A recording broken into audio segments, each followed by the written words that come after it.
Welcome to Tempe here for this Villagers Cup match. Blouser taking on AKA Adam Collins here in commentary.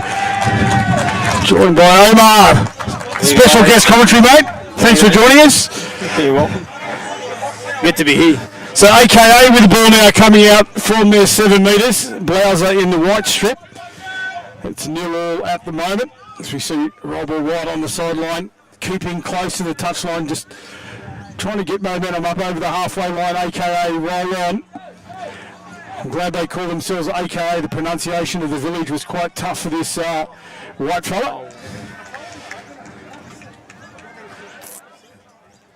So now Blouser come out of their own end as well. Plenty of famous names out here, Omar, in Lebanese sense. Weebies, Barakats, the Tashis littered right throughout both lineups. Yeah. Who are a couple of the guys to keep an eye on here? Probably the Tashi. In the Blouser lineup. Yeah. So we'll have a look at how they take this one on. It's end-to-end stuff here at the moment. As you said, 0-0. He joined us after the game had tapped off.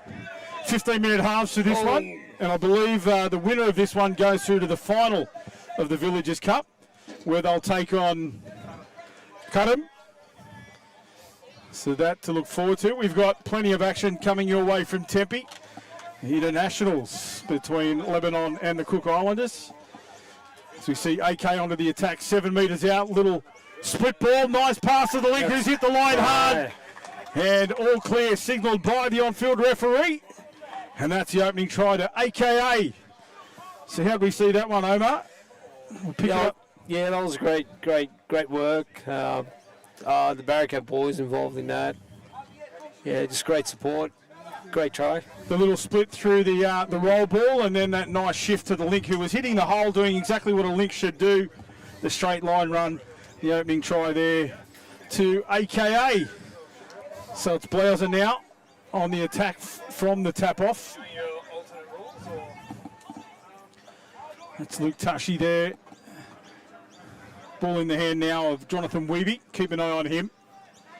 That's Weeby with the ball. Takes it down on the 7. Another split play through the middle. This time they go long to the winger. Great ball. And Harrison Chidiaz, it is in the corner. But it was all set up again, that little split play through the middle. This time they went long. Stepped out to the right, delivered to the left, and it was a beautiful pass. Hit Chidiak right on the chest and scored in the corner. So one apiece here. Great work by Weeby earlier. Yeah, keep an eye on him. Jonathan Weeby in the middle for the Blouser lineup. Number 9 for the white singlets. Now AKA with the tap off. They're up over the 10-metre line with 2. Into the third touch now, just trying to get the Blouser boys called offside. The referee communicating. Strike ball down in the middle. There's that play again. Oh, off the back of the defender. He was trying to get out to his winger. He did well, but an offside penalty for not moving forward. And the ball's outside the 7 metres. The defenders have to come up off the line. On that occasion, they decided that they weren't moving appropriately, and the referee blows the penalty. So AKA on the attack again. Try. No, the defender just got back on side. Referee Rebecca Rogers it was right on the spot. Now they look to come right, sweeper play. They go back to the left short side. Half goes over, can't score, has to find support. Does so. Good heads up, touch football there. The acting half goes across. He knows he can't get touch. He had to find support, and he was able to do so. The big fella out on the wing looks to have pulled up with a bit of an injury there. Might have just twisted the thumb by the look of it. Could have been a fingernail. Yeah, Blouser looked always short on the left-hand side. That was great work by AKA. Well, the last few times they've done that splitter play and looked to the right. This time they went left and just took the attention away from Blouser, as you said, who were drawn to that previous one. So the try there for Morrison Nora for AKA to put his team ahead 2-1. And it's Blouser on the attack. Looked long and then held it short. Got touched, but the referee's called offside. So the Blouser boys, big call. It's Adam Rizk with the ball. Josh Weeby That's Weeby there. He puts it down on the 7 metres.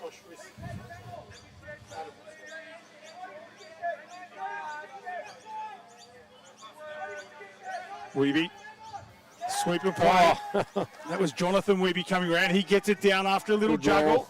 A little sloppy pass out to the right. There's a real wobbler there.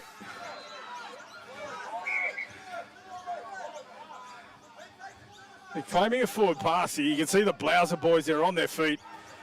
The pass from Blouser was forward for mine. So it was play on, and the referees just signalled so. So I think eventually we got it right. It'll be AKA to come off their own try line. That's good metres there. Now they need to capitalise. There's Nora. Good carry. Great running. And he earns a penalty. There's a shoulder from number 4 for Blouser. So Luke Hazarati it was. It was deemed by the referee to have put the shoulder into the contact. You can't do that. And now it's AKA with a good attacking opportunity here on the halfway line. They push up to the 10 metres. That's Ronan Abud there with the ball. And not moving forward again. No, penalty. Not sure what that was for. You see the referee here talking to the player, mouth, back chatting. So it was obviously stemming from that previous play. Yeah, both are losing a bit of concentration here. So AKA on the attack, 7 metres out. That's Abud. He gets it down there for Nick Barakat. Keep an eye on Barakat around that half area. There he's in half. Split play again. This time they come back to the right. And it was a knockdown. So 6 more here. 6 to come. Frank Samia just taking control there, just settling the play down. That's him with the ball now, Samia. Abud takes it into the line. That's Barakat. See the defender falling over there. So now we're going to have repeated penalties, and there's arguments coming from the Blouser defenders. The referee just calls time and has a bit of a chat, sorts it out, and we're back underway. They look left there, came back right, was a good shift from Samia. Now he resets the play on the 7 metres. Hasn't been touched yet, does so now. Samia bounces out to the left, short hands. Good shutdown from the winger. Yeah, needed the cutout. That was a great defence by the winger. Christian Sarkis it was, coming in from Blouser. There's Abud with the ball. He's been busy. Samia into half. Goes left. Tries to find Abud, but can't do so. It was a big touch there from Josh Weeby. He gets his man. Oh. Touch. It was one of those lazy touches out there, Omar. You've got to call them loud, don't you, when you make them like that? Oh, you got to scream it out. So Blouser on the attack. They roll up to the halfway line. They should cross it in this touch here. They're going to take it right on the halfway. 3 touches gone. That's good metres. Ray Maroon it was that drove into the line there. That's him again with the ball. Tries to centre it up. Maroon bends his back into the line. Final touch coming. That's Maroon again. Shut down there by Samia. So Frank Samia, he's taking control out there. Yeah, they're working towards the box. Good subs. They're going to give away a penalty. So Blouser here with a great opportunity. 10 metres, AKA side of halfway. And they've got a full set here.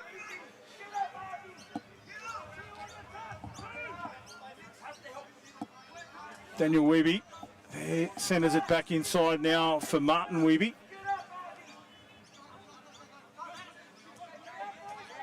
Tashi keeps the ball alive, but it was lucky to be picked up there in the middle.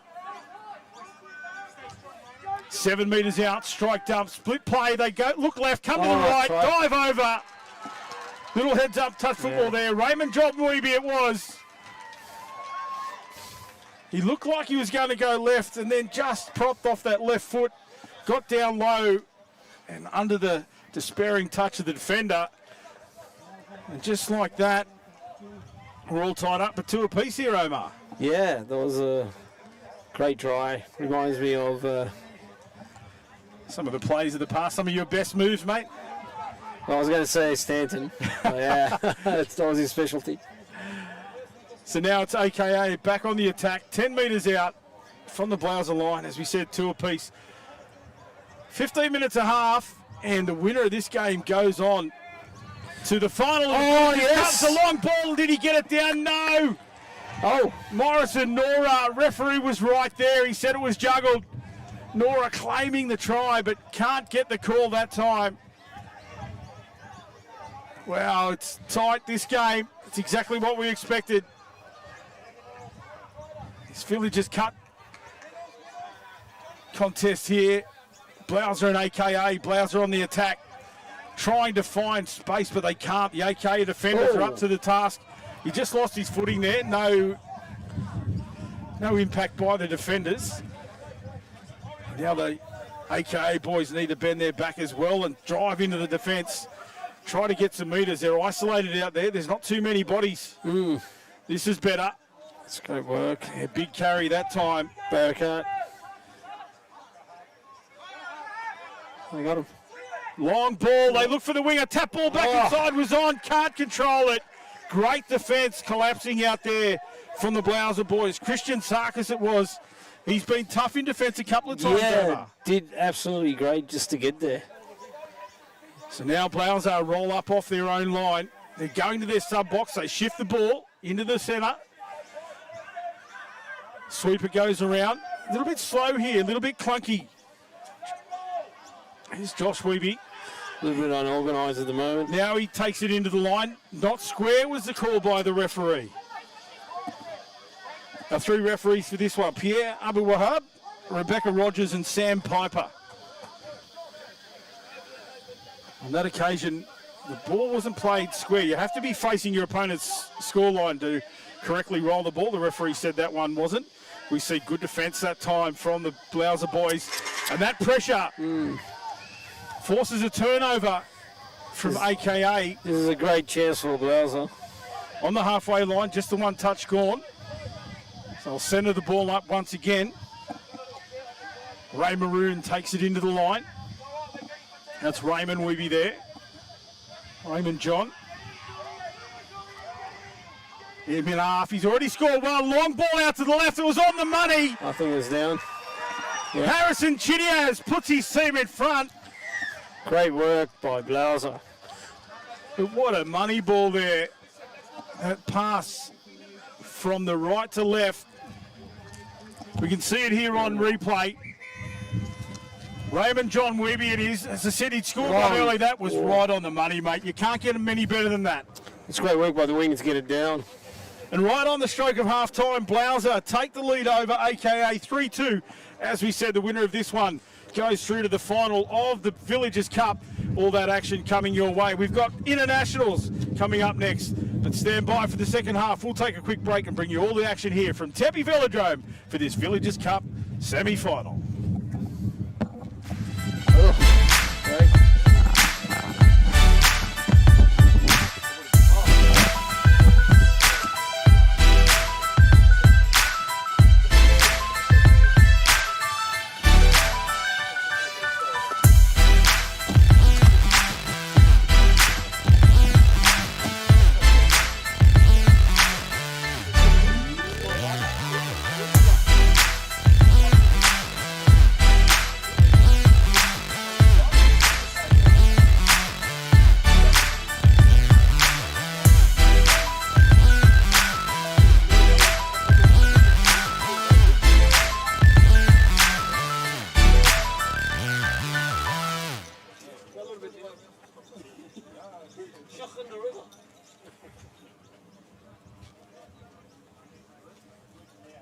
You need a hand, mate? You need to figure out the bum to get the prostate going? Touching the grass. You can't go up the river because you'll get mud on the end of it. Well, there was a French guy, American guy, Lebanon, edge of the river. French guy puts it on there. American puts it in. 75 Lebanon puts it in because he's 2 meters deep. No. Where? Out there? In the girl, in number 19. She Where? won the cap for Blouser. For Blouser? Carla. Yeah, Carla Weeby. That's a funny bloke's name.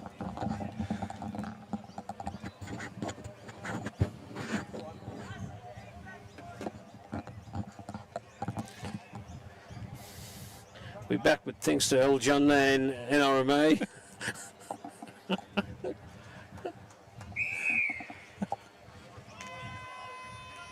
Second half here, Blouser and AKA this Villagers Cup semi-final of sorts. It's been a round robin, but the winner of this game goes into the final of the Villagers Cup. So we'll call it a semi. If it is tied at the end, there'll be a drop-off. We found that out. The tournament officials. There it is, the opening try. That's it. Yeah. No, they're going to have a chat, the referees. On-field referee will give a signal here.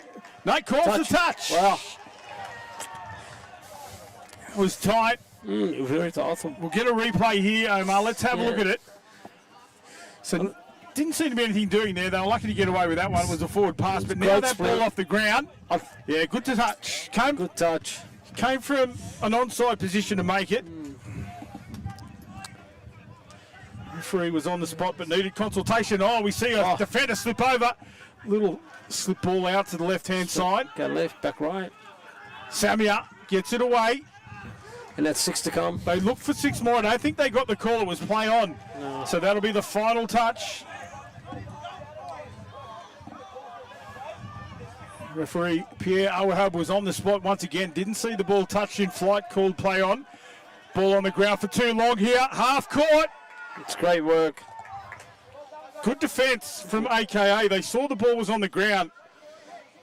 And Blouser can't afford to have that sloppiness in the roll ball. Barakat sends it up here for Nick Barakat. Harvey Haddad there in the number 10 in the middle. The Barakat boys perform the roll ball. It's Nick, takes it into the line. Back in the hands of Nick. We're going to have a penalty for the defenders not moving forward. Again, when the ball's outside the 7 metres, the defenders have to be coming off the line, and the referee is the sole judge of how that needs to happen. If we see a number of those penalties, the Blouser defence will lose a member. We'll wait and see how this plays out here. Chris Barakat gets it down. Play was called offside. Number 1, Josh Weeby was called offside for Blouser. And Barakat. Here's the referee's communication and goes over the line to tie it up at 3 apiece. See it here. On the replay. Chris Barakat gets it down, strike ball off the ground, offside player called. The referee Never made the line. Yeah, didn't make the line. 2 feet on or behind is the rule. So had his feet split there. In the blink of an eye, we're all tied up. 12 minutes remain, plenty of time for either team to break out here, but so far, Omar, it's been very tight. Yeah, I wouldn't be surprised if they do go to a drop-off. That long ball, have we got in us? Have you got commentary in you for an extra time?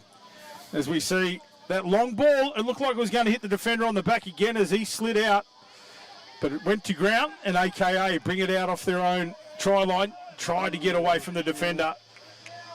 But that young fella, Christian Sarkis, getting the job done. Just heard he signed up with the Western Suburbs Touch Association. Christian. Again, offside. Play on was the call for the initial one. Then an onside player made the touch.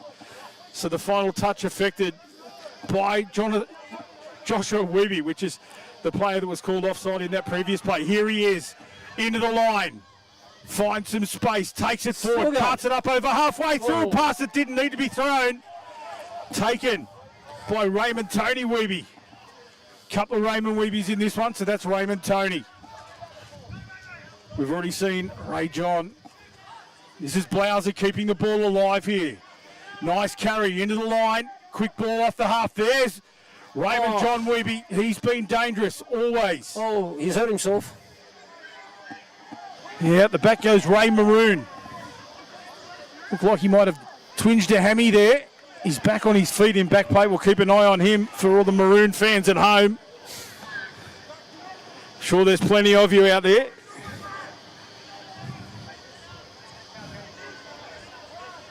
But another good opportunity here for Blouser. 10 metres into AKA territory. They get a full set. Daniel Weeby it is. Or Wabi.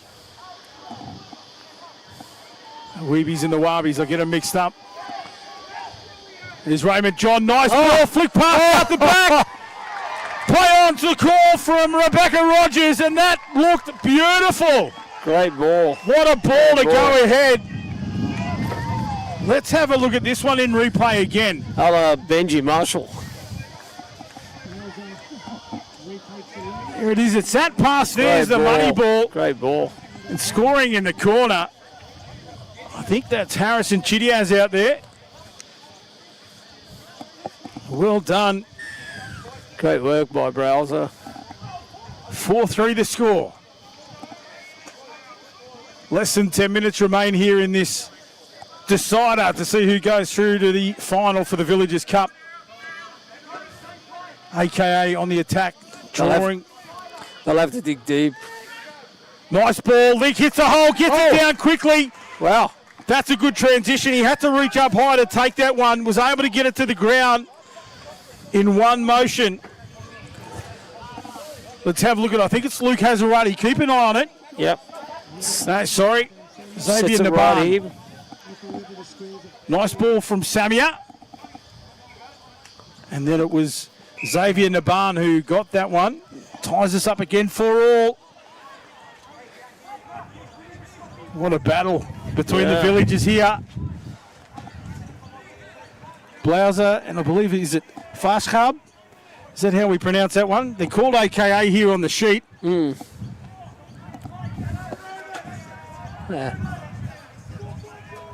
But it is Blouser on the attack now, 10 metres out.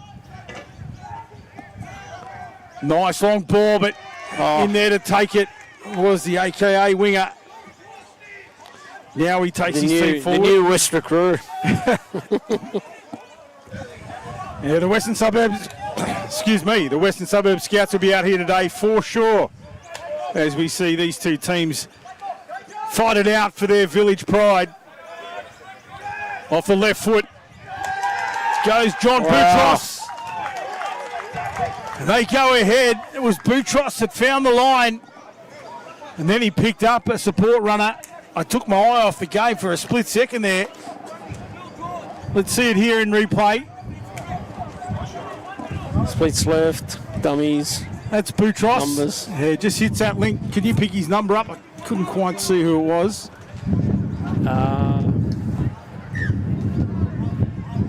Doesn't matter, they're ahead 5-4. What's his number? 13? That's a girl, that's a female. 13? Yeah. Andy Haddad, Yeah, number 49. 49. Yeah. Morrison Nora, apologies. Yeah. That's his second. It is hard to pick the numbers up on our replay screen here, so we do apologise. But it's now AKA on the attack, having gone ahead by 5-4. Just a tick under 7 minutes remain in this. It's a long time. Wonder if they can hold it. There's still plenty of time left. Not going to call a result yet. Ooh. Nice touch coming across in cover there by Blouser. Lots of hands, quick hands. And a penalty drawn. So the quick hands get the defenders engaged early and they make an error. It's driving down the middle. It's catching Blouser out. Can't understand that play. They had a tap. The defence was 15 metres away and he took 2 steps walking. I really don't understand it. But anyway, it's play on. And the last thing you want to do is relax. There it is. Nice ball. He needed to get it away. And then he forced the pass, but the defence was offside. Says referee Abu Wahab. You see bodies on the ground there. There was a small collision as they both tried to hit the same hole.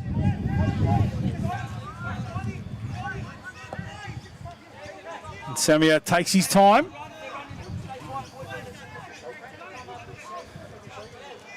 The experience of Frank Samia there coming to play. He knows his team's in front. He will eat as much of the clock as he can.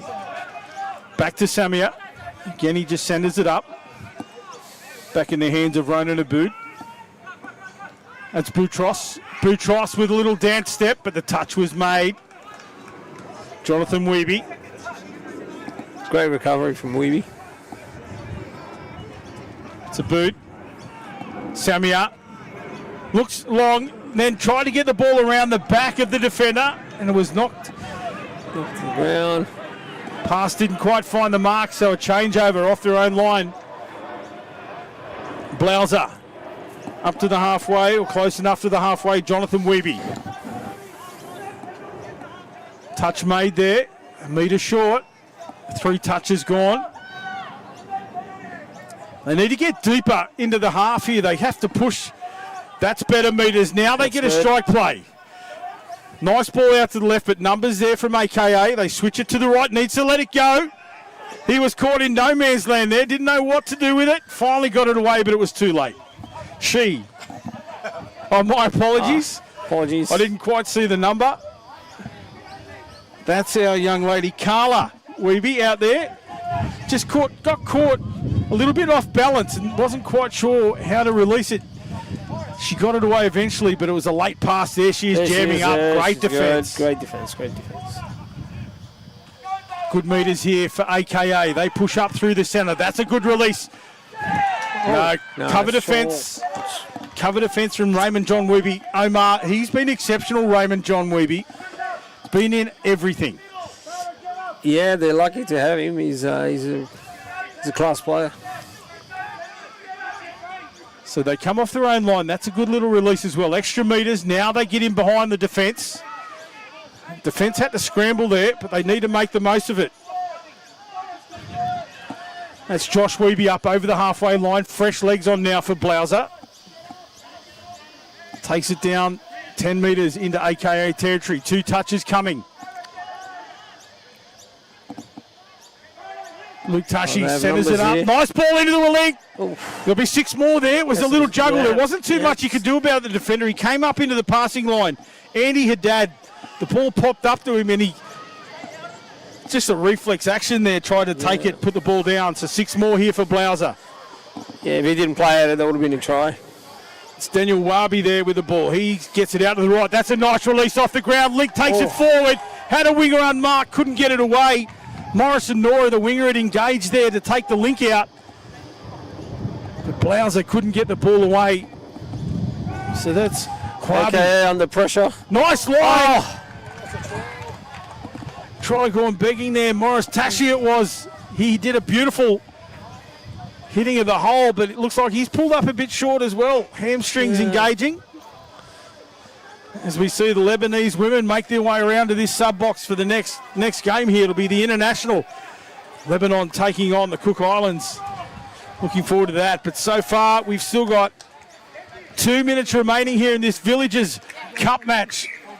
AKA Rafashab leading 5-4 over Blauser. And now all they have to do is control possession here. If they get another one, it might be too much for Blauser to come back. As he does go through the line, Xavier Naban gets it away. He went over the dead ball line. The referee was there. He was on the spot. It's great so now it's Blauser. 1.5 minutes remain here for Blauser. Can they get back into this one? They need to tie it up. Plenty of passion on display out here, these Village Cup games. It's all about the passion, the pride for the village. And it is Blauser up over the halfway line. Heavy contact in the touch.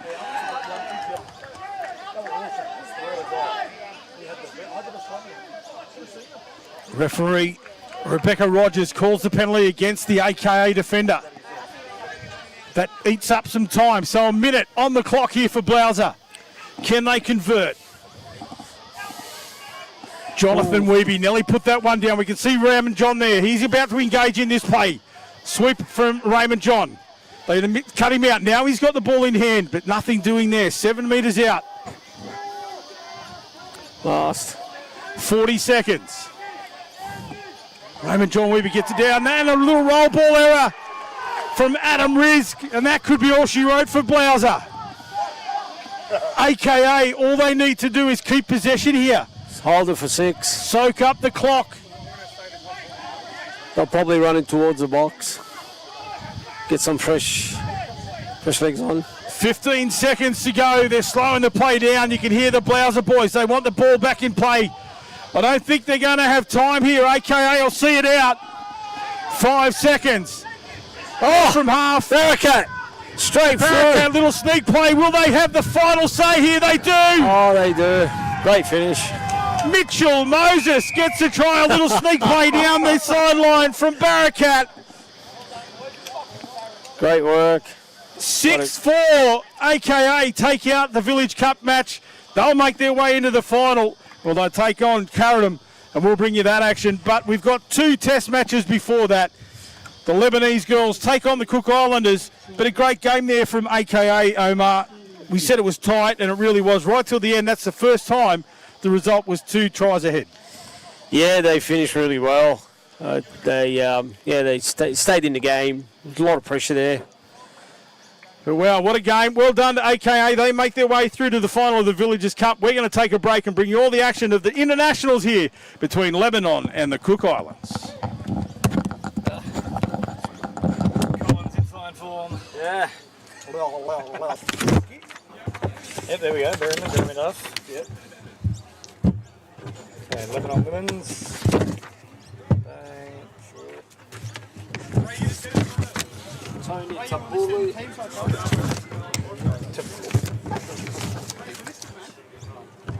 Sweet. Alright, that's all we need for now. You got Cookies women's in Lebanon. Yep. Cool. And the other part is getting them on the one sheet. Rock. Now we finally got plenty of printouts, do I? Have I used them all? I might have used them all. That's alright. Your dad? Where do you think your dad is? No, you can take a photo. Where do you think your dad is? So happy. Take a wild guess. Hey, here we go. You got one AC. Why not? How many have you got? That might be the only one. Now that I pull it out. That's all right. Oh no, here we go. Have we got? We're going to the match. We'll get charcoal chicken and chips. How do I play this? I swear I've got some Lebanese in my blood. So Jana's worth it. We'll be back up. We had one over there in Central Coast and it is shit. That's very underwhelming. Yeah, you need to So put the right people dry in there. and so, Yeah. you know. But the question is, have you smothered it in garlic sauce to make up for it? The women's up now? Yeah, Cook Island. Very soon. So James, I'll roll. When you want to start talking this, I'll roll the. Cookies are coming out first, just to let you know. Can we do Lebanon first? Or That's what Stano told me. Okay, yeah. that's all right. I've got them as the weight. It doesn't matter. I'll roll that first. That's fine. Mate. Yeah. What's that? Sweet. So you start talking to it, and I'll bring up the graphic. Yeah, they're going to come out of the tunnel.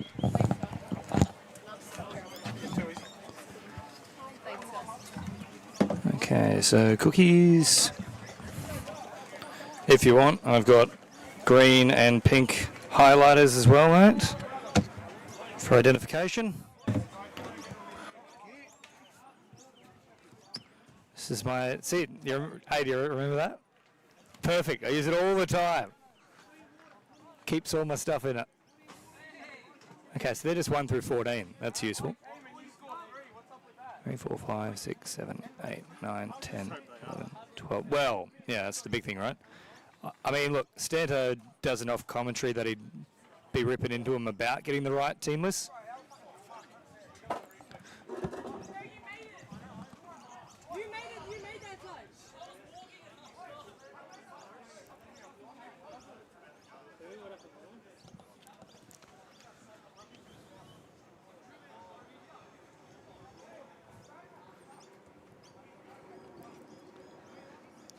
So did you go over to PNG last week or were you doing it off? Nah, just off the telly out at Artarmon. That sucks. I don't know. I mean, like, the whole thing's just very exciting, really. Be nice if they have like a World Cup. I'd obviously love to go for that. But when it's just like, you know, a one-off game, I'd sort of rather not have the hassle, I guess. I loved it over in Papua New Guinea. When was that? 2015. Is that Touch World Cup? Yeah, no, it was the Pacific Games. Oh. So, Hey? Are we good to go? Ben? Are you good to go? Thanks for your work, lads. Are you ready? Yeah, Ben's ready when you are. Okay. Yeah. you count us in, Ben. Do you want me to do something with the camera?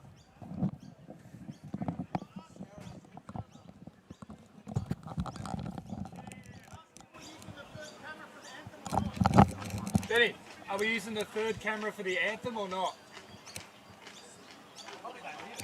Probably not. Okay. Well, a very good afternoon and welcome back here to the Tempe Velodrome in Tempe. International touch gracing your screens. James Preston and Adam Collins to bring you all the action here as the Cook Islands square off up against Lebanon. Of course, all eyes set to be drawn to that men's encounter. A rematch of the bronze medal from the World Cup last year, and of course, a chance for redemption as well for the Lebanon women here. Had a bit of a tough campaign at the 2024 World Cup. The Cook Islands, of course, they reached the quarter-final stage. We're about to see these two teams come out. Can't wait for this one, Adam Collins. Should be a great game, James. It's hot conditions here, hot, stormy conditions, has to be said, quite humid. So these girls are going to, face some tough opposition, also some tough conditions as well. But as you said, that World Cup, and we'll see quite a few of the players backing up in both teams, but a lot of new players coming through both ranks as well. So a great opportunity for these girls to take each other on here at Tempe and playing in front of a family-based crowd, which is great as well. And we'll see plenty of action when the young ladies make their way out onto the field. We're going to have anthems first, and then we'll bring the players onto the field. We can see the Cook Islanders now just starting to make their way out of the tunnel. Well, let's take you through the team lineup here for the Cook Islands. From 1 through to 14, it's Camille Berryman, Kelsey Berryman, Paloma Campos, Alyssa Kelly, Lily Matthews in the 5, Chanel Berryman in the 6, Bo Kiani Parky in the 7, Ellie Matthews in the 8, Mahana Sijup in the 9, the 10 is Ciela Fotu Moala, the 11, Talia Berryman, 12 is Layla Tonga, 13, Elsa Parky, 14 is Kendall Kirby. They are coached by Kalani Berryman Duff, Edith Nathan, and they are managed by Johan Joe. So here they are coming out now. Of course, the Cook Islands men will also come onto the stage. We'll take you through their lineup as the men get onto the field a little later today. But there are the girls, and great to see heritage really being embraced here as well, Adam. Certainly is. You see the girls with the traditional headdress on and the boys coming out behind them to represent the Cook Islands. And as you said, great to see these youngsters representing their culture as we await now the arrival of the Lebanese team. And I'll take you through that one. Lebanon shape up today. Number 2 is Charlie Haddad, 77, Ava El Bahu. Number 14, Arabella Gitney. 14, Caitlin Maroon. Number 24 is Michaela Farhat. 23, Annalise Tanus. 66, Odette Kanan. Number 1 is Jacinta Carraz. Number 7, Olivia Sasson. 16, Mia Youssef. 11, Maria Saad. 13, Mariana Farhat. Number 8, Alyssa Carraz. 3, Lucy McSweeney. 5 is Amber Bommelhelm. Number 6 is Kate Bashara. And rounding out the team, Chanel Machael in the number 10 jersey. Their coach, Michael Joe Musa, assistant coach, Robbie Elbahu. And they are the girls that will take on the Cook Islanders here representing Lebanon. Again, the boys come out, but we'll take you through that lineup when the boys face each other immediately after this match. So the scenes are set here, James, for the national anthems as the final Lebanese contingent make their way out onto the surface. Yeah, great pitch here as well at Tempe. The crowd's starting to build in as well. Of course, this is the first of our 2 women's matches at this point in time. There might even be a third based on results here today. And the men to come directly after this one, plus the final of the Village Cup. So a couple of big matches in a row. Cook Islands there with their flag, and of course, Lebanese flag there featuring the infamous cedar tree.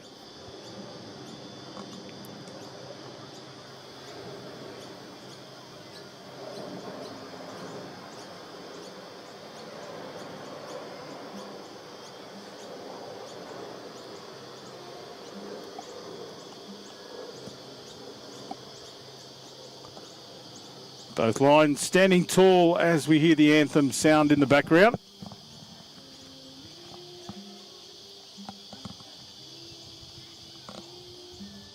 Cook Islands national anthem rings out around the ground here at Tempe. Unfortunately, we're right in the flight path of Sydney Airport here, James, and the sound of the jets drowning out the anthem. But the players standing tall, no doubt, full of pride here as they put on the Cook Islands jersey.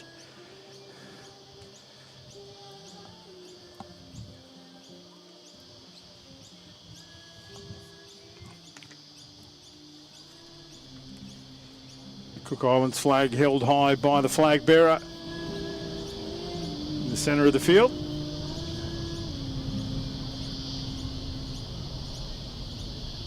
And there's the Cook Islands anthem, and now we await the anthem of Lebanon.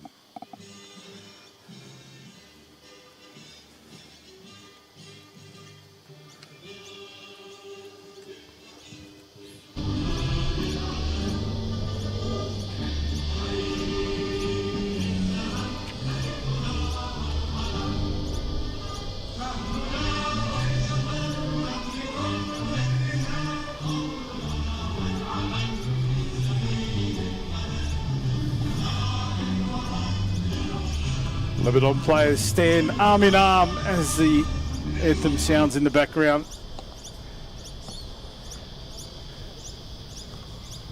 And that is the completion of the Lebanon anthem, and we are set to get underway. The game will commence in 2 minutes. The players make their way back into the sub box to make their final preparations, James. And the Lebanon girls, they look set to go.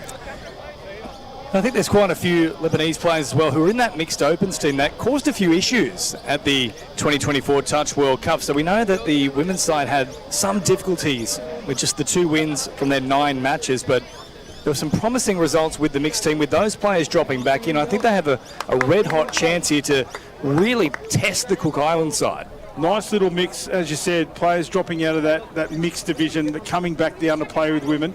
We can see, we look out there, there's quite a few young faces, so it'll be a good experience here against the Cook Islands girls. But that mixed experience, as you said, great results over there, mixed results, but there was some good stand-up, tough competition in the World Cup for the Lebanese mixed team, and that experience will hold them well here in this women's game as we see them make their way through the tunnel formed by the Lebanese men. Great support between the 2 teams in this day of international challenges. I certainly do seem pumped up. The girls into the action now. Of course, Michael Musa is the head coach for them. Here is the Cook Islands team preparing their own archway as well. And of course, reaching that quarterfinal stage, it was a very good showing over in Nottingham last year for Cookies, not just in the women's, but of course in the men's. We get to see that rematch of the bronze medal game. Certainly was a great game, full of spirit, plenty of passion, these 2 lineups. As we see the Cookies make their way out onto the field. They'll go through their final warm-ups. They'll be set to get underway. But that men's match, we can look forward to that one a little bit later on, James. That's directly after this one, and just on the Cook Islands too, of course, 6-3 against England in the quarterfinals. So they're up against one of the real heavyweights in the world of touch football, and they pushed them all the way. So they come into this match with some good pedigree. It will be on Lebanon to try and aim up and match them here, as we've talked about some of those big players from the mixed team dropping back into this women's outfit. It's a very large contingency of players too.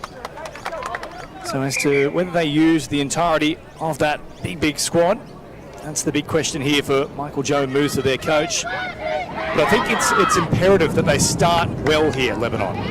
Absolutely, in front of a home crowd, you know, hosted, these matches hosted by Lebanon and the Cook Islands, so a lot of Sydney-based players will come into this one, so there'll be family out there also representing the pride of their country, their Village Cup, you know, their forebears are here as well playing in this tournament, so there's plenty to play for Lebanon. But the Cook Islanders, we know the passion that comes from the islands, and they'll be set to get underway. The Cookies get tap off. So underway now, 2 20-minute halves here.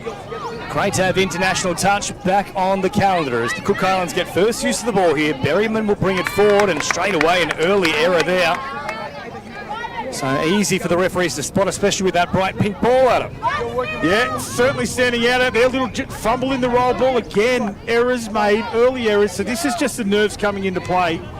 And they'll just settle down from here on. We might see a couple more errors early, but that's fairly standard for these youngsters as they face this international test. Some nerves, very warm temperatures too, so a bit of a greasy ball with the sweat floating about as now Campos hops out of acting half, floating pass, nice high press, but there's a genuine chance on this left-hand side. Oh, for the Cook Islands. Well, for mine, the hands came free from the ball. The referee agrees. Here it is again on the replay. Won't get a simple one, really. Just at the death there, slipping out of the grasp, and it remains 0-all. Could not have got any tighter than that play. It looked good for Cook Islands early, but as you said, as she was going to ground, we see a penalty now, a relieving penalty for Lebanon with a obstruction in the roll ball from the Cook Islands defender. It's the first real chance for Lebanon to get up out of their own end. And that's a better passage as they keep it alive. Some nice cycling of the footy. Quick roll ball as well. Bummelhelm hops in there, then strong contact from the Cook Islands. Little dummy now from Haddad. Plays it on the 7. Scooped up once again here. Kanan looking for an opening. We'll head back to this right-hand side. Staying alive, and the player was trying to direct traffic and then back into the hands of El Bajo, and that one simply goes to ground. So now the Cook Islanders have to work off their own line. It's a little bit clunky to start off, James. Not great penetration. There's good metres. But defence here for Lebanon getting up off the line early. Certainly an aggressive approach thus far from Lebanon. Perhaps they looked at the framework from the men's side, of course, in that classic game against Australia where they really had the Aussies under siege for a while. But now the Cook Islands will go up through Main Street. Good speed here from Sejib, who gets the first points on the board. Well, that happened out of nowhere. It was like Moses parted the Red Seas, and straight through she went. 1-0, the Cookies lead. Let's have a look at it here. We'll get the replay your way. Here it comes. As James called it, didn't look like anything was on. It was a little show and go, and then just raw speed from Sip. She gets through the line. Nice dive to complete it, but it came from nothing. Just a little show and go, and then she had the speed to burn. We talked about that aggressive approach defensively from Lebanon. On that occasion, they sat on their heels, and that was all it required. So 1-0. Cookies with a bit of work to do to try and now stave off the advances here of Lebanon. But of course, they have the lead early on. Now they'll try and float a pass out wide. For mine, it's gone forward from the hands of Sasson, and the referees agree. So there is the turnover. 1-0 it remains. Yeah, the on-field referee, just looking at his body positioning, he called it early. Probably as early as you did, James. You called it forward out of the hands, and the referee was right on the spot. He agreed. You can just see the way he pushed up off the line. Now it's the Cookies. Good momentum here as they make their way out to the sub-box. Fresh legs, centre field now. Now Tonga, who was exceptional in the Vorden Cup finals the other week, along with Parky, and now Kendall Kirby gets involved. Now they'll straighten things up with Lily Matthews. Matthews was trying to link up, played it there from Lebanon. So an extra set to work with. Good field position now for the Cook Islands. Lebanon will be desperate to try and stave off the advances as Fotu Moala plays it quickly. Back here for Kendall Kirby, sends it wide for Parky. Parky again, having a little look at them, goes for the line. Well met there from McSweeney. Good touch out wide. The defence of Lebanon's been good here. It's just that one little break, and that was in the centre field. So on-line defence has been okay. The Cookies have to ask more questions. Skips out to the right here. Another chance once again, but just looking to push the pass there. Berryman was never really in position to take that one. Out in front of her. And it's a good little defensive play there from Lebanon. That was the first real test since conceding that try, and they've turned them away. However, they've also turned over possession on play number 1. Yeah, that's a bad result for Lebanon. Gives the Cook Islands plenty of opportunities here. 7 metres out. Oh, great footwork as well from Lily Matthews. Bouncing left, bouncing right. Turned away on this occasion though, so back to the 7 she goes. Matthews shuffling it on. Into the hands of Kirby. Now for Parky.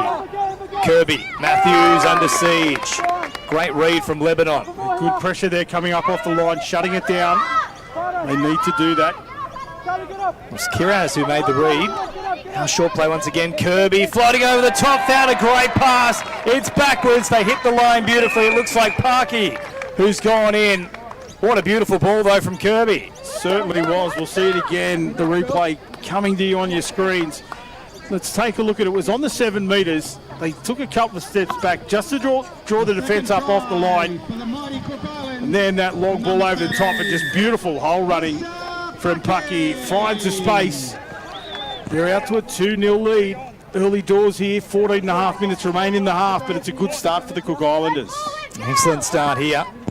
Coming into this one, they were probably the favourites to take it out, even with the addition of some of these mixed women's representatives for Lebanon. A genuine chance on this left-hand side. Played at for mine from the Cook Islands, although I'll say off the chest instead of the arm. I've got question marks over that one, but Cook Islands will certainly be happy for that turnover as Tonga plays it. It's funny up here in our position, James, we ask questions all the time, but the referees, they never listen. They just stick with their decisions. Is it selective hearing, Adam? No, we're certainly not wired up. They're doing a great job out there. Tough conditions for the players, but also tough conditions for the referees, as we see another simple error from the Lebanese girls in an attacking opportunity. Yeah, look, they've got to get that completion rate under control at the moment. It's really blowing out. They haven't had too many where they've actually got through the whole set. A lot of turnover coming away from their own end. They've only really had the one full set inside the 7 also, so very hard to build pressure with that constant turnover of possession. Yeah, absolutely. Those little breakdowns, it's enough to... We talk about coach killers as we see the Cook Islanders on the attack again, but a nice touch that time coming in from Maria Saad for Lebanon. One touch remains here for the Cook Islanders, and a pass into the back of the defender. Not played at, and the referee was right on top of that one. So turnover here for Lebanon. Some positive signs, but they've got to get that ball security improved in a big way. So they come out to this left-hand side now. Quick drop down there from Sasson. Now a nice straight run directly into the teeth of the defence. Up over halfway they go. Strong touch there. We see the player lose her feet. There's no malice in it. It was just body-to-body contact. And Lebanon get a penalty. And they'll need to make the most of the opportunity here. So Michael wants it forward. Now sent away from Youssef. Back to this right-hand side. Gittany. About 10 metres away. Jacinta Carraz out there once again. Looking for a little sweep. In fact, will go direct. Carraz then off the right foot, diving for the line. Turned away on this occasion. We've already had nearly 8 minutes of play. That has flown by so far. Back to the 7 they'll go once again. Carraz. Gittany waiting for her chance to strike. Cut out on this occasion. Now they look to go for that direct option. Right through goes Brummelhelm, then sends it out wide. Well watched from the Cook Islands who make the touch, but that's the first real opportunity that Lebanon have had, and it nearly results in points. I think she rushed that pass when she got through the line. She had the time again. She might have made a little different play. She actually put it right to the play where there was a defender already waiting. So nice setup that time from Lebanon. But they'll need to make more of their chances in the future. It's a good bit of variation too, deciding to take off instead of playing it through the hands, as now the Cook Islands float a pass over the top, look to be forward, and the referee agrees that'll be the turnover there. So I think Lebanon have made those adjustments defensively. Last few raids down this end, they've turned them away, gradually building a bit of presence with ball in hand as well. Good defensive pressure there from Cook Islands, getting up early, forced a mistake. And it was just another simple error, but it was a defensive effort from the Cook Islands player to get up out of the line. Kendall Kirby it was. But Lily Matthews, James, one with the ball in the hand now, she's been dangerous for the Cookies. Very dangerous indeed. She'll take off once again, splits them. Matthews looking for support. Oh, was that pass forward as well? It certainly looked to be the case, and it was one that never needed to be forward. No, that was just, again, rushing it. She did everything right till that final point. She did it beautifully. She took her time when she was across the line.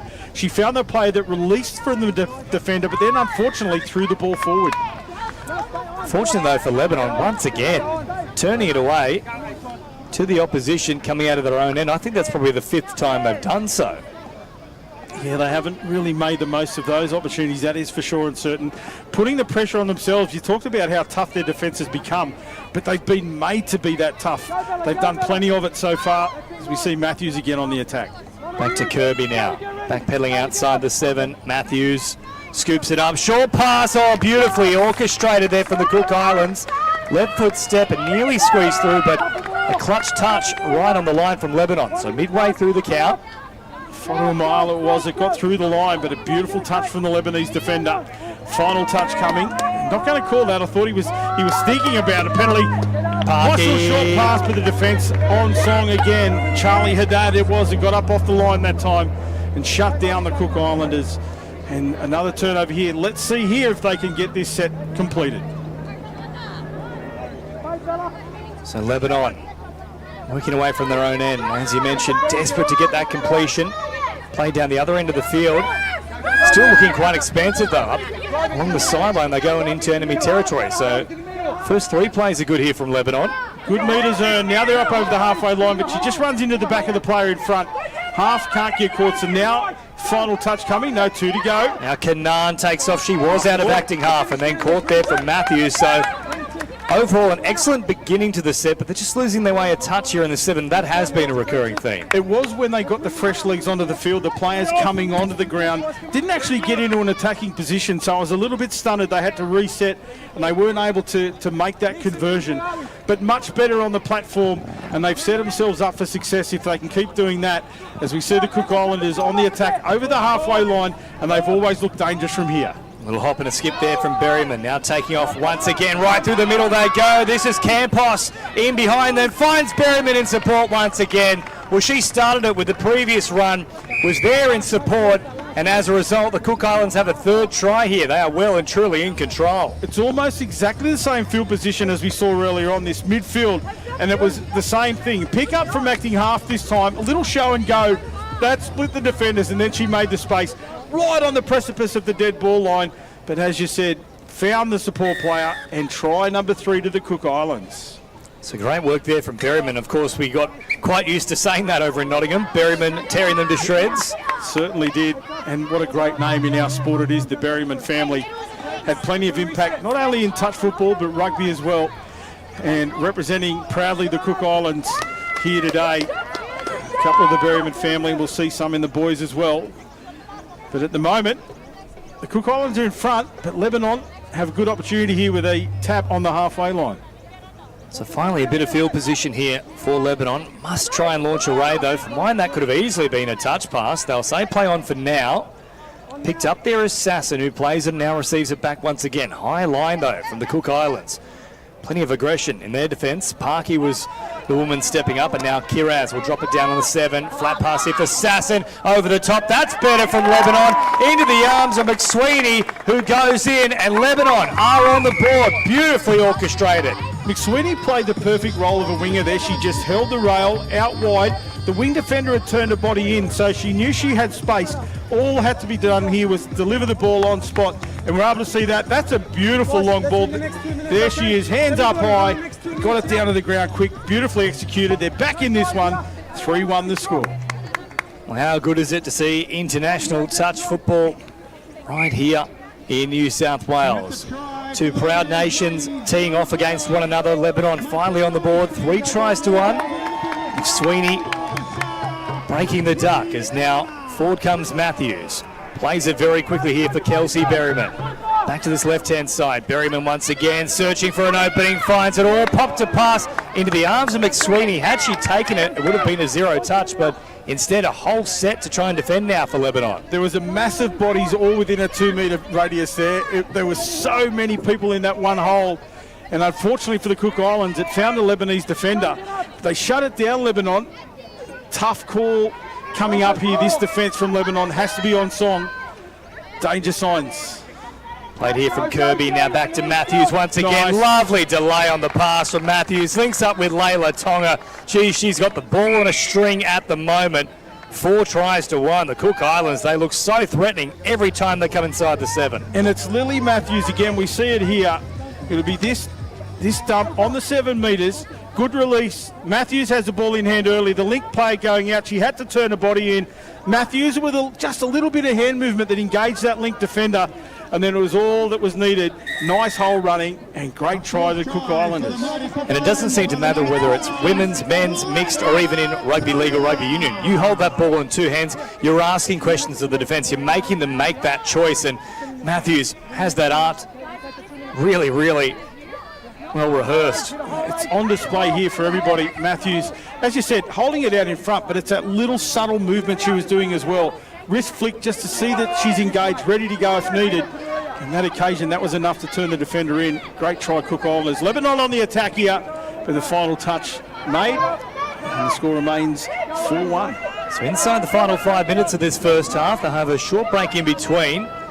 20-minute halves for our international matches. If you're just joining us, our Village Cup final will feature 2 15-minute halves. Now, lovely little run here from Parky, up over halfway. There was a scything movement. A metre eater. Great yardage from her. Now they need to build on the back of it. That's why they've got Berryman out there, who takes it full once again. Gets it from Campos. Berryman opening up some space. 6 more. Geez, I'm not sure they needed to play at that there, Lebanon. They're one of those ones where, you know, it just happens. It's a reaction more than I need to touch this one. It's just that human reaction. The ball comes your way, you want to take it. Paloma here in the middle as well. Campos. Keep an eye on her, the number 3 out of half. Berryman again with such sharp footwork, eventually caught there by Gittany. Back to the 7 they'll go now. So Campos and Berryman working overtime in this set so far. It's also a good chance here for Fotu Moala, who can find a nice line. Here she is now linking up with Parky. Back to the 7 they go. That's a dangerous combination there in the middle. Campos, Berryman and Fotu Moala. Here's Berryman now on the last, took off, but very quickly up there was Arabella Gittany. I've got a few question marks as to how quickly she was there, because she was only strolling by the time she made the touch. She certainly was up very quickly, but the referee was right there. He said, could have been about the speed of the play of the ball as well. The ball was on the ground a little bit longer than most times on the 7 metres. So now Lebanon with a tap, a relieving penalty, they get 10 metres downfield. But they're a little bit clunky around that initial start of this set, James. I'd love to get something on the board here before half-time. 4-2 is a very different ball game to 4-1. Just improve that confidence a touch as well. And then, of course, in that second half, might be able to rely on a little bit of fitness with the hot weather as it is. Last touch, she looked back inside, couldn't find the support player. But yeah, as you said, the conditions will start to come into it as we go deeper into these matches. Big bench for Lebanon, not so much for the Cook Islanders. They're trying to head that way right now, the Cookies. Oh, there was a chance there for McSweeney to try and nab that one out of the air, but well timed from the Cook Islands. Now good meters here from Kirby, followed up by Ellie Matthews. Now a straight charge here from Parky once again. Good footwork coming out now from Berryman, who sends it wide. Now try and keep it alive, all nearly into the arms of Kiraz. Had she taken that one, there was nobody within Kui. She might have had to think about it, but it was just outside of grass, so good that she kept her hands down from it. Would have been tough to control. But now Lebanon coming off their own line. That could have been off the mark play on the call, but then going back through the ruck, and they're going to call it. Geez, I think that's a little unlucky there on Lebanon.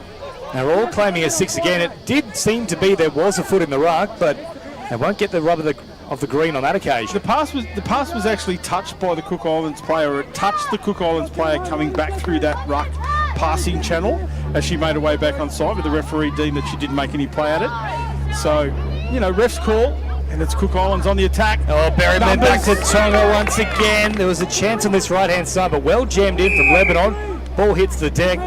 Also, I've been really impressed with the work of Chanel McHale as well. Her drives forward have been exceptional. She's been one that's really put her back into that, made meters every time, but she needs friends in that respect. She needs people to lift as well and support her. As we see a good drive there from Kiraz, she's also worked tirelessly to try and just get this team into this match. As we see her take it down again, strike dump. Now Bumellon taking off, finds a little bit of open pass. She needs to get support. Oh, the ball was there. It was always going to be a tough one to take right up along that dead ball line. Bombed it over the top, but they just couldn't squeeze it down in time. Plenty of pressure there from the Cook Islands, and you know, that's the mark of a great side. They never give up on the play. Always pressure, not making life easy for Lebanon as they work it away from their own end now. You just mentioned not giving up, and these Lebanese girls are certainly displaying that as well. They're not giving up, they're trying.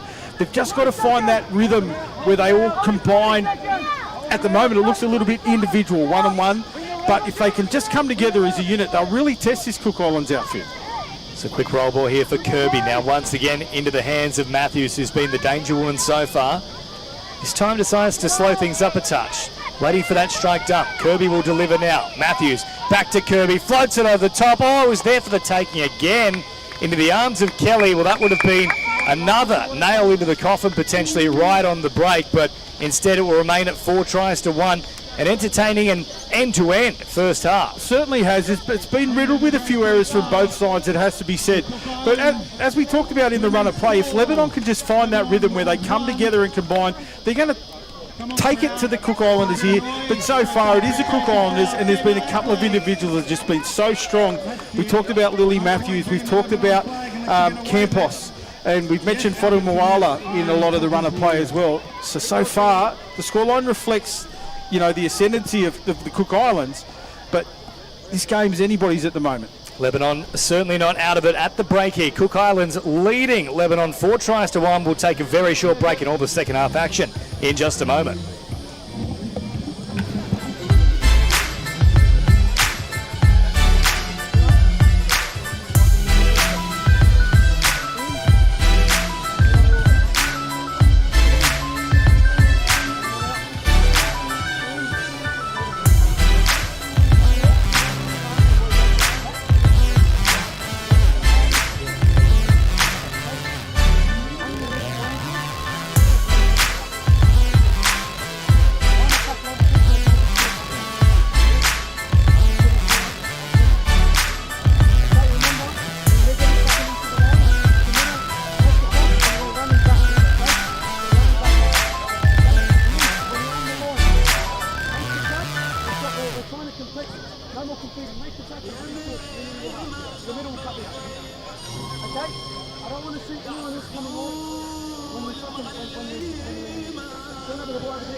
How many matches today?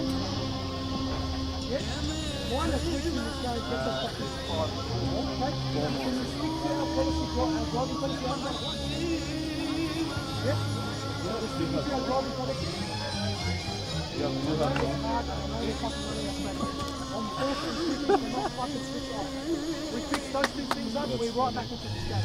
Okay? We've had a couple of touchdowns, probably put it in scoring. Fix those two things back.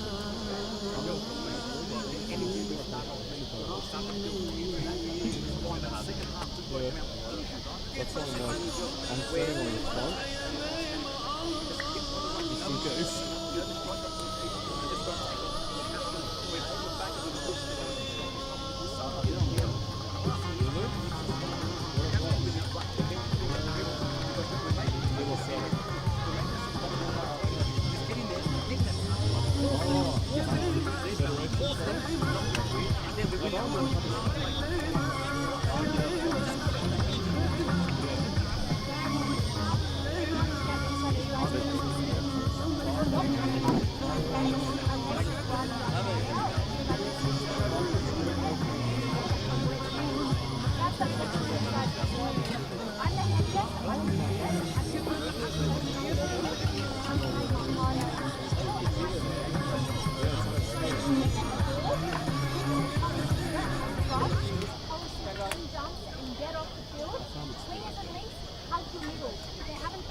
Welcome back into the Tempe Velodrome International touch football action between Lebanon and the Cook Islands in our Women's Open Division.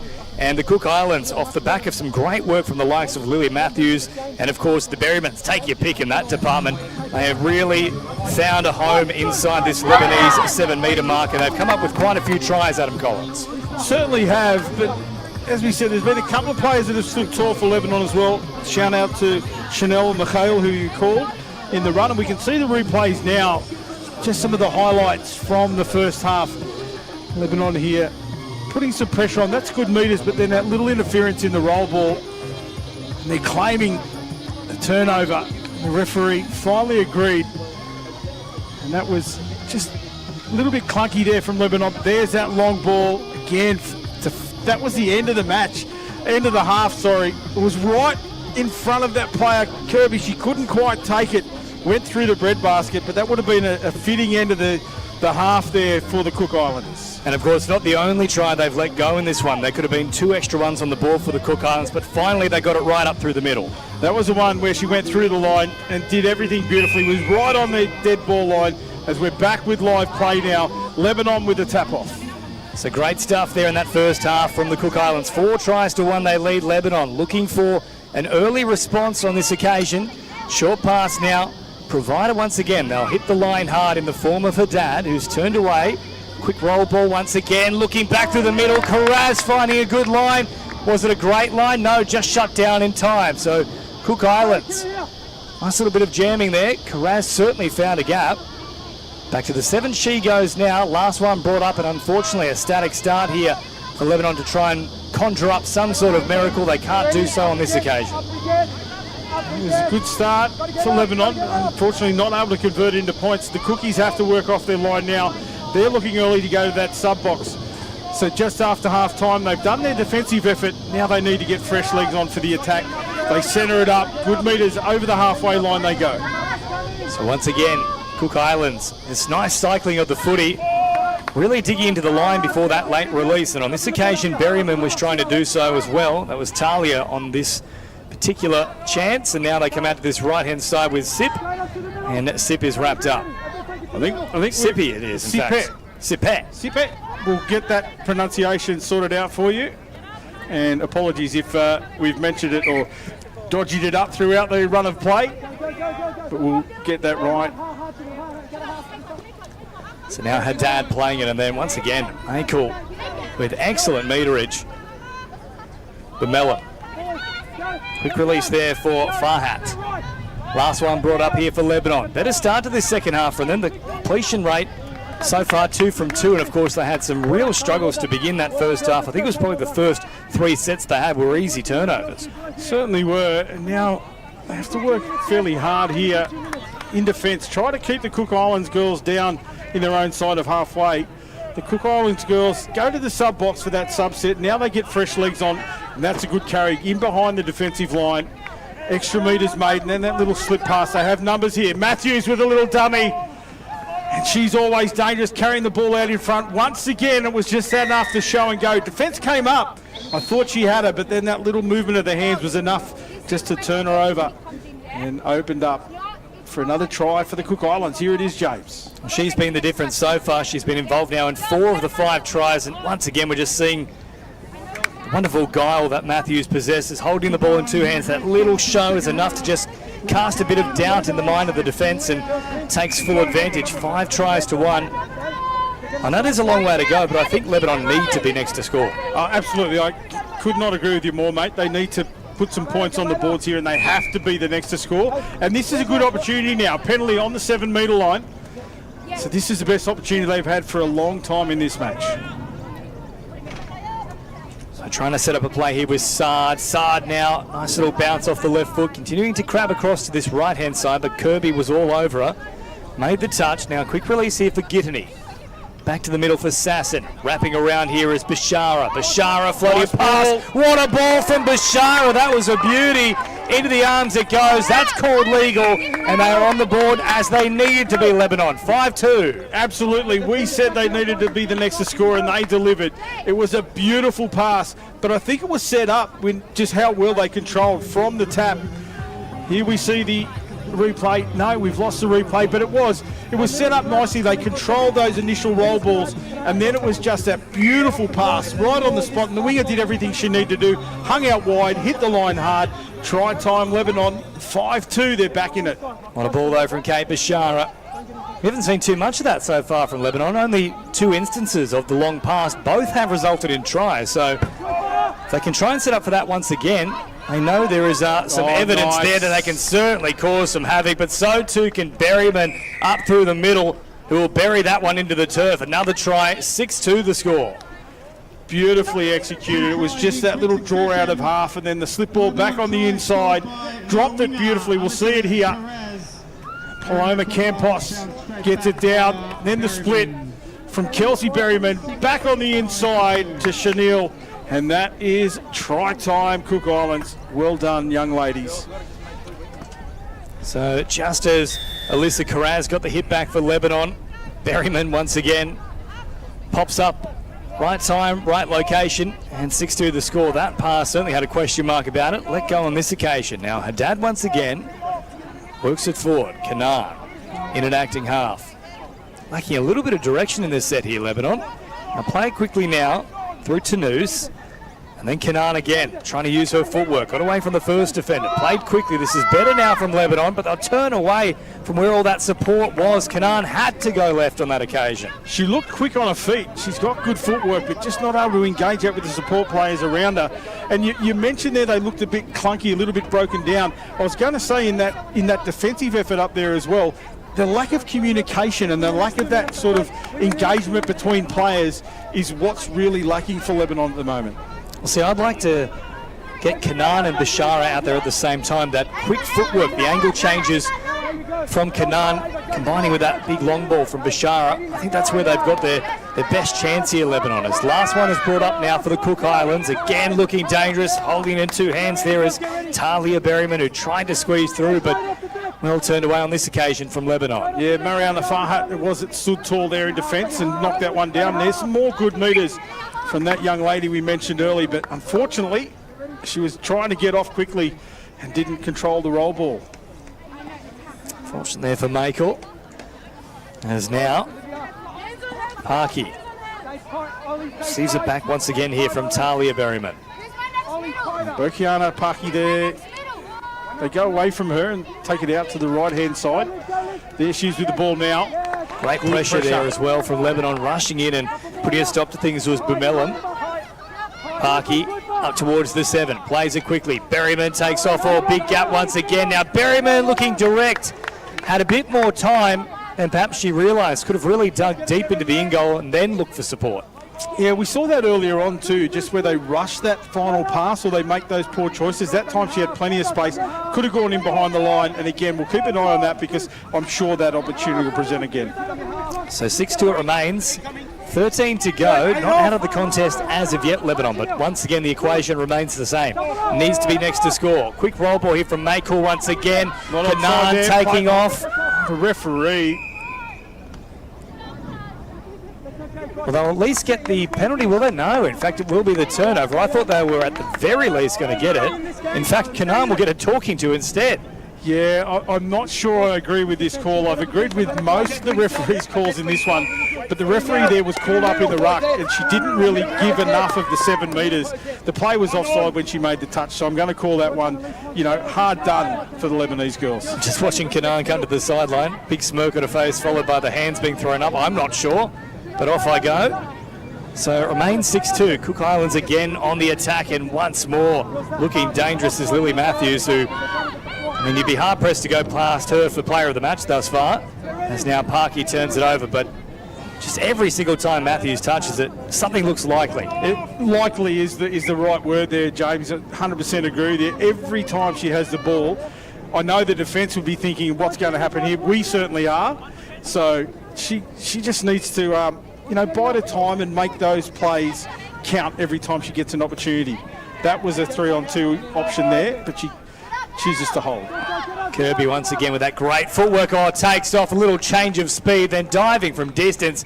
Kendall Kirby, well, she's already produced a wonderful long ball in the first half. This time does it herself, just so agile. But that was just a mismatch of pace there. Kirby had the momentum moving forward, and unfortunately Arabella Gitney, and it's 14 on 14 here, the numbers.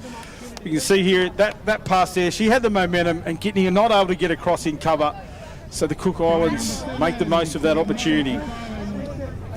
Well, that might be the try that kills it as the contest too. Lebanon need to dig deep here. They've got 11 minutes to play with, so more than enough time. But there's just so many weapons here for the Cook Islands, and at the moment they don't have the answers. The difference is in these initial roll balls as they're trying to get the momentum. Cook Islands has been much better about engaging the play quickly. The ball spends least time on the ground in comparison to the Lebanese team, who seem a little bit more clunky around that ruck area. So if they can tidy that up, Coach Mooser will have his eye on it. You see him here in the sub box right in front of us trying to analyse it. I don't know if he has the answers at the moment, but hopefully they can fix that area of the game up, and then from there the momentum should flow. Now the Cook Islands have a full set to work with from right on halfway, so more trouble coming up here potentially for Lebanon. It's worked forward from Paloma Campos. She's been very busy as well, up towards the 7. Carraz there to meet her. Short delivery back from Chanel Berryman. Chanel now going into half. Now once again here for Berryman. Oh, back towards Chanel. Kelsey and Chanel working together there. That was the last try that was scored, was that combination. So Kelsey looking back on the inside that time for Chanel. It doesn't pay off, but they'll have another crack here. Oh, Chanel out of the right hand. finding a lovely pass. Oh, staying alive in the play as well. Turned back from Kelsey, finding Chanel. And there is an 8th try on the board. Well, I'll tell you what, you don't have to be much of a betting man to put a try-scoring list on a Berryman going over, but they've done it once again. Can't find a better man, but you can certainly find a Berryman. Well, have a look at this play here. We talked about the combination between them. Didn't look like anything was on. It was that release out to Kelsey. Kelsey heads up, looks back inside.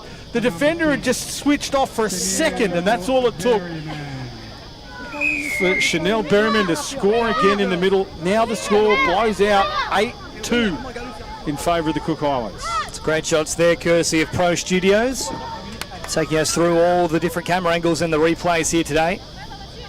As now, Bemellum works it to the middle, but once again it's a little sluggish here from Lebanon. They'll play it on the 7 now, and they will at least get the penalty, and I think that's the first time they've actually incurred a penalty inside the opposition 7. Yeah, the penalty on the 7 metres there for not rolling forward. As you said, the first one they've actually given away. So we'll keep an eye on that. Nothing to be too concerned about here if you're supporting the Cook Islanders, but the Lebanese are on the attack. A little bit better. Nice dive. Lovely pass, and then you're right, it was a terrific dive. It looks like it's Farhat in the end who goes over. That was a tough one to take, almost in the one motion, catching and diving. Well, as she dived to take it, the defender crashed in as well. And we'll see it here. I think the referee might have indicated that the player that made the touch was offside. That release there was better off the ground, yeah, off the line. Didn't get there in time, and try time, Lebanon, much better from the girls there. In fact, it was Odette Kanan. We talked about her looking quite dangerous for Lebanon with the agility she possesses, very similar to Kendall Kirby on the other side of the ledger, and we're seeing it right there, getting down nice and quickly and just giving her side the slightest little sniff. Still got just under 8 minutes remaining, the margin of 5. They must turn them away here if they are any hope at all. Kirby is out there once again alongside the work of Matthews. So this is a dangerous lineup once again for the Cook Islands. Doesn't matter what pod they have on, James. It just seems that they come together better, Cook Islands. But defence from Lebanon have been really strong here. This is a final touch. The ball on the ground. Oh no, there's no way that should happen. Well, I was just about to say the lacklustre approach defensively there from Lebanon, who could have simply jammed in when there was nobody waiting at the play of the ball, and instead they all sort of stopped and watched, and in the end, Kirby will pick it up and make them look very silly, and that one will now do it. That hurts, because as you said, look at this, the time the ball spent on the ground, and the defender stays back and turns off, almost switches off. That's a tough try to give away for Lebanon there, and, you know, hard to come back from it, has to be said. There'll be plenty of learnings here for Lebanon before their second match a little later on today. It's now Bemellum finds Kiraz. Now keep it alive here for El Bajo. Saad wrapping around to this left-hand side. Kiraz not utilising her on this occasion.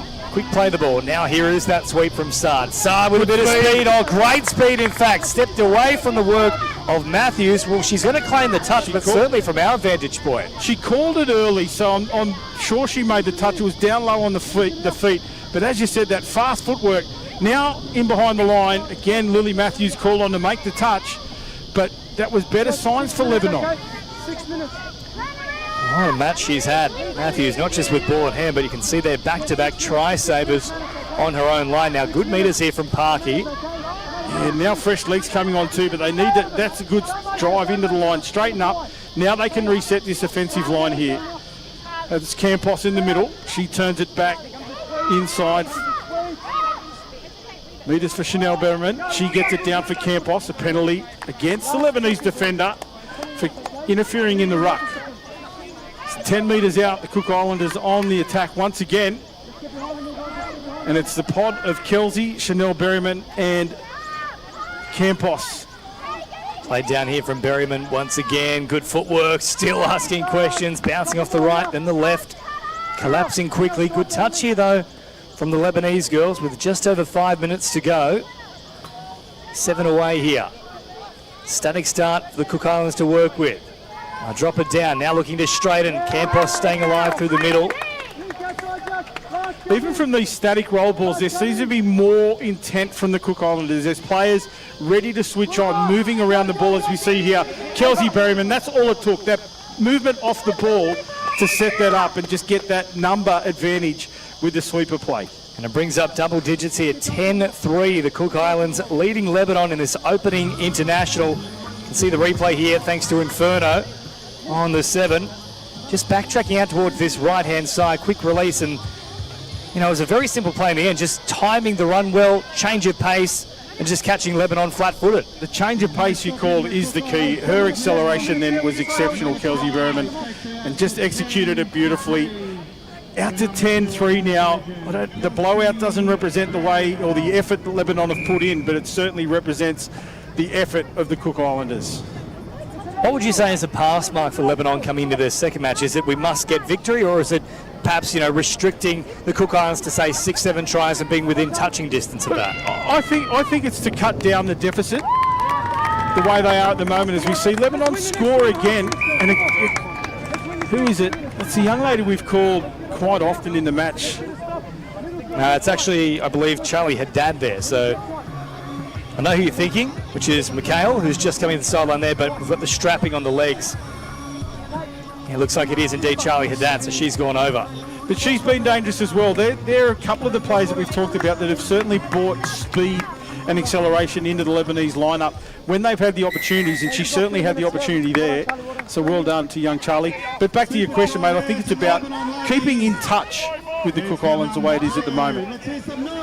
So 10-4 the score, if you don't mind, big buddy. 10-4, big buddy. I'm your big buddy. Now played quickly. I'm not going to say that. You can say it. They come out of this right-hand side. Nice. Oh, tearing them to shreds. That was wonderfully worked from the Cook Islands. Ellie Matthews waiting out there as all good wingers do.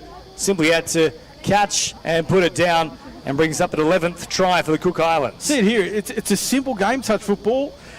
You get numbers, and then it's just draw and pass. Quick hands, we see there. Engage that winger who'd come in to try and shut down. Held it long enough and then slipped the beautiful ball to the winger, who did exactly what you said. She just held a space out there. Beautifully executed, and well done to the Cook Islands. It's a big margin here. They're just trying to keep up a little bit of confidence in the box here. They're looking a bit flat at the moment, Lebanon. You can understand why, especially with the hot conditions, but there's one player who has continuously asked questions for them. That's Kanan. She got a try not too long ago. But again, we haven't really seen too much of a combination between herself and Bashara, and now we're seeing, unfortunately, Sasson trip up Kanan. She kept the ball in hand. So they're just too tight here. There's nothing really doing. Now there's no support players out there. Bashara is dangerous with the long ball in behind the line. Looked short that time. But just that confusion around the ruck has really put pressure on Lebanon. Certainly has. We've only got about 90 seconds remaining now. So his first test match done and dusted. We know the winner of this one. Question is by how much. And the Cook Islands, they would certainly like to finish strongly here, perhaps with another try on the board. It's now Kirby works it forward. Last one brought up. Catch and pass here. There was a good chance of Matthews to do exactly that, but very well read from Lebanon, and they had a high press right through the middle of the field. She got up in the passing lane, chopped it down, shut down any opportunity Cook Islanders had. Now this is a good carry here from Bashara, as is that one from Charlie Haddad, the try scorer. Karaz takes it into the line, earns a team a penalty. That's much better, that set, but unfortunately it's going to take us right out to the hooter. It's the final minute of the game, and they'll get a full set of 6 here, 20 metres out. It was Arabella Gitney who showed some great awareness defensively to push up and shut that down. That gives Lebanon the chance now with decent field position. They'll try and set up a raid once again here. Crabbing across field is Karaz. Turns it once again for El Bajo. Plays it just inside the 7, but they can't capitalise on that quick roll ball. Back to Haddad once again. Fast release. Haddad catch and pass. And I think they have burnt them on the outside. It was nice and swift from Lebanon. I do have a little question mark as to whether that play the ball was square, but we'll give it to Lebanon here. They actually worked that quite well. In the flow of the game, James, I'm going to go with the referees and call it play on as we see this one here in replay. A little bit askew, but well done. That pass there was the money ball. Defence coming across at pace, but well executed to get that ball to the ground quickly for a try. As a siren sounds in the background, that'll see us out 11-5. And I know the scoreline is blown out and such here. I actually think Lebanon had a far improved second half compared to that first half. Just the one try on the board, 4-1 at the break, but there were 2 genuine bomb tries from the Cook Islands. So realistically, probably looking at a 6-1 scoreline. That second half, ultimately 4-7. So they've shown they can find gaps in this Cook Islands defence, which can be a very tough task. And to what you said earlier, I think that's what they need to do. Coach Musa will go away now and have a chat with them and just get them directed at taking that mindset in the second half. We can do it. Let's get behind each other. Let's execute those little things well, and we'll be in this contest and see if they can stick with Cook Islands and put some scoreboard pressure on them. So terrific start to our international test matches here. Up next, it is the rematch of the bronze medal game from the 2024 Touch World Cup. That was an absolute classic that took place in Nottingham. 10-8 the final score, and that one went all the way down to the wire. That is coming your way after a short break. Don't go too far. The action continues at the Tempe Velodrome for Lebanon v Cook Islands.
Yeah.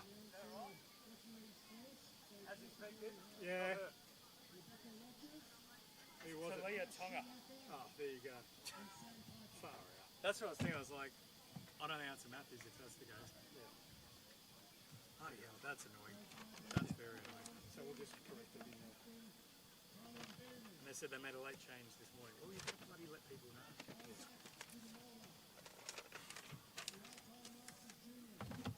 Especially if you're then not going to make yourself available for us to check. Well, I asked them to send me messages. That's how I got that. Yeah.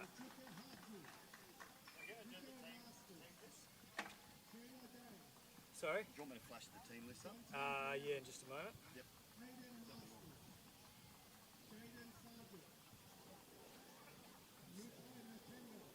Showing matter. I'll copy off your one for cookies. Now here will be the great question, are these right?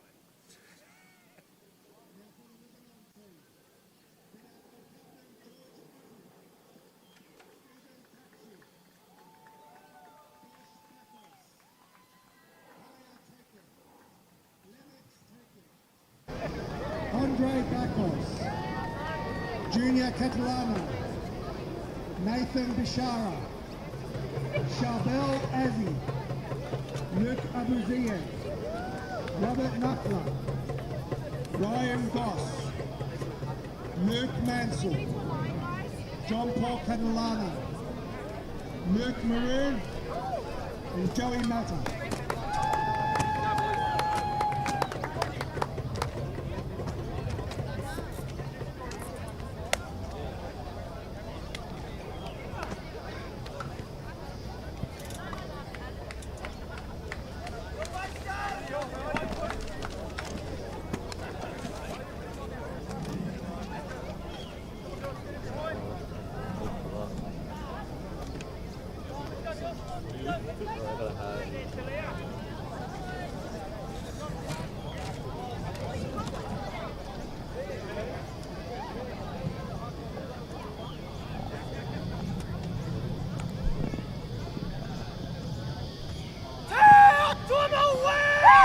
Welcome back into the Tempe Velodrome men's international test match between Lebanon and Cook Islands about to get underway.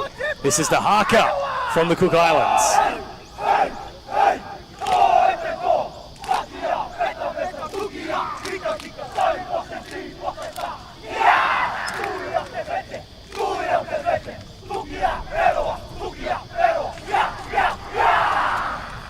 Well, the challenge has been set by the Cook Islands. What a great way to get this one into action. Let's take you through the team list here, beginning with Lebanon. So having a quick little look here, and it's a very similar side as well to that one that ultimately came away from the Touch Football World Cup last year with the bronze medal. In the one, it's Steve Tachi. The 2 is Josh Bakos. 4 and captain is George Azzi. 5 is Kaya Tika. 6 is Lennox Tika. 7, Andre Bakos. 9, Junior Catalano. 10, Nathan Bishara. 11, Charbel Azzi. 13, Luke Abuzay. 14, Robert Knackler. 15 is Ryan Goss. 17, and probably the informed winger in the world at the moment, Luke Mansour. The 23 is JP Catalano. 15, Luke Maroon, and the 27 is Joey Mata. They are coached by Michael Musa, managed by Ada Catalano, and the assistant coach is Paul Sphere. And their opponents, Lebanon, as we see the teams go through their final warm-up. Number 1, Stephen Tachi. Number 2 is Josh Bakos.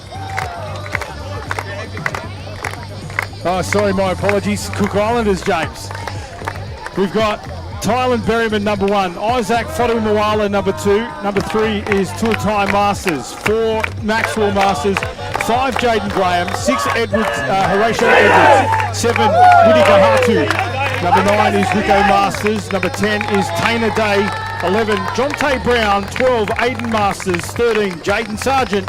And number 14 is Tupai Matenga. Now, we already know there is some world-class talent in this one. These two teams finishing 3rd and 4th respectively in the most recent World Cup last year. Arguably, I know he didn't win it, but player of the tournament for mine, based on some of those performances we saw, was Tylan Berryman. He tore Japan apart, he tore England apart. There were some just incredible matches where he quite literally lifted the entire side onto his back and took them all the way through. Maxwell Masters as well, just been in superb form. So some big players in this Cook Islands side. We've talked about Luke Mansour. We know what the Catalano boys can do.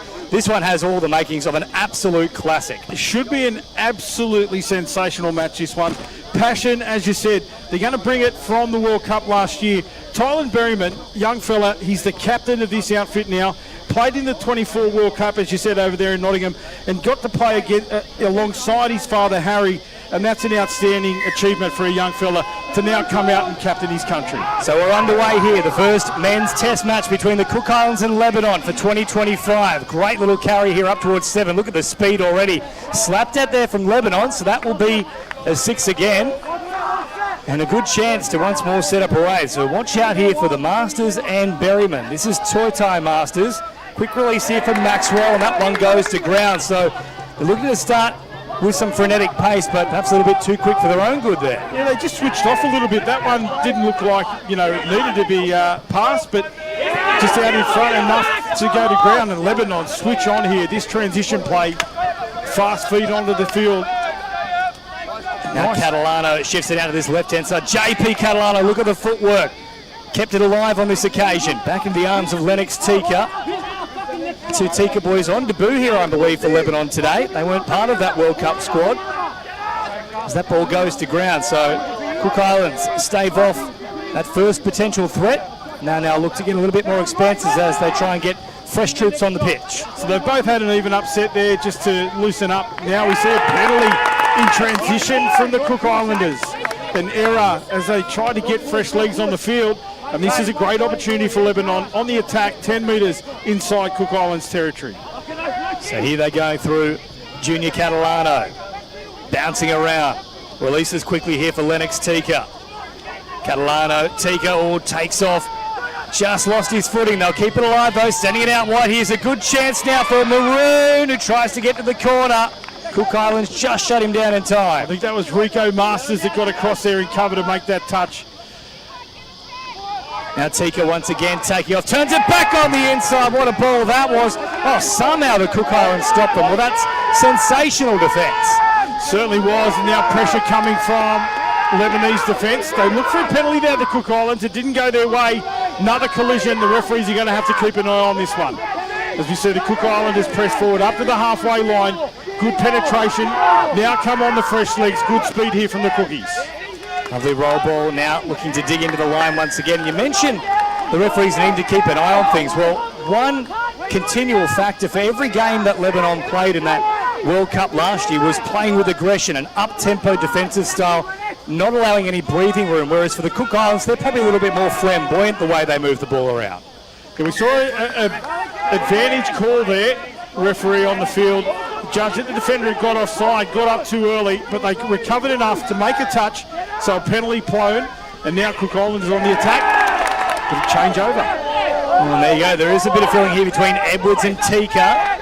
So it's already flaring up. We've only had about 3 minutes of play thus far. Is to be expected with international touch footy. Oh, and there's another strong hit on that occasion, once more from Edwards. So he's fired up off the back of that little fracker with Tika. Now Junior Catalano, who certainly doesn't know anything other than a forward motion, continues driving. Tachi gets it back once again, out on this left-hand side. Navigating for a passage, quick release, stepping up and nearly taking it. The Cook Islands would have had a free passage to the line, and it would have been the work of Jonte Brown. He got up out of the line there, was in the right position to take it, got his hands to it, but unfortunately couldn't control it. So now Lebanon with a great opportunity here, 10 metres out. So Goss plays it quickly, now wrapping nice around his Backos, yes, he certainly did find it. Backos delivers, and Lebanon have the first points of this test match. What a great start for both teams. Very, very quick stuff. As he went into the line there, it looked like he was losing his footing, and he got the ball away on the inside of the support play. Let's have a look. Takes it into the line. This is the play here. As it looked like he was going to dive for the line himself and then pop the ball up. Just drew that outside middle defender in. Well done. Great start for Lebanon. Yeah, sensational work there from Andre Backos and George Azzi, the captain, getting the first try. So Lebanon have the lead. Now, if you missed out on that cracking bronze medal match, it was 10-8 to Lebanon over in Nottingham last year. First time these two sides have come up against each other since. So a great little rematch here. It's scooped up now out of the hands of Abu Zaid. They'll turn this one over though, Lebanon. So that's pretty much their first error in this match. Certainly is. They've been on fire so far, but those little things won't worry them too much. They're dominating here on both sides of the ball. And the Cook Islands, they just need to regain some composure with this tap on the halfway line. And they'll just settle down now and see if they can switch something on. But there's a penalty. Not listening is the call. The referee saying that he called him offside. So a great penalty here setting up Cook Islands. It's a real chance now for the Cookies. Worked forward here from Maxwell Masters. Now the strapping on that right arm hasn't lasted too long. That's floating everywhere. Masters again. Conditions, mate, there'd be sweat. There'd be sort of oil underneath that as well, you'd imagine. Oh, there's Maxwell having a little crack at the line. Turned away here from Ryan Goss, who's got a great reach on him. He got down low as well, which is the key. Up off the line, down low to make that touch. So back to the 7 once more. 5.5 minutes has already flown past in this game. Tautai Masters. No look pass. Drops it down. Now here for Aiden Masters, floating a ball over the top. What a pass it was. Well taken from the Cook Islands, and we are locked up. That was a dream ball from Aiden Masters. Tupai Matanga it is on the end of it, but what a pass, as you called it, James. Beautifully executed, put it right up there for him to take. He had to get the ball to the ground quickly. We'll see it here. That pass here, left to right, over the top, takes it high, gets it down low for a big man. That's well done to Matenga. Pinpoint precision from Aiden Masters. That was masterful. So we're locked up at 1 try apiece. Around about 6 minutes gone here. Great action. So Junior Catalano works it forward, and now Charbel Azzi. That one goes to ground. And maybe that try's just unsettled Lebanon here a touch. That was uncharacteristic. It was an uncharacteristic error. Only a couple so far from Lebanon. But they'll resettle. Good coaching staff down there in the control the sub box. As the Cook Islanders roll on up over the halfway line. Now Graham, short pass there delivered back to him once again, trying to get away on this left-hand side. Tika was there to make the touch, and then Graham didn't turn it over cleanly, so that will result in a penalty. Junior Catalano up towards halfway. Yeah, 3 touches burnt, over the halfway line they go. Good injection of speed here from Azzi, the captain. He'll take his team into the defensive line. Players in motion around the ball. There's Andre Bakos again, who set up that first try, and he can really sense the feeling out there. Bakos just flinging the ball back at his opposition. Off the back of a pretty strong touch, and there has been certainly plenty of hard contact in this one. Now on this occasion, now a penalty here in favour of Lebanon. I think they're going to deem that he stepped out, not a penalty. Coach Harry Berryman, the fellow I spoke about earlier, played with his son over in the World Cup, now coaching this Cook Islands men's open team. So Azzi delivers back on the inside here for Kaya Tika. Tika now flat. Chance here with JP Catalano, who does have a wonderful ball in his repertoire. Plays it quickly. Catalano once again. Oh, he's got more than just the pass. What about the footwork? JP gets low and gets a second here for Lebanon. 2 tries to 1. This replay you're going to want to watch at home. How quickly he got that ball down. You call him getting it down low, but then it was the extension underneath the fingers of the defenders. There it is. So well done. John Paul Catalano. So many things in his bag of tricks. Great skills on display there.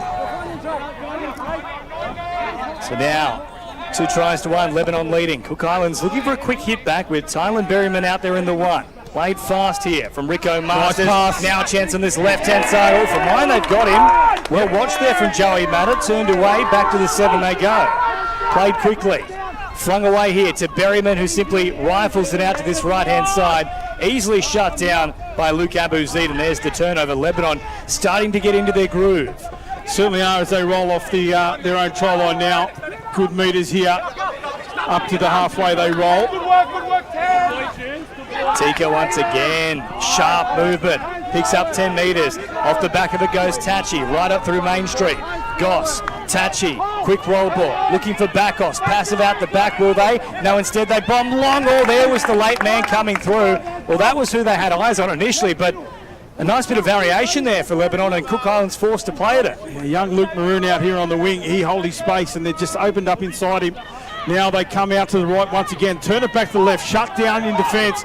Long ball on Bakos, here. that was superb from Bakos. What's going to be the call? All clear is the signal by the referees. Had to be. Lebanon in control here. See it here again in replay. Sweeper goes around right, then he drops it immediately back to the left. Strike dump, long ball from the ground.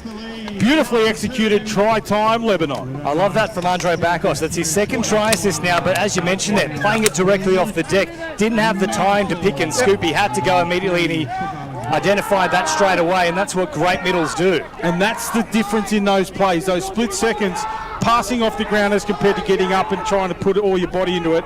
Beautifully done and well done to Abu-Zaid, who scores a try. A little pop pass. Oh, that's brilliantly done again from Maroon out wide. We talk about Luke Mansour on the wing, being one of the informed wingers. Well, I must say we haven't seen a great deal of Luke Maroon, but that was a sensational read. because now Tika gets up over halfway. He looks quick too, Maroon. I'd like to see him in a bit of open space as the ball comes now into play. They look to go left, shift it to the right. Tika once again finds Kaya Tika. What a ball from Lennox. That was legendary into the arms of his brother. And Lebanon go bang, bang, bang. Here it is in replay. Let's have a look at the speed of the roll ball. That pass could have been forward, but no. Off the left foot, delivered it on a plate, and then executed beautifully to finish it off. And Lebanon in control on the scoreboard and on the field, 4-1. Well, that was nasty. Out of the arms there from Kaya Tika. Into the hands of Lennox, and over they went. So terrific stuff here from Lebanon. Michael Musa, the coach, just calling for a bit of calm now. They're in control. They just have to stick to their policies and procedures here. So back-offs. Works it forward. Linking up here with Robert Nackler. Real veteran in this team now, Robert. Pass back to Azzy, the captain. But how important it is to see Nackler out there, bringing these young fellas through. As you said, one of the most experienced players in the world of touch football. And what a great role model for these young Lebanese fellas. JP just trying to go for that little sinker pass over the top. Picked off, though, from the Cook Islands. And it's a good point you raised there. Of course, last year, that role was left largely to Jason Stanton. So he was the man bringing these young fellas through, acting as that gel in the middle. Certainly not blessed with speed, but smarts between the ears. That's what it really came down to. And now Robert following in like kind as they get this transition going. I think that's why George Azzy has been named captain, to essentially usher in the new era for Lebanon. Absolutely. So you see Nackler in the half, getting that role played. Just knows exactly how to do the small things very well. And now Lebanon on the attack again. They roll in, pull back on the 7 metres, drawing the Cook Islanders up. So here's Kaya Tika, now Lennox. Big right foot step, then floats it out wide. Oh, he's got the ball on a string here. Lennox Tika will result in a 5th try for Lebanon. Geez, he's got all the skills. No, hang on, we've gone too early. It was a forward pass. I think it will still be a Lebanon ball, though, for the initial infraction for being offside, it looks like. Yep. So the forward pass called, and as you said, they then go back to the initial penalty, which was the offside. No advantage. Here it is again on the Inferno replay. Passing, before the line. Oh, geez, there's not much in it. There's not much in it, but the referee was out there. Thought it came out of the hands forward, so she made the call. Oh, Tika again, great footwork. Geez, the two Tika boys have started like a house on fire here. You said they were new into the lineup. I'll tell you what, that's a very good selection for Lebanon. Well, they're very young too, the pair of them. So they've got some great young players coming through. You look at JP Catalano as well. I believe he's only 19, 20 years of age. Maroon looks young, this winger that we've talked about. But here they are on the attack in the middle. Cook Islanders not coming up off the line at the speed the referee required. And man with ball at hand, of course, he's made his Origin debut in the Men's Open this year. Junior Catalano for New South Wales. So they're really building quite a formidable lineup, Lebanon. Have to have the tilt at potentially going better than the bronze in 2028, as now Catalano drops it down. JP Catalano back to Goss. Will backtrack to the 7. Keep a close eye on Junior wrapping around. Here he comes now. Back on the inside for JP Catalano, who got to ground very quickly. Geez, they've been good on their own line, though, the Cook Islands. That transition from catch to ground is so fast. It's so well executed, but that time the touch was made. Keep an eye on that play. Here's JP once more. Great footwork. This time splits them and links up. They'll get it down inside the dead ball line. Oh, yeah, the bump of the chest. They are pumped up here, Lebanon. 5-1. Haven't they started well? Plenty of passion on display here from the Lebanese boys. Proud to represent the Cedar. And here they are in front of home fans. Plenty of that Lebanese flag around the ground as well. And they are certainly bringing the highlights here to this match so far. And the Cook Islands now, they have to turn it around if they're going to stay in touch, as we have 5 minutes left in this half and the scoreline 5-1. Joey Matter getting that try. And geez, it's all smiles in the box here too. Steve Tachi alongside his coach Michael Musa, as now the Cook Islands might cause a bit of a frown here. That last little release, it was a clever one, but just didn't quite find the mark. The support player back on the inside had just shut down a little bit, took his eye off the play, wasn't aware that it was coming his way. I think if he was, he would have scored then, but they didn't, and Lebanon just roll on. They bring the ball back at speed, and they try to find that chink in the Cook Islands armour once again. Here's Tachi, and now Tika working it forward. And the two Tika boys have been so strong in the opening 6 or so minutes here, 16 I should say, as now they go through once again. This time it is the work of Lennox Tika, looking for support, pops a pass for Kaya. Oh, you're kidding! Stop it! That's way too good. The Tika boys with an exclamation mark on the T. It's terrific. That was almost criminal, the way that fell apart for the Cook Islanders. But it's all about the fact that they stayed alive here to support players. Have a look, he goes all the way back, just on the, he was tiptoeing on that line and managed to find support. There was still plenty of work to do to get the ball over the try line that time. That is so cheeky from Lennox Tika, linking up with Kaya. And can you believe it, 6-1, I don't think anyone was prepared for this, certainly not the Cook Islands. I don't think the Cook Islanders thought this was going to happen at all. Some of their bigger players need to stand tall now and just pull their teammates back into this game. 6-1, still 3.5 minutes remain here in the first half. Well, they seem shell-shocked at the moment, of course. If you take a look at their form guide from the 2024 World Cup, they knocked off some big scalps. Japan, England, they all took them down on the way to that bronze medal match. Ultimately, Lebanon took it out, but could put an argument in for the fact that Lebanon, outside of perhaps against France, who are one of the biggest sides and a decent showing against Australia, they maybe had a bit of an easier draw, so it's still largely up in the air. I think there's a little bit of a mixture of experience out here too, and some of those young fellas that played at the World Cup have backed up and played in the Asia Pacific Youth Cup as well. So they've got some good experience, but there's also a bit of a disjointedness in this team because half of the team haven't played together before. I got some tips early on. So there's a few players out there that may be just trying to find that rhythm within that structure.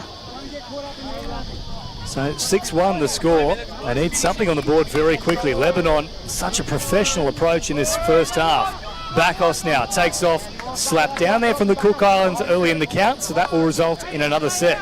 The defender got up in the line there, just knocked it down. It means they're going to have to dig deep to defend here. That was Aiden Masters that got in the passing channel. Now it's in the hands of Bakos. Back to Azzy, threatening and then taking himself. Well, Masters just planted the feet, and Azzy then said, okay, well, if you're not going to move, I will. You talked about it in the girls' game, the ball held in two hands out in front, and that just engaged Masters, and as you said, he went flat-footed, he locked himself in. We'll see it here, just that little dummy. He was up in the passing channel where he was previously.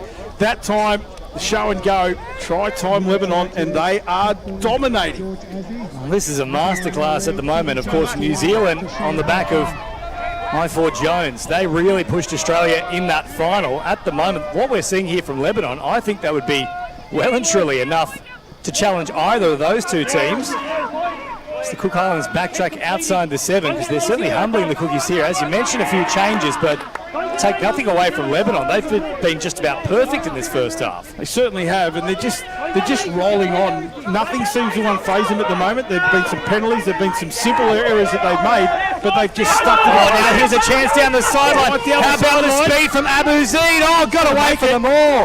Abu Zaid, well, it was the tightrope execution. There's the swish at the end of it as well, but he could walk along that very fine line. Sprinted, in fact, and was like a trapeze artist in the end. Yes, steal it away from Ray Hadley. He talks about tiptoeing on the precipice, and that's exactly what you can see there. He's on the edge of the cliff, but he was able to stay in. They then had the speed to burn the defender, who made a valiant effort at the end, but great effort there. Another excellent try for Lebanon. So 10-8 was the final score in that bronze medal match in the World Cup last year. 8-1, and we're not even at the halfway break in this one. Cook Islands desperate for something. There's some nice work, but then brilliantly read from out wide from Mansour, but he didn't get him in the end. Get there in time. He just Maroon, my apologies. As you said, he read it well, Maroon, but as he came in to shut it down, the little tuck of the body was enough to evade the outreach fingertips.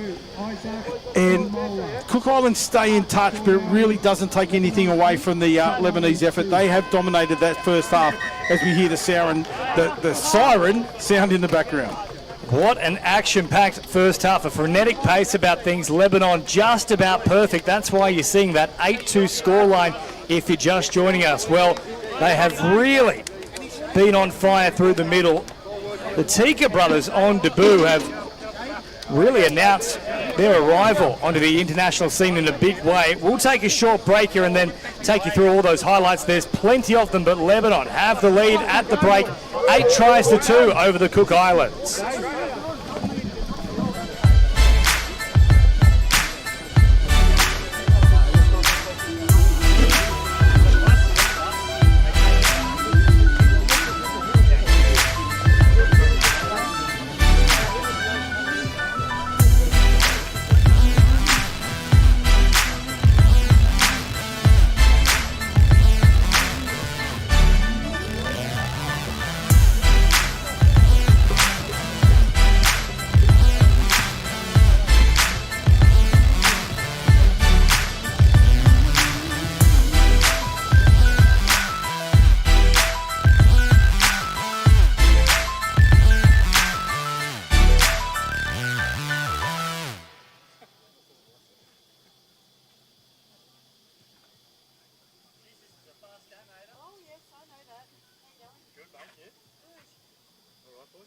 All good, mate, thank you. There's your stuff going and go in the heat. When it blows up in your face, mate, you know that it's not working.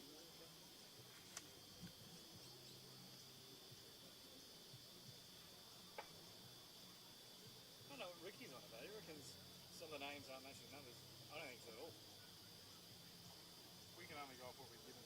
Yeah, but also I know for a fact that's Aussie. I know that's Pacos. I know that. Like, the only ones I don't know, the Tika boys, and they're 5 and 6.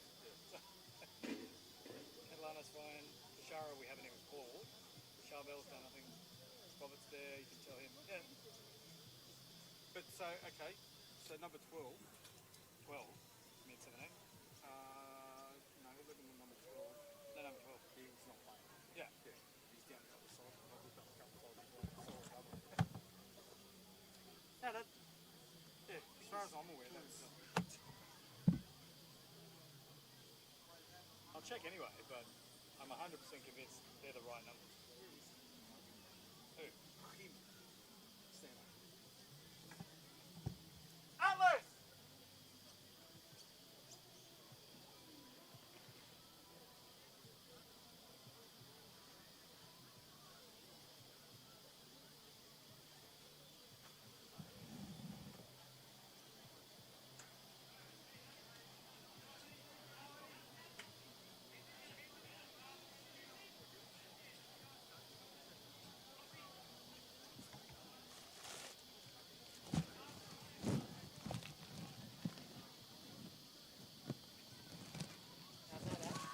Going good, buddy? Okay. Going good.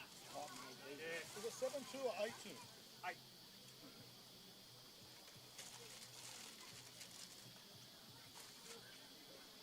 Keep completing, keep leading, keep fucking dumping, no pressure passes. Watch stay here. Keep doing the fucking same thing. Easy.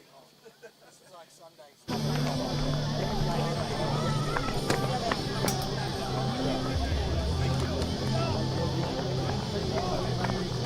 Keep doing the dirty work, boys. Do the dirty work.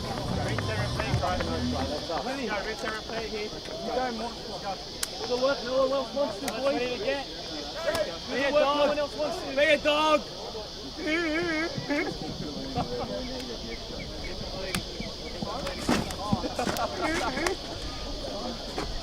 Welcome back for the second half of this international match. Lebanon taking on Cook Islands. Lebanon's in the ascendancy here as we make our way into the second half action. James Preston, what a game so far. Oh, it's been phenomenal, especially from Lebanon, but the pace just in general from both teams. This is why we love test touch footy, as the Tika boys once again really start to wind up early on in the action. Will take them on, but just caught on the line on that occasion. The Cook Islands have probably come up with 4 or 5 try savers right on the line in that first half, and they'll pick up where they left off here, even with the score at 8-2. It was the last gasp touch, that one. It was on the money. Final play coming. Lebanon, the Tika outstretched once hand. again. Tika, but the touch affected by the Cook Islands. Number 13, Jaden Sargent. Turns away the opening flurry by Lebanon, but then unfortunately gives away a penalty on the third touch. Next week, maybe. So Azzy back into the action now. Tika, work it forward. Probably the slowest we've seen so far from Lebanon, but purely in the setup. Now JP Catalano bouncing around just outside the 7. Tika plays it quickly. Back for Catalano. What about the footwork? Or nearly found the pass to Mansour, who was waiting for it on this left wing. Just didn't quite arrive there, and I think he just couldn't generate the power off his knees. Yeah, what about the footwork? What about the knee work? Something you don't see every day, but Nelly got it there. So now Cook Island's up over halfway. Tylen Berryman worked here for Tautai Masters. Scooped up here on the last by Brown. Brown finding a little pass, but they can't capitalise here, the Cook Islands. So score remains at 8-2 after about 2 minutes of play in the second half. Got through the defensive line there and tried to get the ball around behind the defender. Couldn't get it away in time. So Lebanon see off another attacking raid by the Cook Islanders. And now they earn a penalty. Good momentum from those settled plays that they were running to the sub box, and they get a penalty on the back of it. Good field position too here, as Mansour will restart things. As we mentioned at the top of the broadcast, arguably the form winger in the game. It's now Bakos. Works it up through the middle. Maxwell Masters makes the touch. Bakos comes at him once again. Now Goss drops it down. Wraparound here for Andre Bakos, who's been very dangerous so far. I thought he was going to be given a gift to play through the line, but they just got their onside in time. So last one brought up. They simply try and kill it away from the Cook Islands box, and I must say that's the meekest end to a set we've seen so far from Lebanon. Probably the only time they've got it wrong. And then just the penalty, it was a late pass. It was done so slow and there was no intent. It's just a late pass, so a penalty given to Cook Islands. Not much in the difference there, but it'll just set them up here as they make their way to the sub box. Now the fresh legs come on, good speed in transition as well from the Cookies. Now a quick release as they march up through the middle here through Jonte Brown once again. Playing quickly there from Sargent. Sargent then trying to get away, but they won't get away with that one. It was a forward pass from the ruck, I think was the call. So it'll be a changeover. I'm not squaring the ruck. So a changeover here for Lebanon. None need to bring it out of their own territory again, but they've done that very well so far in this match. Certainly have, as now Azzy shuffles a nice ball out to this left-hand side. Bakos, and then charging onto the action is Mata. Tachi linking up here with Junior Catalano. Oh, but they won't get away with that one. So both teams guilty of that with the previous set. Interchange error there, James. It was 7 on the field was the signal by the referee here on the sideline. So they just didn't get that transition, timed correctly. Interesting start here for Lebanon, as we mentioned. Essentially perfect in that first half, but we've already seen two very uncharacteristic blemishes in probably, 2 of their first 4 sets. It can happen coming out of a halftime break where, the energy's high, they went out there positive, and then I don't think it'll concern them too much, and the coaching staff will just keep them together in the box as well. There's plenty of experience in that coaching lineup. So last one brought up here for the Cook Islands. They'll float it to Tylen Berryman. Big right foot step, now rifles a pass. Oh, the tip on was nice as well. Just had perhaps a bit too much pepper to be reeled in time. 8-2 it remains. And interestingly there, the sideline referee already had his hand up for a forward pass. So I'm not sure how that would have played out in the end. But when the ball went to ground, it alleviated the need for a penalty. Now the Cook Islanders get an opportunity here. Drop ball from Lebanon coming off their own line. So now Horatio Edwards out there for them in the 6. Taking a run at them was Isaac Fotu Moala. Back to the 7 he goes. Here he is again, Fotu Moala. Dropping it down. Edwards, Berryman, Fotu Moala, well read from Mansour. For mine, that's gone backwards, and play on is the call. So again, we talk about just a brilliant winger that Luke Mansour is, and a lot of that work is defensive as well. Stephen Tashi he worked his heart out there then. He was a man that took that final possession when it was popped up, came to the sideline, just fell off his feet and laid down in the sub box for a few seconds to get his breath back. And of course another one of our veterans here for Lebanon. So Robert Nackler, Stephen Tachi, 2 of those, I don't want to say old timers, but they've been around for enough. Players. Experienced. And of course outside of speed, what can't you substitute for? Experience. That's the one. You can't buy it in Coles. But if you did, you wouldn't be able to feed a family of 4 for it, I can tell you that much. Righto, Curtis Stone. Anyway, it's the Cook Islands on the attack. Up and halfway line. Error made. Now there's a advantage real here. chance here with Tika turning it back on the inside. Oh, they were thinking about that late release there, Sharbel Azzi. So that was a good hold from Azzi, but we're going to bring the ball all the way back. Not sure what they've called here, the referees. Referees have found an infringement. Reset. Well, that's very generic from you, Adam Collins. Bring the ball back to Found me. an infringement. Nonetheless, the Cook Islands do have the attack here. Short pass now for Masters, who drops it down. Now a little wraparound play here from Maxwell Masters.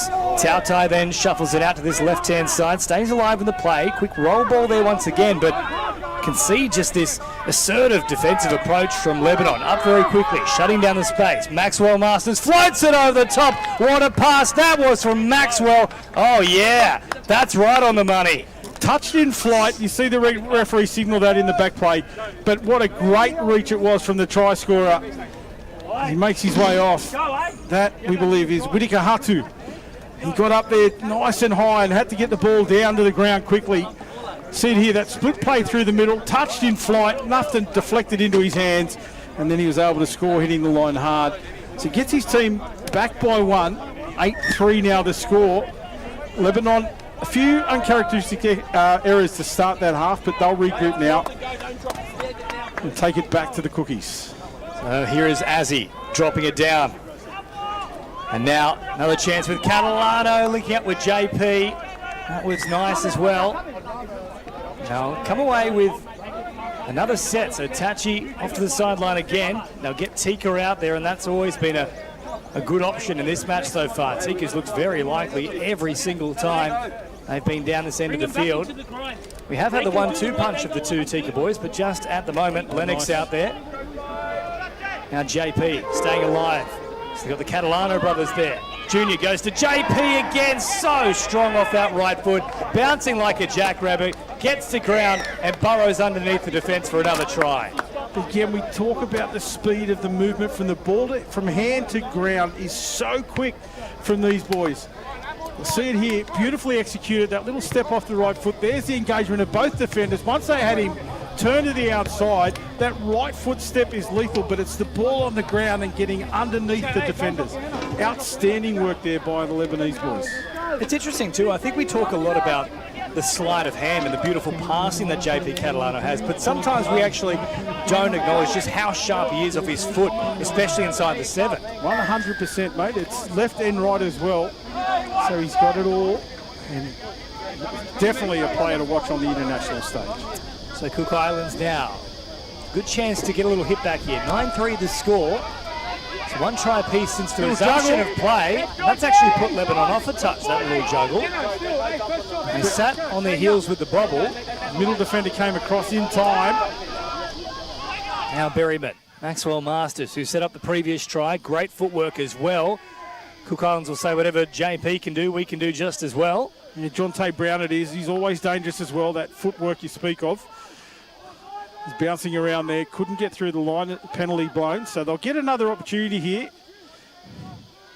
Berryman back to Masters, all nearly snaffled up there from Lebanon, but they did get a hand on it.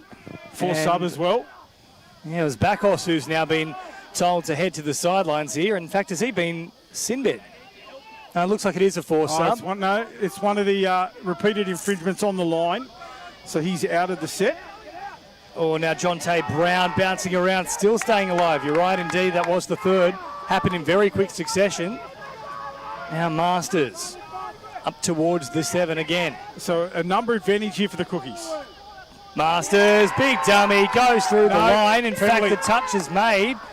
But yes, you're right, they'll come back to the ruck itself. I think they might have just got the touch had it been played through anyway. It was smart from Sharbel Azzi, but I must say, little hats off here to the referees. They've been excellent in this one also. Rebecca Rogers, Josh Schumacher and Sam Piper. Certainly have that early, exchanges where there was a little bit of feeling in it. They took control of it, they let it play out, and then they took control, and it's been a great game by the referees here in this one. So Bakos, and now short pass there from Robert Knackler, then linking up with Lennox Tika. Kaya Tika now takes off up towards the 7. Played here from Goss. Short pass, Tika again. Tika! Take a bow. That's so sneaky. Oh, they're going to bring it back though. They certainly are. I'm not sure why. Well, they're going to say pass forward to off the Tempe ruck. off the ruck. Because there was nothing wrong with the way he got the ball over the line. Question marks there for Cook Islands as to whether they got fingertips underneath there from Matango. It was a Numbers. touch and go. And now Tika again. Look at the footwork. That was Benji Marshall-like. They'll bring it out to this right-hand side. And Luke Mansour, you can never keep him out of the contest. He'll get across the line for a try. Dare I say it, Tika Bow, mate, because he has been on fire. Both of the brothers, as you said, have had a big impact on this one, but if it's not the sleight of hand or just beautiful, accurate passes, it's the hot stepping as well. They've got everything that they've injected into this match. I must say, we haven't probably seen too much of the Tikas coming through. I know they've been floating about some state cups and some of the National Youth Championships. Again, both very young, but really arriving on the big stage here today as that pass is well and truly wide of the mark. So the score remains 10-3. We talk about the experience in the coaching box of the Lebanese team, but it's the entire structure in the Lebanese touch outfit with Jason Stanton at the helm. We've got Paul Sphere down there now, helping Mick Musa himself, a very experienced international coach. And they travel around the world, they identify talent that can represent their country, and that's exactly what they brought here to this match with the Tika boys. Certainly is the case, and had a couple of players out of Beirut joining the World Cup squad last year. Of course, they can't be here today, as now Azzy bounces around, eventually is caught, and they'll turn it over. And I must say, since Lebanon have come running away with this, that feeling that we saw in the first few minutes largely gone out of the game, and it's just flowed. Yep. As I said, the referees controlled it. They let it take place. They controlled it and said, righto, enough, boys, let's get back in the flow of the game. And that's exactly what both teams have done. And it's been Lebanon who have controlled that. So a little dummy coming in here and now released quickly. Passive ball out the back, but Lebanon just getting all the assignments done correctly defensively as now Shab El Azzi works it forward. Strong touch on him as George follows up in like kind. Short little pass there from Maroon, however, incorrect roll ball, and we'll have the turnover now in favour of the Cook Islands. We try to work it away here through Rico Masters.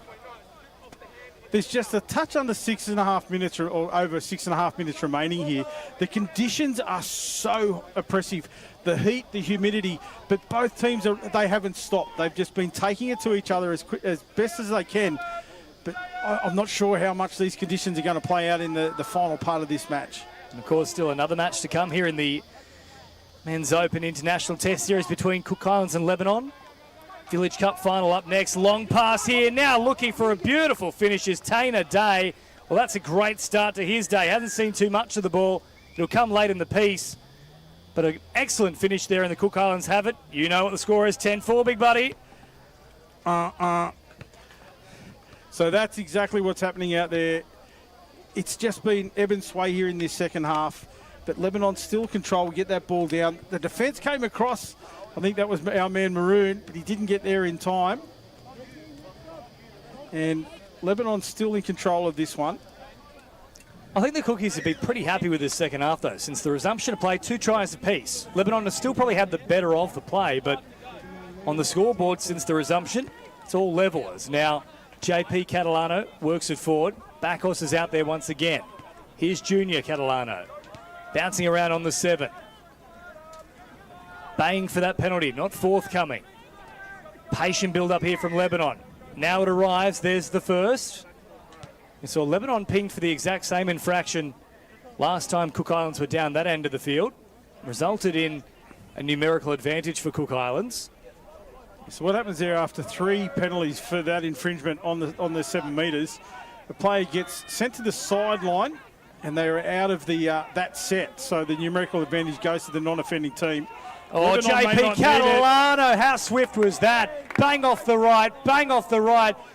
He's saying you've got to award it, but he'll get the penalty instead. That's 2 now. So, referee Rogers there says that the player that made the final touch was onside, so there can be no advantage. And the penalty goes to Lebanon. That's the second, as you said, so keep an eye on that. JP is still questioning it. Here he is hopping in an acting half now. Junior, nice. catch and pass. Mansour for the corner. Such a smooth mover up along the sideline. Got it down with little to no space to work with. Quick release there from Catalano, but it was also the way he engaged the outside defender with his eyes. He had eyes only for the try line, so that made the winger think that he was going to go for it himself. Held him up long enough. You can see there, just enough to turn him inside out, and then he got the ball away at the same time.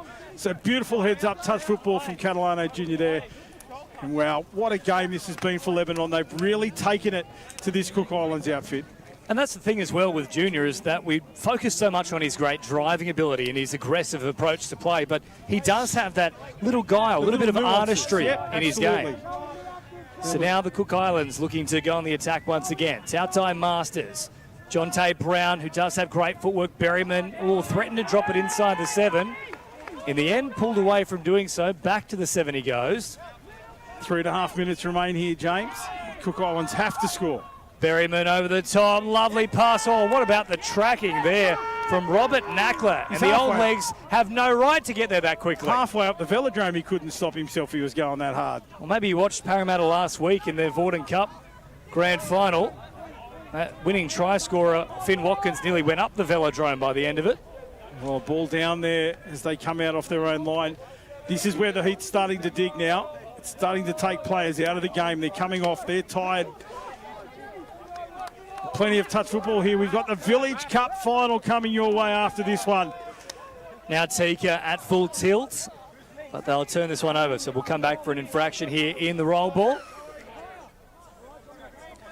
Yeah, these boys out here representing Lebanon, but we've got the Village Cup. The boys representing their villages back in Lebanon. And we've got them warming up here behind us. The AKA boys, they're going to bring their best. And hey, this is the curtain raiser to the Village Cup, we're being told. More passion, more feeling than this international match. The boys from the AKA ready to take on their opponents. Karam, stick around for that action. Yeah, that one coming your way in roughly about 6-7 minutes time. 2 minutes left in this game. So they'll turn it back to this right-hand side. Sargent waiting for it once again. Hops in at acting half. Oh, Sargent takes off. Now looks for the pass. Slapped down there by Lebanon. Of course, frequent viewers of the country championships would be familiar with the work of Jaden Sargent. Plays for Wollongong in the mixed open side, and he's come up with some miraculous plays over the years. Here is Sargent once more now. Drops it down. Sargent delivering. Back nice here for Edwards. Edwards finding the pass. As you mentioned, a lovely ball. And Aiden Masters, who has provided a couple of brilliant long passes, this time is on the end of a short one. I think it's going to be a little too late here for the Cook Islands. Lebanon have dominated this international match, and they'll take out the first game in this series. And you see that try there for the Cookies. But I think it's all she wrote now. Just to tick over, 1 minute remains here, and the conditions just starting to take effect. Yeah, very warm here in Tempe. I'm sweating in places that you don't have places. I don't want to know about it. As now Lebanon through Junior Catalano. Nice little step. Then JP now linking up wide. Oh, Matter. That certainly matters. What a pass right in the hands of Maroon. Our man Maroon. And there is the dirty dozen brought up. 12-5. 12-5. What a domination here by the Lebanese outfit. In front of a home crowd, we talked about the flags around. The Village Cup being played at the same time. There's plenty of passion here on display for our Lebanese spectators. And the boys are putting on a show. Certainly are. And now just under 30 seconds remaining. One final chance here for the Cook Islands to get a consolation try. The tone was set in that first half. A massive performance. Lebanon racing out to an 8-1 lead before a late try. Berryman 8-2. That's beautiful from Tylen Berryman. Links up with Maxwell Masters, who certainly does deserve a try. And with a few seconds remaining now, you'd imagine the two sides will simply shake hands. They've looked up at the clock, James, exactly as you call it. They're shaking hands. Plenty of celebrations out there. Lebanon take it out. Convincing victory in the end. But a good finish there for the Cook Islanders, showing that they were taking it right down to the wire. And fittingly, it was that man, Tylen Berryman, that found Maxwell Masters to get one on the board, to round it out. But domination by the Lebanese outfit. Outstanding showing here from Lebanon. Led, of course, at halftime 8 tries to 2. So 4 apiece since the resumption of play. There's enough to build on there for the Cook Islands into match 2. Absolutely, mate, and that finish sets them up for that as well. I think, you know, that's something the coaches can call on as far as positivity goes. Look, we're able to get it done right at the end of the game, so if we can stick with them as long as we can, opportunities will come up. But this Village Cup final, we're going to bring you the action now. We're going to take a quick break and bring you all the action of the Village Cup final, aka taking on the boys from Carrum.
Actually, it wasn't.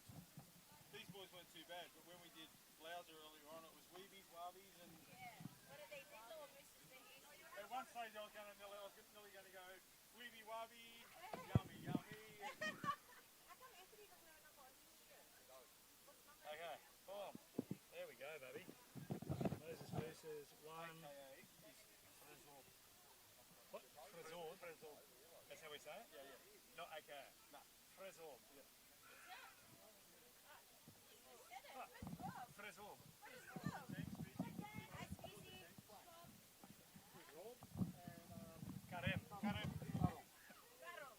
Karam.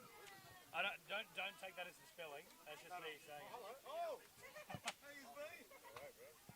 It's the one we had up before, Ben. The one with the KH. It's that one.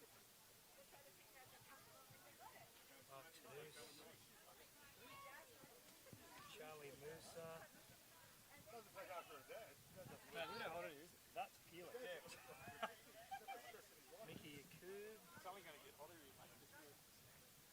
Mate, it's going to get worse for me. I've got to go off and call futsal in a hall. Sorry, I sent you an updated one. Yeah? Because there's two players missing. 2 players missing. With 2 jersey numbers missing. Ah. So it should be updated now. Thank you. No actual.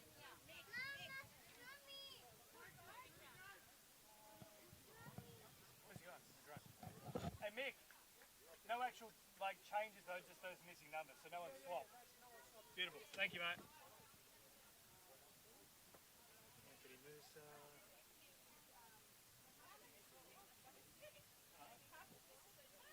Yeah, I know, there's 7 mooses. If you yell at moose, you 50% chance you I'm saying to Musa. Done. 50% chance you get it wrong. You might move the table back all of a sudden. That'd be better for you. Just depends if this stuff's going to fall off. Hang on. Help me. Hang on. No, grab it. Adam, you take it. You go over there, move it with me. Adam, make sure these don't fall back. Yeah, I'll do it. I'll let you.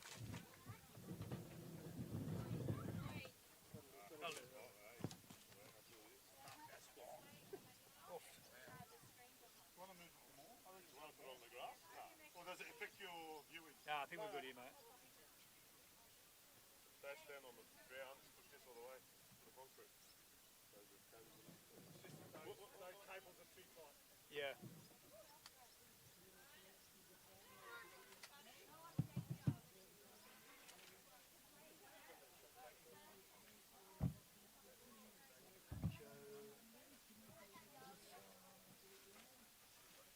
A bit of chocolate this is. Yeah, mine. Chocolate. It's melting. Yeah, yeah.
Fixed in the second half. Yeah, we went and checked it up. Oh, you did? You fixed it? Yeah, we were like, that doesn't look right. So second half was right. First half was wrong. No worries. No, I just worried because the second game's going to come later on. Yeah, it'll be great. Appreciate it. Thank you.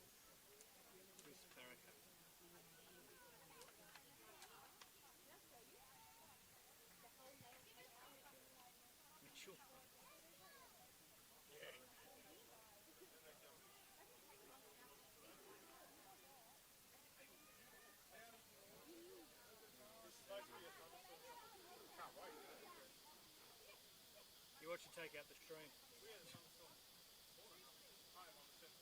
Oh, did you?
Even my highlighters are burning. Look at that. That's crazy. Okay. So are they Lebanese Kiwis? Or are they their mother's Lebanese. Their mother's actually Lebanese. Saba. S-A-B-A, Saba. Tell you what, they're good. Well, they played for Australia also. Yeah. I'm pretty sure they played for Australia. In the youth. Yeah. Sorry? Golf coach, yeah.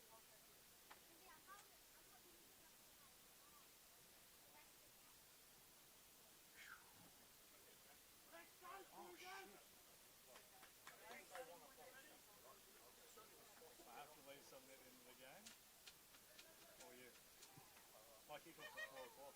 Oh. Glenwood. Ah. I think it's 4:20 to be precise. This is definitely running behind time. It's like 5 minutes, I think. So make your shirt off, get a proper shirt. No, I'm not doing that. Yeah, this is my last one. Yeah. But I think this is a fair bit behind. Yeah. We gotta go. I mean, that's 15 behind. 20 actually. What's he doing? Yeah. I might have to bounce early. Adam will take over if he does. What are you doing Saturday? Oh, okay. Not lawn bowls.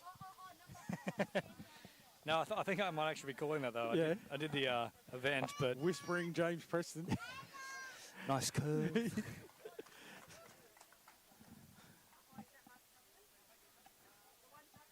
He'll talk us in. He should call us in. Who knows? Yeah.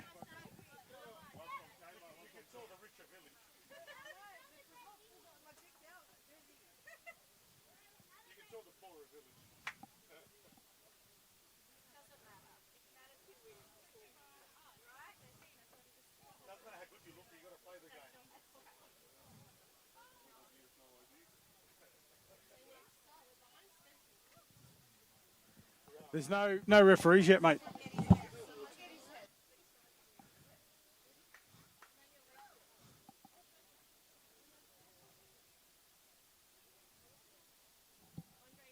You're awaiting the arrivals of the referees.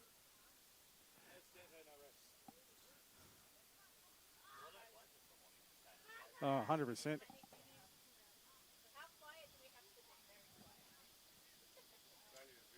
No, you can be as loud as you like.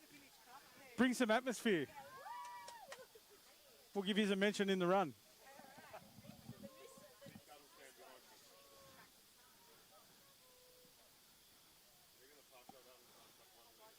Yeah. Yeah. I've got my eye on a Guzlam there.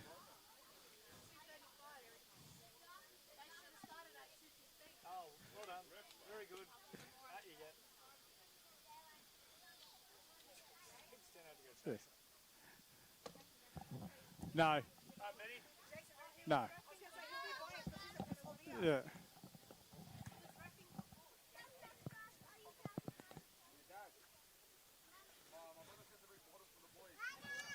I'll go for this side if you go through that one. Okay. Welcome back to the Canterbury Velodrome. We've had two spectacular test matches between the Cook Islands and Lebanon in our women's and men's division. Now it is time for our Village Cup Grand Final. These teams have been battling out through the morning, and now we arrive at Fresor up against Karam. I'll take you through Karam here. In the 1 is Moses Musa. The 2 is Charlie Musa. 3, Mark Tanous. 4, Mickey Yakub. 5, Anthony Musa. 6, JP Tanous. 7, Joey Kathrib. 8 is Sid Musa. 9, Anthony Kathrib. 10, Mark Bishara. 11, Mick Joe Musa. 12, Wazel Raful.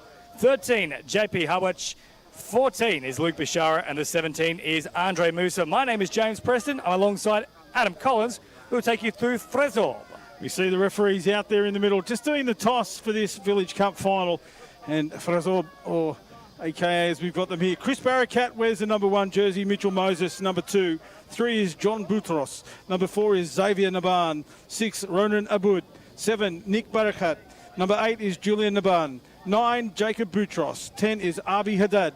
Number 11, Peter Curry. 12, Will George. 13, Andy Haddad. 14 is the experienced Frank Samia. And number 49 is Morrison Nora. They are your 2 lineups representing the villages back home in Lebanon, Fresor and Karam. And these boys are willing to bring you all the best, the passion out here today as we heard it, the curtain raiser to the second round of test matches. I think it's the other way around. I think the test matches were the curtain raiser to this, Adam Collins. Yeah, that's how the boys wanted it said. But, mate, we know these guys out here, all the passion in the world representing their villages back home. We hope you're enjoying the coverage if you're watching from Lebanon or wherever you're watching from. And just, we do our best to get the names right. A couple of Aussie skippies here getting the name pronunciations. So 15-minute halves here as we are underway now with Karam. I'll take it forward into enemy territory. Bishara turns it back to the middle. Now a nice little pass here for Katrib, who hops in at acting half. Numbers. Now Mick Joe Musa. Oh, what a pass that was from Mickey Joe into the arms of Luke Bishara. And that is clockwork precision to start with here from Karam. Karam gets the start they were after. And as you said, Michael John Musa there in control of that one. He's had his hand in a lot here today already. He's played earlier matches for the Village Cup, but also involved in the coaching structures of the Lebanese ladies. And not hard to see based on that ball there. It was pinpoint. And straight away, Frezorb are behind the 8 ball. They'll get their first chance now with ball in hand. So a little short pass here for Abood, who takes it forward. Quick release back then from Naban. Abood once again hanging on this left-hand side, waiting for an opportunity, heads back to the middle. They didn't quite get the timing on that particular raid right, and as a result, Karem can shut it down. Frank Semia, it is the experienced Frank Semia. I thought he had it over the line in time. He certainly did. Referees agree. I've got to say I agree with that, James. I know you're looking here on in consternation, but I think he got it right. We might get a replay here. It could be as simple as a player that was offside had been called offside, an advantage played. But the experience of Frank Semia was on display in the earlier game that I called where they beat Blauser. Well, that would be all it is. We haven't got the benefit of a replay at the moment, thanks to Inferno, but we are locked up at 1 try apiece. So, great little hit back there from Frezorb. As now, Karem looking to get back in front here. They'll work it forward through Anthony Musa. Short pass out here for Raful. Raful will drop it down. Quick release once again here for Musa. Wrapping around is Charlie Musa, who plays it on the 7. Threatening to go long. That pass didn't quite come out cleanly. Forward and into the arms of Frezorb, so that will be the changeover. Yeah, floated forward. The referee says it was forward down the hand, so a penalty given, and that'll be Nora that'll take it forward, and they'll look for some fresh legs here. That's a good carry. They're up to the halfway line. Before touch has gone, so only 2 remain in this set. Turns the ball back on the inside. Last touch called. Nice little carry here from John Boutros. Boutros looking to and link a penalty up on the last, James. Yeah, that's a real punishing one here for Karem. Yeah, Frezorb will take that one very happily. The last touch, it looked like nothing was on, and then to get a penalty, that's a coach killer. We call those ones. They'll get some fresh troops onto the pitch as well, so a good chance now for Frezorb to hit the lead and play it just inside the 7 on this occasion. Looking for that raid, but the middle of that turf there is a little chopped up, and as a result, lost the footing and lost the ball. That's the turnover. Not sure what that one was. He just seemed to get back to his feet, and the whistle was blown. Anyway, it is play on here as Karam work their way off their own try line. A little bit clunky around that roll ball. I'll need to get that fitted. That's better. More direct through the middle. Now Bashara, short pass here for Luke Bashara, is bouncing around like Benji. Up over halfway he goes. Very sloppy roll ball. Perhaps lucky to get away with that one. Quick release now to Noose, taking off. Here's a chance for a long floating pass out in the arms of Bashara, but the pass is forward. Yeah, I thought they were lucky to get that far, actually. The player coming out of acting half actually affected the touch on an offside player. So that should have been a penalty, or a touch affected straight away there. But the referee called play on, and then he gave it away with that forward pass. So it remains 1-1 here between Frezorb and Karem in the black. Quick release here from Frezorb. Up towards halfway they go. High pressing line from Karem, though. That was sharp work from Moses Musa, who stepped up quickly. Now quick roll ball. Another chance here for Frezorb. Back through the middle. Oh, lovely little pass there from Barakat, but they just couldn't capitalise. A good speed there too from Frezorb, but, you know, unfortunately with that player coming up out of the defensive line from Karem, it gave them an opportunity to get in behind that way. And unfortunately for Frezorb, they couldn't capitalise on it. So now, Bashara finds a pass, and they'll try and take up the meters here with Sid Musa. Caught on this occasion is now Anthony Katrib. Works up towards halfway. Now looking for another little dart. Picks up a good 8 metres in traffic. Last one brought up to Noose, taking off out of this right-hand side, threatening the flick pass. Bashara's there. In fact, he's been everywhere to start this match. That was a good play there, as you said, carrying the ball out the back. Looked like he was threatening that flick pass, but then delivered to the outside. Defence was on song there. Good slide defence from Frezorb, and they shut that one down. Now high press there from Mark Tanous. Makes the touch. Followed up by the work of Anthony Katrib. Very slow motion at the moment here from Frezorb. It's all lateral, James. They're not actually moving forward. Now they do. However, they've actually lost about 5 metres, but now they'll open up a passage. A chance to attack. Here's the dummy, and away goes Naban, who's just caught in the end. Now the touch made. Number 9, Anthony Katrib. Furkaram gets that touch that shuts that one down. Had to make it 2. More metres on offer now in this Village Cup Grand Final for Karem. And they will get the penalty. A little infraction there in the roll ball, just touching up the leg. Foot in the ruck was the call by the referee. So Musa now up over halfway. Good metres from him. Short pass for Raful, who takes off. And then for Mick Joe Musa, of course, set up that first try of this match with a lovely bullet pass from right to left. Now a little ball here for Anthony Musa again. Up they go with Wafel Raful. Mick Joe Musa threatening off, found a delicious pass right into the arms of Moses Musa, who parts them like it is Moses with the Red Sea. Well, the referees call all clear, and that's the signal that they needed. Try awarded. Let's see it here on replay. On the 7-metre line. There's that strike dump. Ball didn't spend long on the ground. Looked like they were going short. Then that beautiful delivery. But it has to be said, the work of Musa hitting the line, just that straight hole running, that's so important in this game of touch football. Well, Mick Joe Musa, MJ Musa, not the only MJ with moves, it turns out. We know about Michael Jackson, but what about Mickey Joe delivering up something quite spectacular there as now Frezor take off, and I think they found a reply straight away. Lovely ball, and an even better put down in the corner. We're locked up again. End-to-end touch football here in this Village Cup final. And this time it's Frezor that get the ball over the line. Strike, that's a good touch. The execution of that roll ball was right on the money. He split out, allowed the winger to come in and just made that, the defenders then question who they had, and he slipped outside the winger, and the chase wasn't quick enough to get there. So locked up at 2 tries apiece with that hit back from Frezor. There's now a little pass here for JP Tanous, who takes the metres on offer. Tanous once again, shifting here for Mark Tanous. So JP and Mark with ball in hand, up towards the 7 he goes. Plays it quickly here, JP back to Mark Tanous, who floats it wide, waiting an eternity for that one. And then the hot stepping comes out from Mickey Yakub, who has nowhere to go. Will continue tracking towards the middle, eventually wrapped up. Fast release now for JP Tanous. Out to this right-hand side, Mark Tanous, back to JP. Looking for that quick play in the 7. They never stepped up off the line though, Frezor, and as a result, there's another set. Yeah, for those watching at home, the nuance of that, when the ball's outside the 7-metre line, the defenders have to come up. They can't wait on the try line. The referee will blow a penalty. If they blow 3 in a set, we see a try here for Karem. It's Mark Tanous who goes right through the middle to give them the lead once more. 3-2 with about 6:20 on the clock in this first half. Of course, 15-minute halves. Yeah, shorter halves in this match, this Village Cup final. But we've seen Karem score previously and Frezor strike back. So can Karem stand tough here in defence? That'll be the question.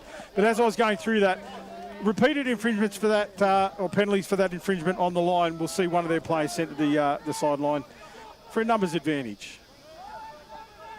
So quick release again here for Frezor, looking to hit back. 3-2 the score. It's been a tight contest so far. Scooped up again. Good chance on this right-hand side. They won't need the numbers. They'll go the direct option, and Nick Barakat pounces. Yeah, Barakat, we saw it and we spoke about it. Every time that Karem has scored, Frezor have come straight back into it. And that's exactly what they did here. This should show it clearly. It was a little show and go. The middle defender was slow to come out. He didn't go at the same pace. And that was try time to Barakat. Geez, that's a great shot right up along the try line there. Thanks to Pro Studios. Ben doing a great job with the vision today. And, of course, all those replays brought to you by our proud partners in the form of Inferno. So locked up at 3 tries apiece now. Quick hit back from Frezor. There's now Mick Joe Musa again. Wants to deliver those moves. Here comes MJ. Oh, once again finds a pass on Bashara. It was there on a silver platter, and instead he's dropped all the food onto the floor. I don't know how you grew up, mate, but that wasn't a silver platter for mine. That was a tough take. He had a little bit of work to do. I think you needed a shopping trolley to control that one. Maybe a little bit of the hairspray on the hands. Once it hits the palm, it just sticks. Well, they certainly need something out there today. The sweat that would be out there on those boys. The heat here is oppressive. We're undercover. We've got a breeze blowing as well. What breeze? What are you talking about? Look at the flags. There's a breeze out there, James. Well, I think it might be favouring just ever so slightly behind Karem here, but it's certainly not favouring us, I'll tell you that much. Certainly not. But Karem on the attack up to the halfway line. So 3 tries apiece here, and as you mentioned, into the action they go. So just over 4 minutes remaining in this first half.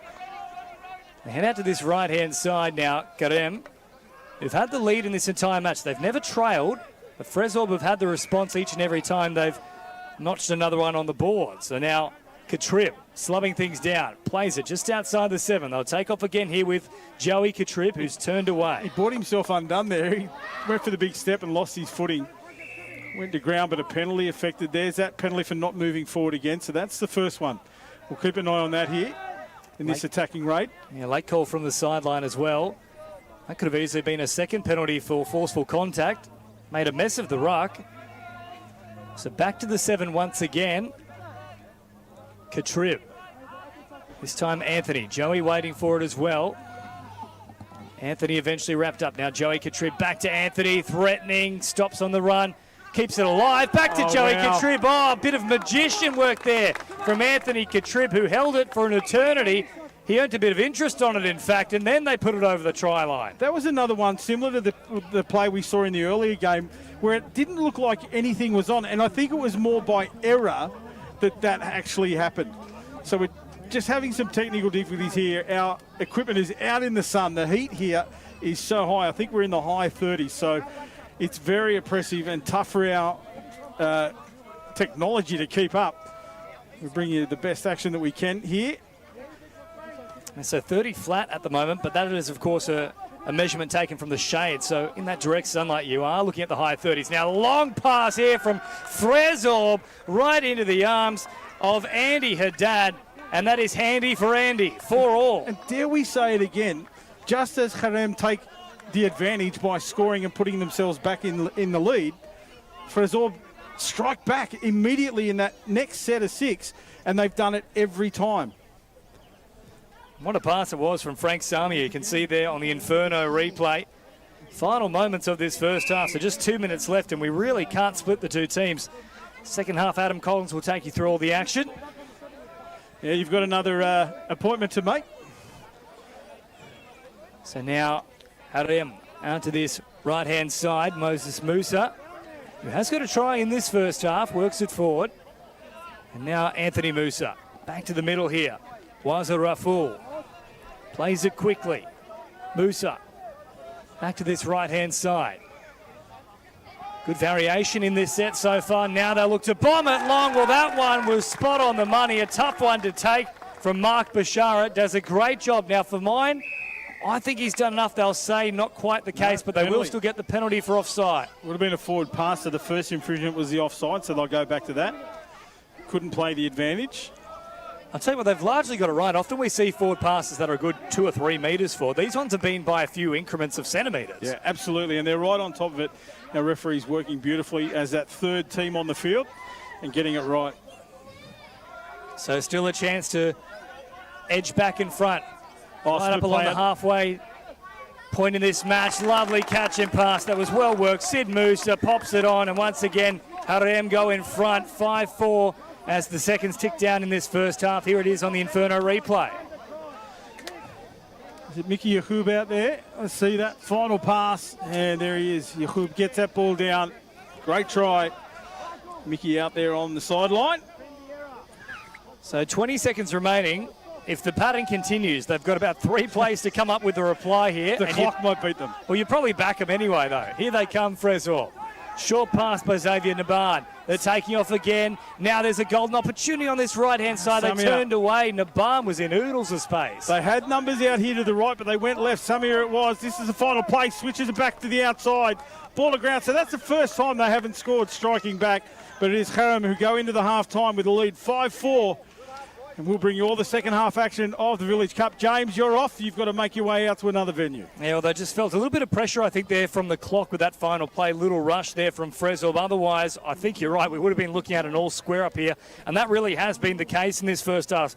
5-4, so barely a breath in between these two teams. I do have to head off, unfortunately. It's been wonderful to help bring you all the coverage here of these first 2 internationals and the Village Cup Grand Final. I'll leave you in the very safe hands of Adam Collins, though, and of course, all the work here from Pro Studios as the action continues for the second half in just a moment.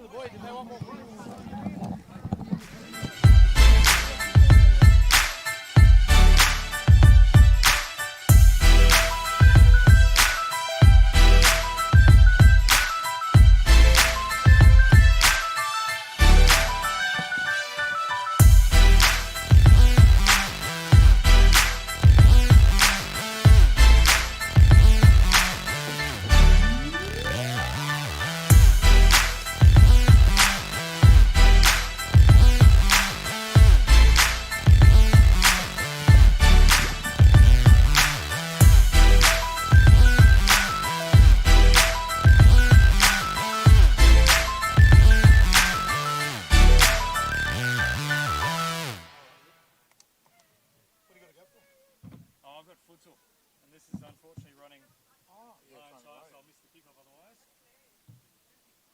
Never ends, mate. And that's paid gig. Can't blame him. I get paid by the lips. Not true. Not true. I don't even know whose that is. That's mine. That's Oh, mine. I just put it there. enjoy, mate. Thanks, James. Adam, see you around. See you, Stack up. Will do.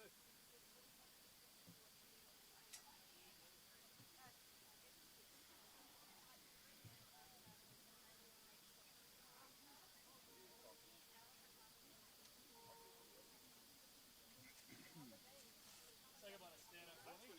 Oh, you might see him. I don't even know who he is. I'm parked at the back. Fuck, that's the longest 15 minutes I've ever seen. That was it. They're bugging, mate. They're gone. We should play the second half scissors, paper, rock. I think they both would have agreed. Where'd Ben go? Oh, he's upstairs. Yeah, the problem is when we'll do scissors, paper, and then they'll just switch again as they have been all game. Well done, John. Be careful, mate. This eye, I've had an operation. I can't have water going in.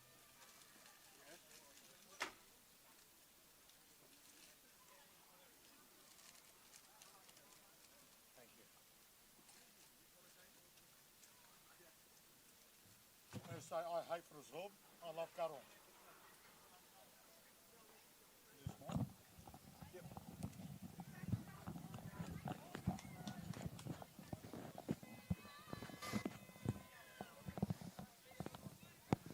Welcome back for the second half of this Village Cup final here from Tempe Velodrome. It was Frazorb who had the tap off, but unfortunately they put the ball down and hand it back to Karim, who have the lead here, 5-4. Joined in commentary now by Paul Sphere for expert commentary. Thank you, Adam. I'll do my best for that. So it's Karim on the attack. They roll into the 7-metre line. Tunus with the ball in hand. He gets it down. Back with him now. Long ball out to the left. He bombs it. On or ball down? No, didn't need the tap on. Mark Bashara out there.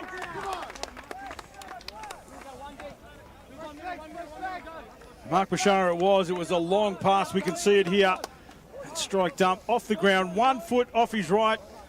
Big long ball out the left. We thought it might have been needed to be tapped back inside, but Bashara got the ball down quick enough to score. And that is now Karim out by 2. Yeah, Mark Tunus is a great ball player. I would expect them to go a bit man on with him. That was just too easy. So for Frazorb now, they need to stay in touch. They've got to score. They were able to score each time that Karim had scored in that first half. Can they do the same here? They want to stay in touch. Short ball. They got him behind the line and got it away in time. So that'll be the final touch coming now. I mean, Frank Sammier's left to right is very dangerous. And that's what they've gone to just about every time. Now it comes. Final touch. Samia in half again. Switches it back to the outside. No, late pass will be the call. And that's the trouble with those little close passes. It looked good, but just the timing was off. And there'll be a penalty for a hard touch. A little bit of feeling starting to creep into this Village Cup final. Yeah, I'm glad they're very tired because I think there would have been more feelings. I think they're all off their feet at the moment. The Curran boys haven't got as many replacements and played with less players. So they've been good. They played earlier this morning and they've had an extra game break, the Curran boys. Frazorb played in a game just before the international started. So they've been here in the heat waiting for this one. Nice hands, good release. Kharam go out by 3, and he's pumped the big fella that got the ball away. Let's have a look at it again in replay. You can see it there in the middle. Now it gets in the hands of big Charlie Musa. He gets it away in time before the winger collapsed in on him. Yeah, and that winger's Luke been out of Bashara. Yeah, that winger's been out of position. He's either got to be in, going out, or it's got to be man on. So that's twice been caught out. So now a little flick pass back on the inside. They definitely need to score next to stay in touch. They certainly do. They've been able to strike back several times, but that last opportunity they didn't. They haven't led any time of this match. Kharam have always been in control.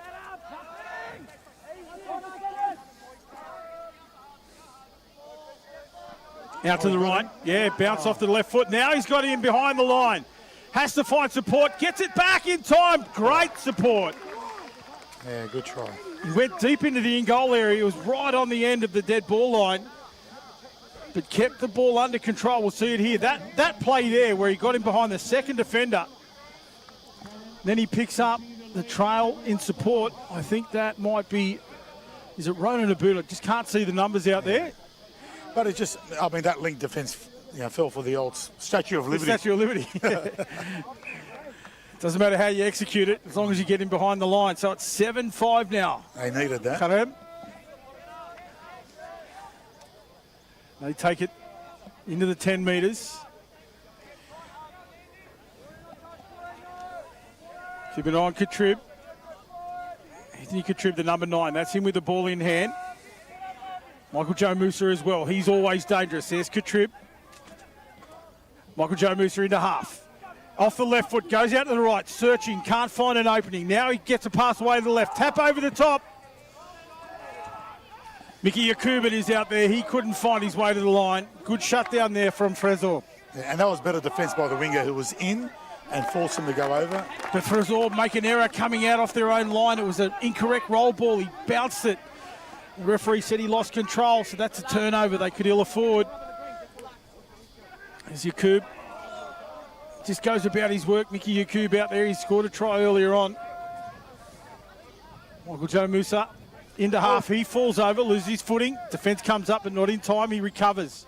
That's Joe Musa. Gets the ball away, up in the line. I think he was offside anyway. Yeah. That's Morris and Nora who come up into the passing channel there. And must probably saved the try there, being offside. They're one of the ones where you don't mind your player giving away a penalty, because the alternative was try time for Karam. Yeah, that link was way out of it. So it's Katrib now, Michael Joe Musa.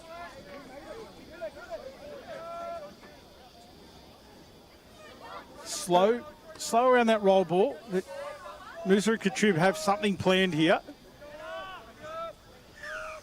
Not moving forward. You could hear the referee. You might have been able to pick him up. We could hear him here telling the players they need to move off the line. They weren't going at the rate that he needed them to, and a penalty given. So that's one penalty.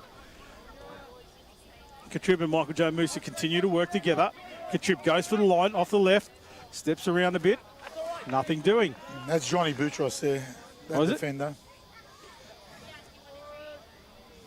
So these two have just been playing a two-man game here. What would you like to see them do now? Is it exactly what they just did? No, I wouldn't, because they're back into it. I'd like to see them take them out and get to do that outball that they've been doing. They've been so lethal on. But when you're just stuck in that little corner there, you're not going to get much. Now they've opened it up. Mickey Yakub, he tries to dance around, gets the ball away, the hole opens up. Oh, that's too easy. Yeah, unfortunately, too many defenders for Frezor had come forward, just opened up the hole. And as soon as they move the ball around instead of stuck in that corner, you can see everyone's very tired out there at the moment. They certainly are. The conditions here are oppressive. It's mid to high 30s out there in the sun. Very little breeze to speak of. There's a slight breeze, but not enough. Last Monday they played a round game, these two villages, and Akaram got up 5-4 in a really, really tight match. That was round one. As you said, they've had an extra game break here against their opponents, so Frezor had to beat, I think it was Blauser, to come into this final. Yeah, I mean, before the tournament started, you would have probably had the Frisbee as favourites. So, since then, Garum has probably been the surprise packet where they've just really dominated.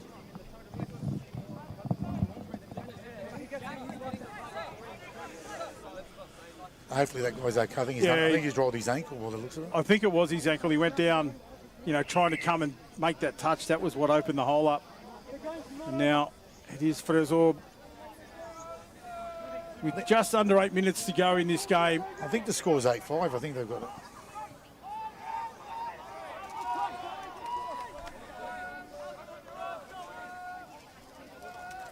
Yeah. Fresor on the attack now. Good defence. Yeah, little sneak play there, but the defence was right on top of it on the 7 metre line. Couple of touches remain here. You see the defensive effort. Little flick pass out the back. That was well executed, but the defence slides beautifully from Karem.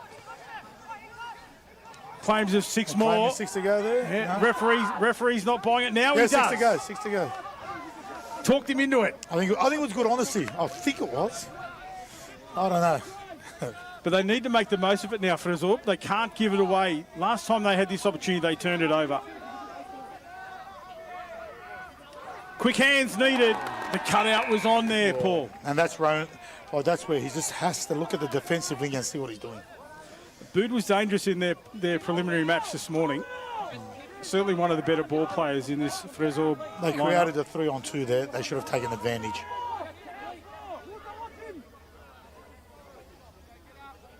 Slowing it down, trying to draw those defenders up off the line. They're searching for another penalty.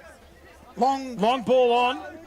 Good Just defense. gave enough time. The way the ball was delivered over the top gave enough time for the defender to slide out. Doesn't want to get caught too short. The split play was on there. Long ball this time to the right. Can he get it down in time? Good No touch. Great touch made. A crossing cover from Karem by Mark Bashara.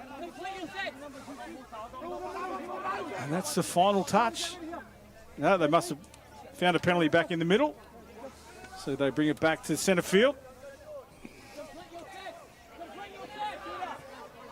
Defensive press. Yeah, good settle. Anthony Noosa. Only one player had come up out of the line there for Zorb. They needed to send numbers up.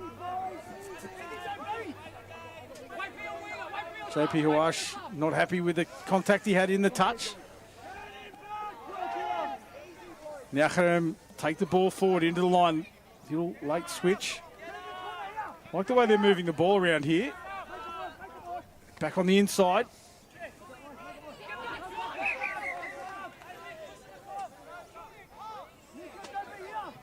Referee's blowing his whistle. I think he wants to force sub somebody here. Michael Joe Moose has been forced substituted and a penalty given. No good questioning the referee. The game's in progress. Keep going, boys. Mate, when you're 3 in front, there's just absolutely no need for that. Just play the game. Yep. You're winning by 3. I wouldn't even be talking to a ref. And Frazorb here on the attack. They have an opportunity. Centre field. Nick Barakat. He's the man with the hat on. That's him with the ball now. Takes it into the line. Good penetration. Momentum here. And unfortunately, Samia delivers a forward pass. But the referee said that the play was offside. Yeah, I think he was attempting the sinker there, but it slipped out of his hand. Yeah. Where they lob it to that link. The experience of Frank Samia has been on display. He's tried to slow the game down to suit their play, but it just hasn't worked at the moment.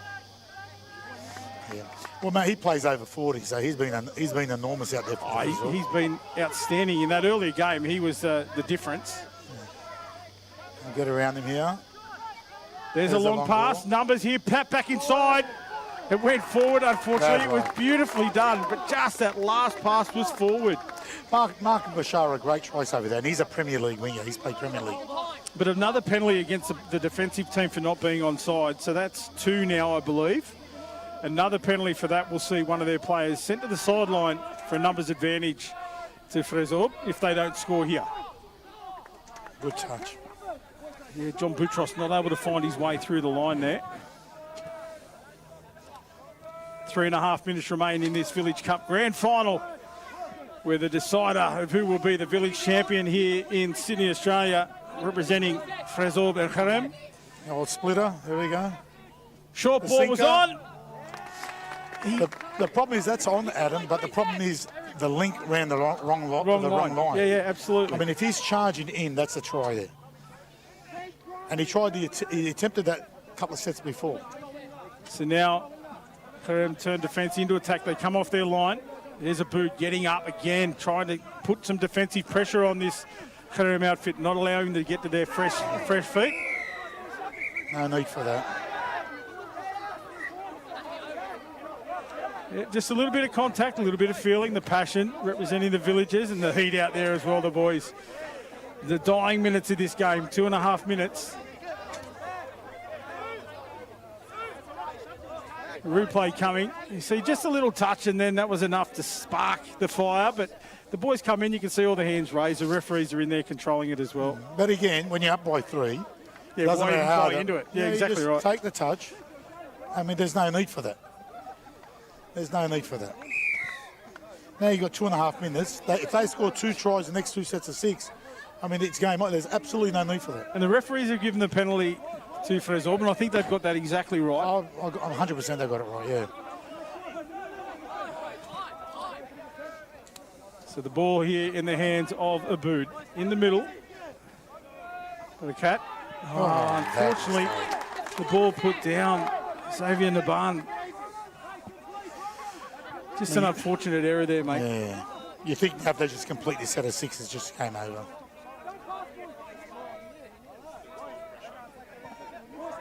One and a half minutes remain here. 8-5 the scoreline. Back he goes with Bashara. That's Katrib through the middle. Working there with Sid Musa. Katrib out of half. Oh, they got Bounces numbers. away, numbers here. Couldn't get that final pass to hit the mark. So, correct me if I'm wrong, they had 5 players and they got numbers. That's exactly what happened. I think a heat stroke is set in, Adam. You like that one, Yazzie? I'm funny. Some people could think I'm funny. Not many. So now it is Frezorb who have the opportunity here with the clock ticking down. Less than a minute remains here and a penalty awarded to Harem. And it looks like they'll take this one out, the Village Cup. Yeah, they're high-fiving each other. Here in the sideline, they certainly are. The boys on the field have got to get it done. They know they've taken victory, but it's just a matter of by how much now. And I want to score another one. 30 seconds. Still with 5 on 6. Harem boys have held their defensive line tight. Yeah, Gutton have been very good from round 1. They've been impressive. They haven't lost the game, and they've been great. So I think they're well-deserved winners. There's a siren. As typical Village members, they'll kiss them and make up now, Adam. That's what they always do. There's a fake siren come from the crowd, but 5 seconds later, the official siren blows, and that is all she wrote for the Village Cup. The final taken out by Harem, and they beat, valiantly, who took it right down to the line. 8-5 the final score. But for Frezorb, they come back next year and have another crack. Just to let you know, the Frezorb are like the Sydney Roosters. Right. Everyone wants to see them beaten. The salary cap. Yeah. That's what they're known for. Well, they're out there. They're very well dressed. But it has been the Harem boys that have taken out the Village Cup final for 2025. And we'll await the presentations after our final 2 test matches where Lebanon take on the Cook Islands, and all of the action brought to you here by Pro Sports.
That is good. A bit of fun.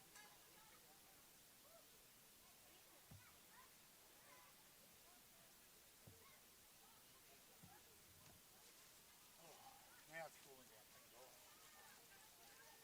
Yeah, the cloud cover started coming a little bit. It'll be a bit windy soon, storm. I might come and compensate to get out of the rain. I might swap position with Stano.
All right, they've done now.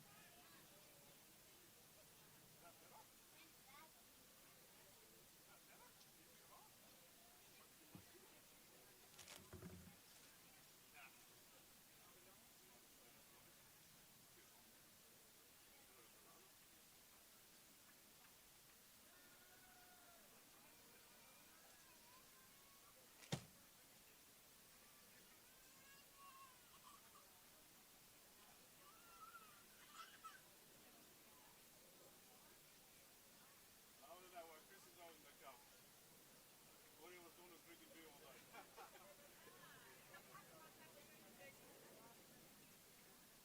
want to know why Chris is holding the cup.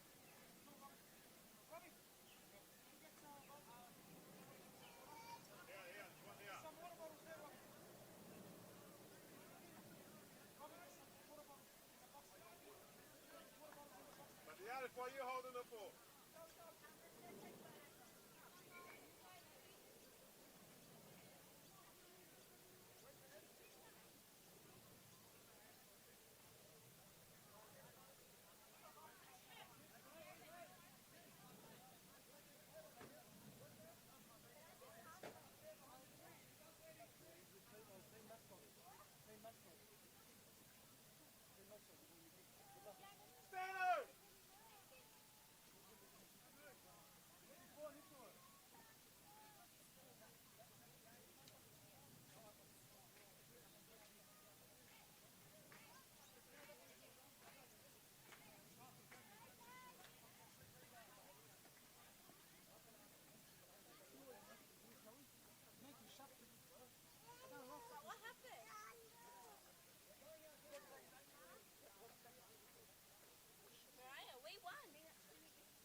Mark Chanuz. What a pass by Mark Chanuz. Have you wrapped too, you have?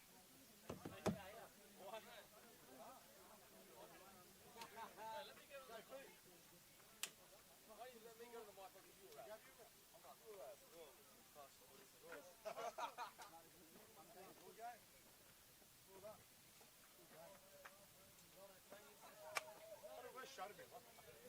It's good. You're up by 3, and Shutterbill wants to do that. Up by 3. Up by 3, and Shutterbill has to just palm him off. Why? Why do that? Well done. We put West on the map. I always have. Yeah? Nice start. 2 seconds.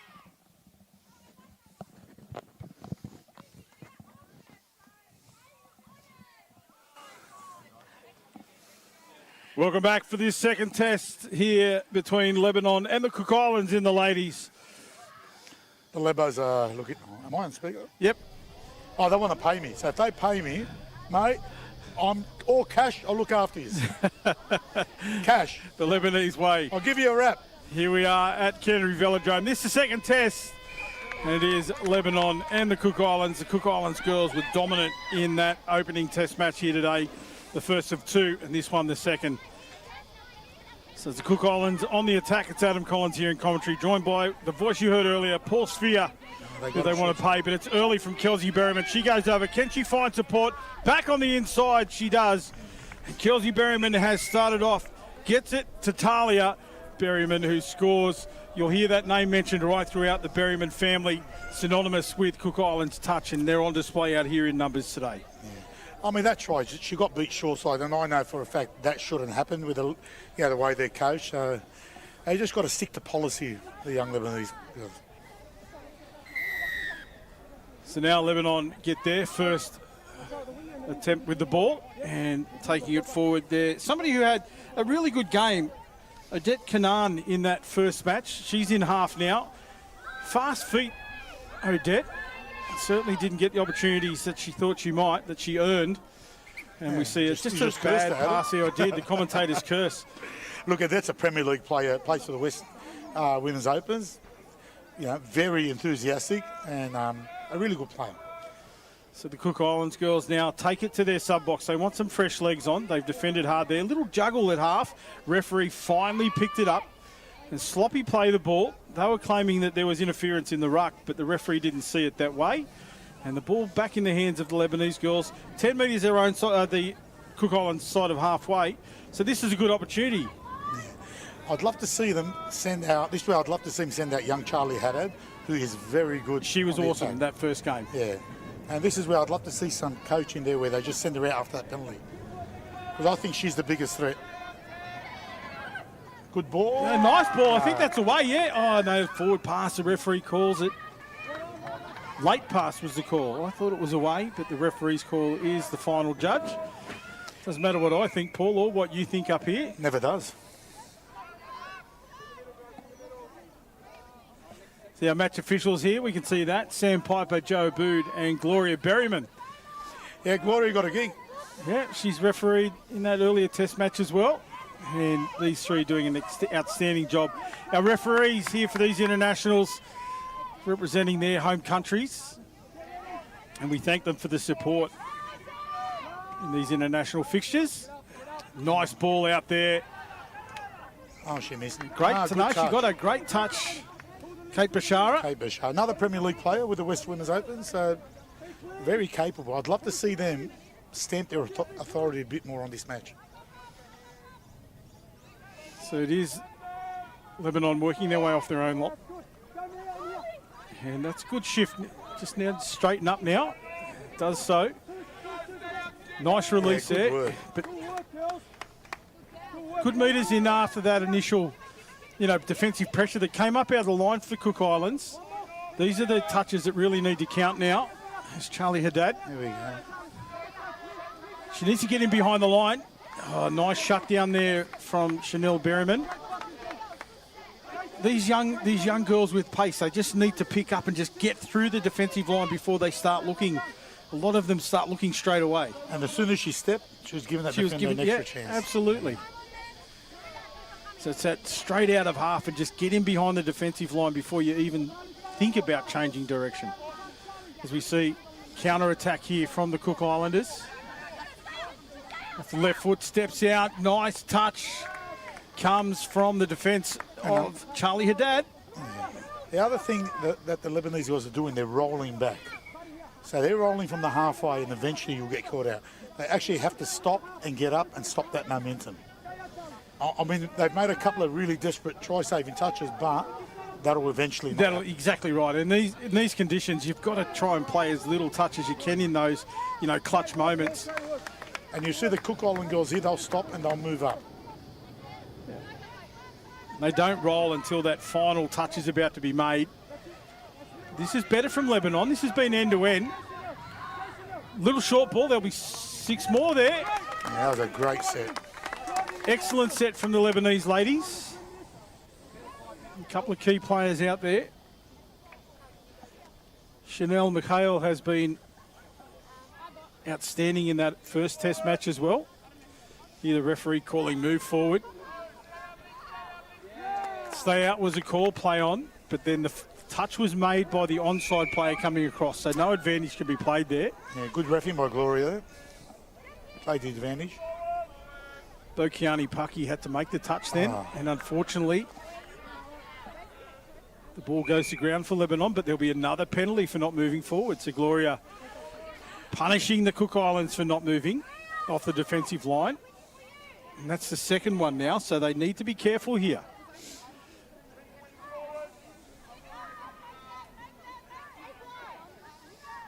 That's good defence there. Well, they're not really asking questions of Lebanese attack. They're just moving the ball around laterally. They're not actually affecting the defensive line. No. You're correct. And that's where they need to have some type of set play that suits their attacking. Yeah. And movement off the ball, we saw it in the men's, just how that changes a defensive line and opens up opportunities. Red Rooster. Oh, keep going out. That was a dummy rooster, and she went around for the red rooster. You're making me hungry. Back on the inside, diving touch comes right in time. It was a clutch defence there from Bokiani Paki, but nicely executed from Lebanon. They're starting to ask questions of the Cook Island defence.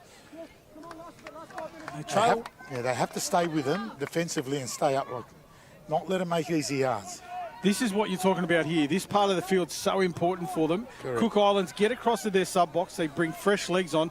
This set of touches here. Look at that. That's a good one. That's better. Now they need to come up behind it. Correct. But they've started rolling already. Yeah. Well, that's a lot better, that. Ball over the top, touch in flight. No, call wasn't made. That's late. So good defence there from Lebanon. They'll get the penalty. They got lazy on the last touch, but that was a lot better. A much better set in defence for the Lebanese ladies. I mean, it's only 1-0, 7-1. It's a lot better already from game one, isn't it? Oh, absolutely. The difference is immense. Lebanese girls, they would have had some conversations with their coaches, and as you said, they need to get some more structure. That was forward. Yeah, the referee's now got it. Yeah. I thought they missed it for a second there, but we can't be the smartest men in the field. The only ones to have seen it. This is where the fitness is going to come into with the young Lebanese girls. Unfortunately, that's not their strength, Adam. It is a young outfit, mate. Tell us a little bit about, some of the girls that are out there. Well, they're mostly from West and Parramatta, but again, there's a lot of ability. I'd love to see them take touch more seriously. You're in that age group, aren't they, where there's a lot of opportunities for young ladies playing sport these days. In touch, we've seen the foundation that touch can provide for young female athletes. Sets them up for a lot of different careers in sport. Good pass over the top, but it'll be called forward. Yeah. And then you've got Michael Farhart's daughters, known as the Bear. The Bear. Michaela and Mariana. So the Cubs are out there. They're the two cubbies. Plenty of experience in this Cook Islands outfit as well. Talia Berryman, Camille, Chanel, Kelsey, Mahana Sipe and Alyssa Kelly all played at the Asia Youth Pacific Cup in 2023. Yeah, they're class. And then a few of them backed up in the Women's Opens in the World Cup over at Nottingham last year. And they've backed up again for the Asia Pacific Youth in 2025. So lots of international experience, despite how young they are. And that's young Ava Obahu. But again, this is where they've got to be strong, these girls. They've made some mistakes, and they just haven't been able to get out of their half the last couple of minutes. So now it is the Cook Islands on the attack again. 10 metres out. They roll into the line. It's Lily Matthews in the number 8. She's into half. Kelsey Berryman. Oh, good touch, Amber. Yeah, Amber Morham. Great touch. She certainly did. She needed to get up there off the line. She did. And that's the difference, coming up off the line as opposed to trying to touch down at your feet on the line. So well done. The other thing the Lebanese girls have done is made them throw long, and that's got to be the policy. Keep making them throw long and back ourselves to get out and slide out and get them. So we've had a quarter of the match played, and it's only 1-0 in favour of the Cook Islands. So Lebanon, as you said, just need to stay in touch here, and then anything can happen. They start to believe in themselves. Yeah, the longer they stay in touch, the more the Cook Island girls must get frustrated. That's a good carry there from Maria Saad. It's On the back of it. That's great work. Just go forward, make the yards. Good. That's a good set from the Lebanese girls. And then you've got the two Karaz sisters, Jacinta and Alyssa, both playing Women's Opens West at the moment. And they've got their injured sister who would have been in this team, Alana. It's great to see all the family involvement in both of these lineups. Yeah, first cousins of Jacob Karaz from the Bulldogs. The Bulldogs. Good ball. And great shutdown. It was excellent shutdown. Well read by the young lady coming in from the wing to shut it down, as we call it. And that was a two-man overlap, and she did a great choice. She made the right call, took the right player. That's a good carry. That's forward. Up to the halfway line. Now the fresh legs are out there. That's Got to keep Mikhail. going forward. They have to keep going forward. Mikhail into half. She can pick and go here through the line. That's it. The hole's opened up. Now she needs to find support. Back. Oh, It was just. But let's give the defence some credit there. That was great defence too. They stayed man on and forced the pass. But it's those little skills that make such a difference. If she did everything beautifully in behind the line, but it was a rushed pass. There was no, direction. There was no speed to it. It was just thrown in desperation almost. Correct. But the support wasn't there for her either. That could have been helping her even more. More options would have been great for her. And this is where they've got to stop rolling. And Nice. Over the top of the shoulder. It was just a little bit too hard. So the ball back for the Lebanese girls now. Mia Yusuf on this left wing's been very good. She has saved a few tries. Again, she's played a bit of Premier League. So very capable, these girls. And of course, in preparation for the State Cup as well. Played in December. Great drive by Mariana. That's an awesome carry. I wish Michael Farhart, the bear, would drive like that. Never. So now Lebanon on the attack, turn it back on the inside. Pass the ball. I think she's going to get a penalty. Yeah, we'll see the penalty for the roll ball. She was playing advantage there, Gloria Berryman. I mean, 7 minutes ago, and it's only 1-0. If they can jag a try here, it'd really put some pressure on the Cook Island girls. So it is Lebanon on the attack, 7 metres out. Oh, she tried to dive, didn't quite have the footing. Charlie Haddad. I'm sure they've done their homework. They would be ready for that. So now the ball in the hands of Maria Saad. Saad again. Can she get to the line? The defence, she got it away in time. A late pass again. I think they've caught like, yeah. Geez, I thought that was in time, Paul. It's very close, isn't it? Like Here we go. Let's see it if we can on replay. We'll get a picture of it. There's that dump. That nice ball off the ground. Was the player on side that made that touch? Well, yes, that could be a question mark. But I suppose it's hard for the ref sometimes. Oh, of course it is. We get the hindsight of a replay. But if that was my team, I'd be blowing up at him, wouldn't I? Oh, absolutely you would. As we see the Cook Islanders streak away down that far touchline. And it'll be, I think it's Talia Tonga. No, it's not. We had some, I just want to talk about that earlier. That's the old sneaky down from the sub box. Can you catch a number on that player? Yeah. Number 6. Oh, it's Chanel Berryman. Yeah, so that's the old sneaky play when the sub box, they go back to the wing, they catch the defensive winger napping a bit, and it's called a sneaky. A lot of teams call it a sneaky. I just want to give a shout out to, in our earlier match, we had some confusion with the lineups that we were given, and we were calling Lily Matthews in the number 5 jersey, but it was actually Talia Tonga, who was outstanding. We gave her our MVP in commentary. But you gave her the wrong girl. We were calling the wrong girl's name. So just wanted to correct that if we can. And for all of the Talia Tonga fans out there, we can assure you that we now know. Well, now they've stopped blowing up at you. We won't make that mistake again. It's Talia! We can only work with the equipment that we're given, Paul.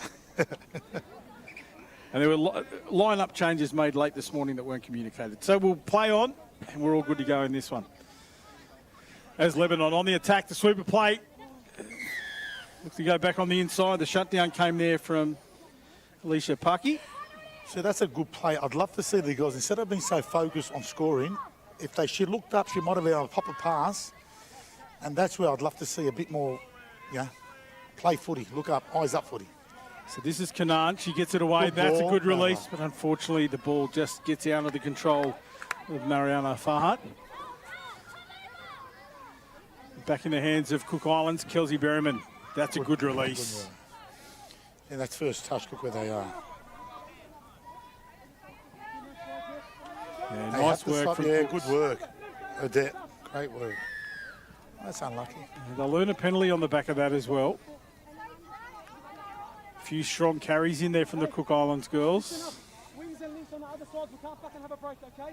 The link's got to try and make it up. 4.5 minutes left on the clock and in this first half. They really need to stop this set.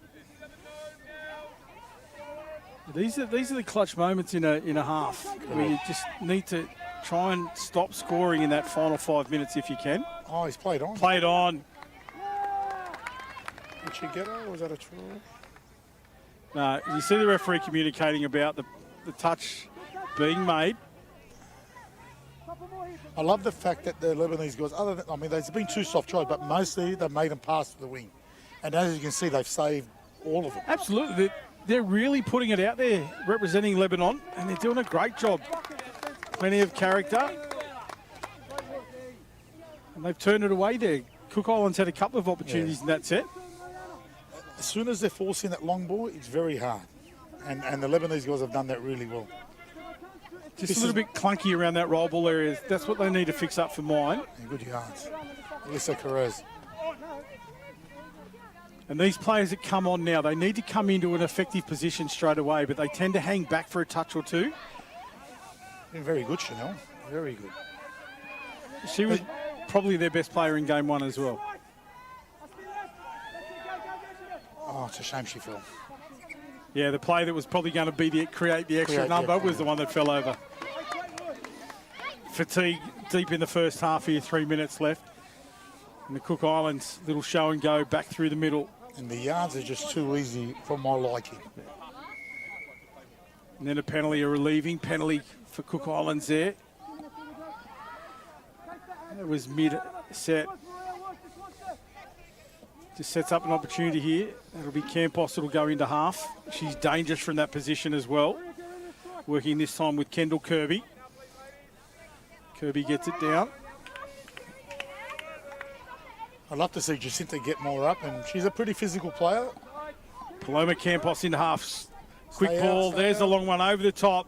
And a great transition to the ground. The winger did well then. She got out, but just not in time. I would have liked to have seen her out there earlier for that, because they dumped on her side, that middle, and she should have been out there earlier. So another try to the Cook Islands. We'll see it here. That ball over the top. And a diving try to the winger. And the scoreline jumps out to 3-0. It's been a much improved half here for the Lebanese girls, and they need to take that into this half-time break. And look at the Cook Island girls. They're just up in their odds and evens or whatever format they're using. Yeah, one up out of the line there in the form of Campos, but that time on the ground is too slow from the Lebanese girls. Yeah, it's been very, the downtime has been really noticeable. And there's a lot of indecision around the ruck area too. We've seen people lose their feet or people run into each other. So it's just been a little bit of a breakdown in comms. Getting goal. Switch. Oh, try. Hole opens up.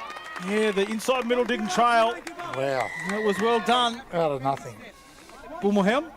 Well, that'll give them confidence. Hopefully, if they can stop, get a stop here and not let them get a try with less than a minute to go by the time we tap off. Going 3-1 half time, massive improvement from game 1. Absolutely it is. That was a beautiful late switch. Yeah. And Amber Bulmelhelm, she got it over the line beautifully. Very important they don't let them score here. Yeah, they have to stand up. 45 seconds left on the clock here to make our way into half time. Both teams will want to hear the siren sound, but it's so important for Lebanon to hold this line defensively. Stay up, they got it, good work. Harriman takes it into the line, shifts it out there for Lily Matthews. Oh. Yeah, try time. Am I showing too much bias here? No. Not at all. It's okay for a commentator to be passionate, mate. Yeah, it's just a shame there. 14 seconds ago. But, take nothing away. It was beautifully executed by the Cook Islanders. You see it here. That's a movement of players around the ball we talked about early. And Chanel Berryman went to go in on an unders line there, but saw the defence collapse, and then she stepped out off her right foot, found the channel on the outside, and that was the try time. So 4-1 leads into half-time as the siren sounds in the background. What do you need from the girls here? We're right behind the Lebanon sub box. Yeah. What would you be saying down there from a coaching perspective? I'd be saying, I love the heart you're showing, but we have to be better in the middle third. We are just rolling. And our downtime, as you've already pointed out, we are late a second or two on most things. And if they improve that and take an opportunity or two, you just don't know. And the reality is they've got 20 minutes. So 20 minutes to give as much as they can, and then they can have as big a break as they want. It's all over for them. So 20 minutes left in this final test match here. Cook Islands and Lebanon will bring you all the action of the second half from Tempe Velodrome. And these girls are going to give it all their best as we see out the second half.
Supporters, like we've got Inferno Sports, I heard James mentioning Pro Sports for you guys. ProStudio Store. That's okay. Yeah. Are you here? Is that you standing up with a white hat? That's it, my friend. Nice and easy for you. I'm waving to you. Millet Al-Mawi.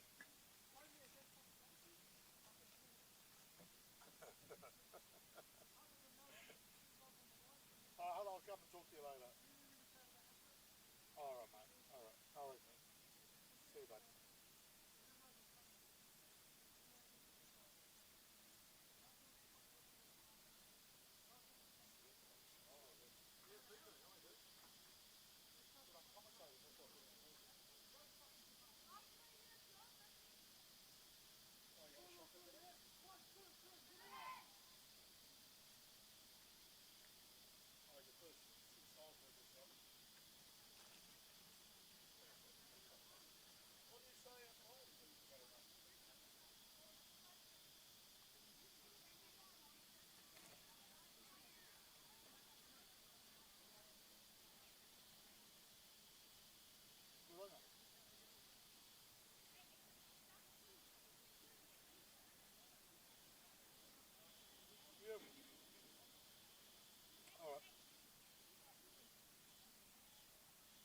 Not bad, 27 in 13 holes. Not bad. Listen, I've got to go, but I'm commentating. I'll give you a later. On the way home. How are you? Good. Kylie. How are you? How warm is it? Too bloody warm. Second half action here, this international between the Cook Islands and Lebanon. It's Cook Islanders in control, 4-1. Second half action coming to you from Inferno Sports and ProStudio. Good ball. Bring you the pictures. Could it be the start that the Lebanon were after? The last pass goes astray. It was a good start. Yeah, they're the opportunities, 2-on-1. You just got to nail them. There's no excuse. See it here in replay. I don't know if I'm being hard, but there's Cook Islands bring it off their line. That's a great start. Much better. The Cookies go straight to their sub box as well. Storm rolling in, Paul. We're going to see out today without weather, without rain affecting. Hopefully we can hold out for one more match after this. Good take. That's better defence. I mean, Talia now they're Berryman. scooping 20 out, and that's what you want. Oh, no, a little show and go. You can't switch off the last touch. How many times do we see that? And it was just the coach killers, we call them, don't we? It was the last touch. There was nothing doing, and it was a simple dummy, and the hole opened up. I'm shaking my head. No one can see it, but I'm really shaking my head. Well, the girls don't deserve it. It makes it look so easy, but they're actually working really hard. Well, mate, for the 5 touches, they're scooping 20 out, and Yep. that's the goal, and they've won that middle third. I mean, they should never score from there. And now they have to turn that little blemish into an attacking opportunity here, and they take it down into the line. AEDT Canaan. You can hear the referee telling the players to come up. Sasson, Olivia Sasson was dangerous, as was Maria Sard. On the 7 metres. Strike dump there for Canaan. She takes it down. They went for the split of play, then looked to go right and stepped straight into the defender. I'd love to see him lift here. I'd really love to see him lift and not let the score, pan Yeah, out. blow out. You don't want it to blow out the way it did in that first game, and they've certainly come into this match much better prepared. But it's all about these clutch moments now as we dig deeper into this time. And this is Campos, but it was a nice touch across in cover, Canaan. last touch. They should be all moving up in one line. Not again. That's Paloma Campos. That time they shut it down. They didn't fall for it. So now they come from 10 metres off their own try line. 2 lateral. This is where they need to get forward first. Make some momentum. You talked about that middle third of the field. They've got to control and dominate that. That's the most important thing. Like most teams use sub-box these days, but you've got to straighten up and go forward. And that was just all sideways, that first touch. So now they're better. That's Charlie Haddad. She's a player you mentioned earlier on. Out of half, dangerous. I thought she was offside there, but Kirby gets the touch. Bit better. They took it right to the end of the set, and they got down to the 7 metre line. They just can't afford to give too many metres away here. No. That's better. Good chase from Ava Elbahu. Little dummy. In behind the line they go. Cook Islands taking the ball forward. Good momentum. I mean, you've got to love with all these dummies how the Cook Island girls promote that ball. It's very good. But they don't give it unless there's somebody, trying to put it into a better position. And we just see that little slip ball out to the right-hand side. And that'll be Lily Matthews getting that try. And this is a concern now. I mean, they had a chance to go 4-2 when they butchered that try. And since then, similar to the men's, when Luke Abazine saved that try, could have been 3-2. They scored off that, and then, the floodgates open. And the effort the Lebanese girls have put in, they don't deserve this, but that's up to them. Correct. But 6-1 now, the score. We can just see the energy in the sub box right here in front of us. Paul's dropped off, and that's a worrying concern if you're in the coaching crew. You've got to try and re-inject some energy now. Yeah, I feel like yelling at them, but I can't. Just to get them going, not as I yell at them. Yes, they don't need that pressure. But here it is. This is good. You got numbers there? Oh. Talked about Jacinta Carraz in the number 1. Hear a rumble of thunder in the background. It's fizzy. Mate, right now, the heat that I'm feeling, I wouldn't mind a storm straight You're going to run there. out in it? I'll run out there. Slip and slide down the velodrome here. I don't know about the slip and slide bit. I won't be able to get up. But a little bit of confusion here. The Lebanese girls just asking the referee what that penalty was for. The Cook Islands now on the attack. They haven't reached the halfway line yet, so this is better. You got to get up. You got to get up. Last touch coming. Last touch. But in behind the line, this is a foot race now. And touch. nice cover there. I think that's Jacinta Carraz. She said it was a foot race, and she put her body on the line, made a diving touch to end the set. The problem is they're getting beat short side too easy, and they're making it hard for themselves. And then Carraz just hit in back play there. The defender had come up out of the line to try and execute a fast touch. And it was accidental, but there was a little bit of pressure put onto Jacinta Carraz, who was thrown to the ground. But now, good drive. That's a good carry, and this is what they need to do on the back of that. Exactly the same thing. Good meters. Great work. Much better. Bashara. They're going off the mark. Extra second loss. And They had to come back. They're the little 1%ers. Another good carry from Saad. She's fast on her feet, as is that young lady, AEDT Kanan. That's Kanan into half. She can go from here. They've got him in trouble. She's got to get him behind the line. And Good try girl. time. Well done. That's a strike play. The ball was played. We'll see it in replay here. The ball was played like less than a metre from the ground. Yeah. To me, that started from when Chanel done that great drive. Correct. And Kate Bashara And then Bashara backed it up. Exactly right. And if they don't do that, they don't even come close to scoring. So there's the pick up from half, and then that little slip pass back on the inside, and she was already on the line. Defence had nothing there, no answers. And we've always said, as coaches or players, if you're rolling back, the best defence cannot stop you from good driving. Correct. So now they need to stand tall here in defence, the Lebanese girls. There's a little bit more energy in this sub-box in front of us. It's amazing what a try can do for you. Well, let's see them. They've got to stop this thing. Last time they scored, they allowed a try, so hopefully they can stop it. What's happening, like I can hear it from here, the communication is reactive as opposed to always talking, always knowing where each other is. It's reacting to what Cook Islands are doing. Yes, and that's where it comes down to policy. Correct. And, defensively, they just, But under fatigue, people unfortunately make mistakes. And look at that second touch, another great settle. Beautiful drive. Charlie Haddad bends the back of the defence, as does Mikhail again. This is better. Maria Saad now into the line, gets it back inside. Mikhail takes it in. Strike dump. Now, pace on the outside numbers, but Campos recovers quickly, but it'll be called offside. They got a penalty. They're very lucky. That was third touch. I didn't like seeing that. But we got a penalty, so. Let's see if they can jag a try here, get a bit more confidence. Split through the middle. Carraz to the line, but the defence stands up. That's the second penalty. So the third one here will see a numerical advantage given to Lebanon. Amber's on now, so a bit of attack.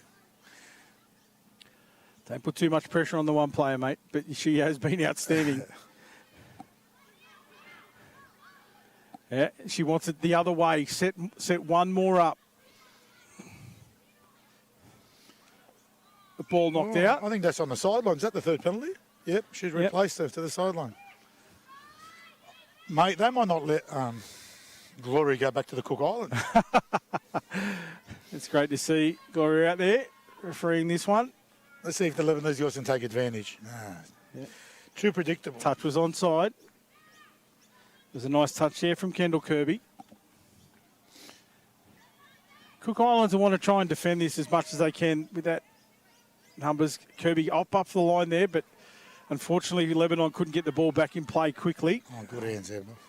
Fulmerham there straightens it up. That was what was needed. Nice shutdown defence as well. Unfortunately there for Carraz, she wasn't able to get the ball away in time. She took another hard knock. It was Lily Matthews, was it, that collapsed in? No, I think it might have been Mahana Sipe. Jacinta getting married next year to Sharbel Lazzi from the Men's Opens. Keeping it in the Touch family. Yeah, big Lebanese wedding. about 1,000, a small one. A small one. Small one, this one. As we see the Cook Islanders roll up, this is good momentum, and on the back of it, they get a penalty. The touch affected on Mahana Sipe. Was adjudged to be a little bit too hard and a little bit too high from the referee. Yeah, Jacinta's a very strong player that gets in your face. Well, she's copped a few knocks, so she's given some back. Yeah, good work, Amber. She recovered beautifully there. When she missed that touch, she recovered perfectly. She broke out to the side she'd just come from. She always had vision for where the players were going to try and attack her. This is where they need to talk now. Yeah, good touch. That's Carraz again. She's been strong. Last touch. This is where we saw what happened last time. She needs to chase out here, Carraz. Gets the touch, another clutch touch, but Again, you don't want to see those on the last play. It's killing me. They look great. The sad thing is, for 5 touches, and I've done this about 4 or 5 times, they have absolutely killed it. And on that last touch, you cannot Almost afford like they... to stand. Yeah. You know, you just got to still force that long ball. They haven't done that. So the hat gets flung off by Jacinta. It's been thrown into the dead ball line. And now they truck the ball forward. They need to show a little bit more. See, this is only, see, it's 4th now. That's a good carry. But it was too late in the set. Oh, good work, So Kate. there's that one from Bashara. Now straighten up, looked inside, but couldn't deliver the pass.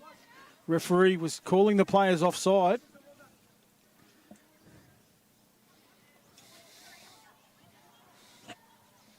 And now it's Cook Islands rolling up to the halfway line.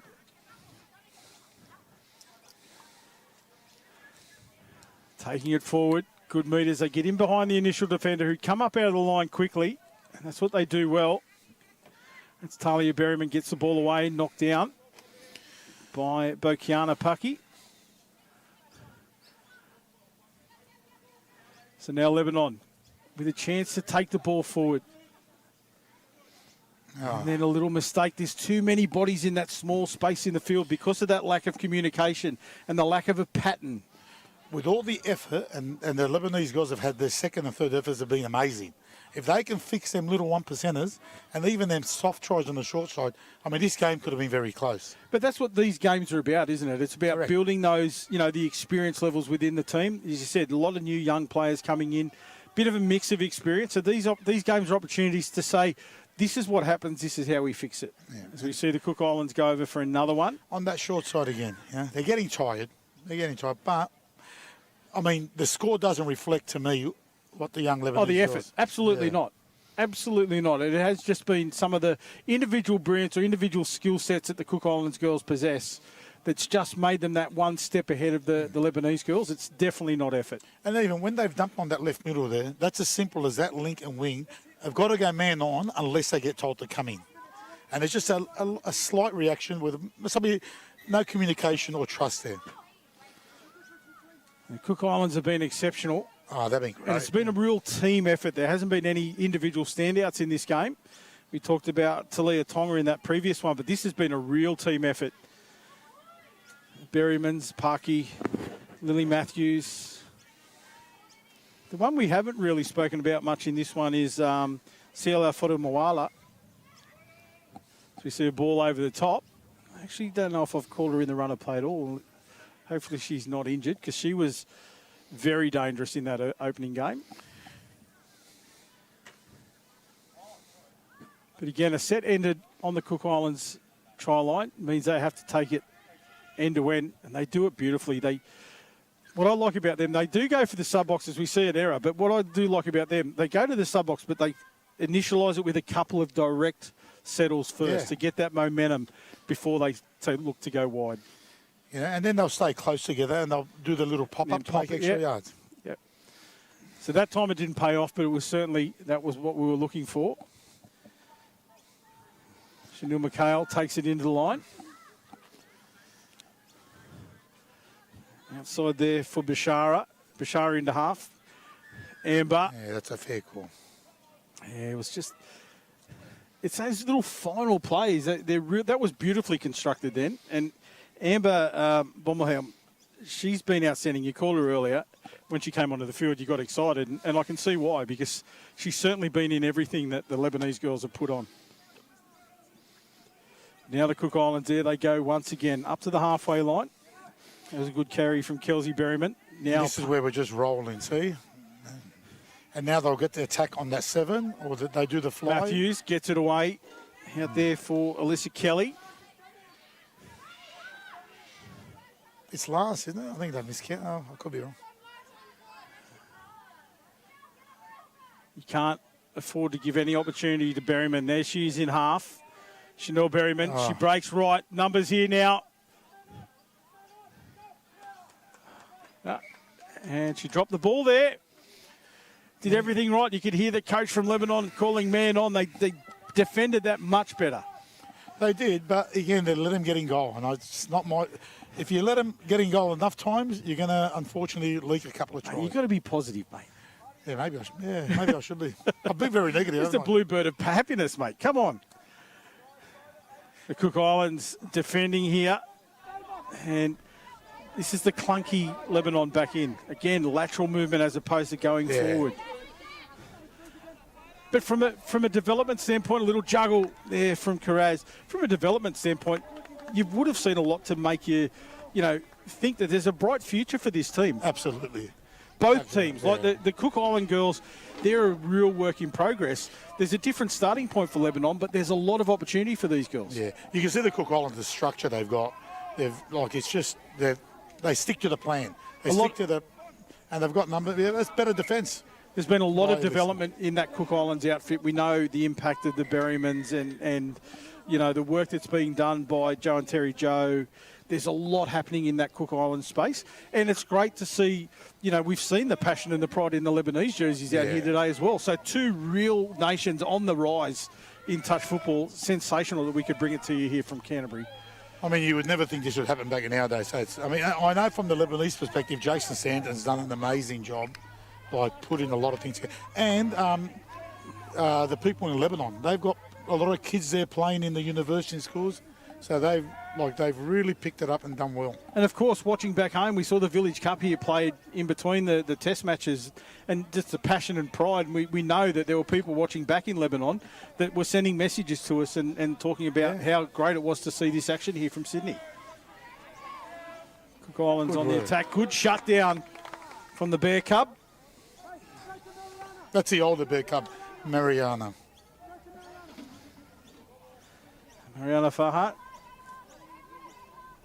He's all sideways there, and then the dummy half's too late. Simple problems mean simple solutions. That's how I look at it. And there's a lot to work on because those errors are very simple and they can be easily fixed. The coach is frustrated. The players are frustrated as the clock ticks down. Less than 2 minutes to go here. But this 7-2 scoreline. I'd just love to see him hold them out. I want them to get one more. I'd love to see them. Yeah, me too. But I think they deserve one more. But, I mean, the Cook Islands have been very outstanding, very polished. There's Kelsey Berryman into half. Hard touch, push from the side, the signal. Gloria. She wants to go back to the Cook Island now. Oh, that's what you're saying. Screw up penalties late in the game. You're on fire. Striked up on the 7-metre line. Oh, a little lost footing there from Chanel Berryman.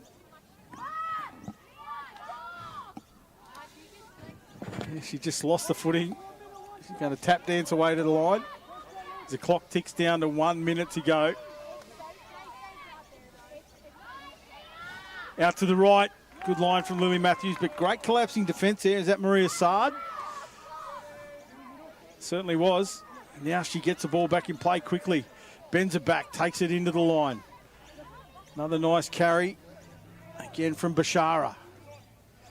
This is better, more momentum. They need to keep it up. Can't break down on that third or fourth touch. Get a penalty. It's funny, that's the way we used to play, going down that middle, no sub-box, no surprise, 4 good settles and a penalty. Yeah, 30 seconds, let's go. I'd love to see more of that. And then another one, a hard touch this time from Berryman. 22 seconds remain here. Defence was up quickly. Bashara. Just that little last pass. She looked up, saw the defence coming down to collapse on her. Looked up just in time to drop the pass. And that'll be all she wrote. This one will sound out. The hooter about to sound. There it is in the background.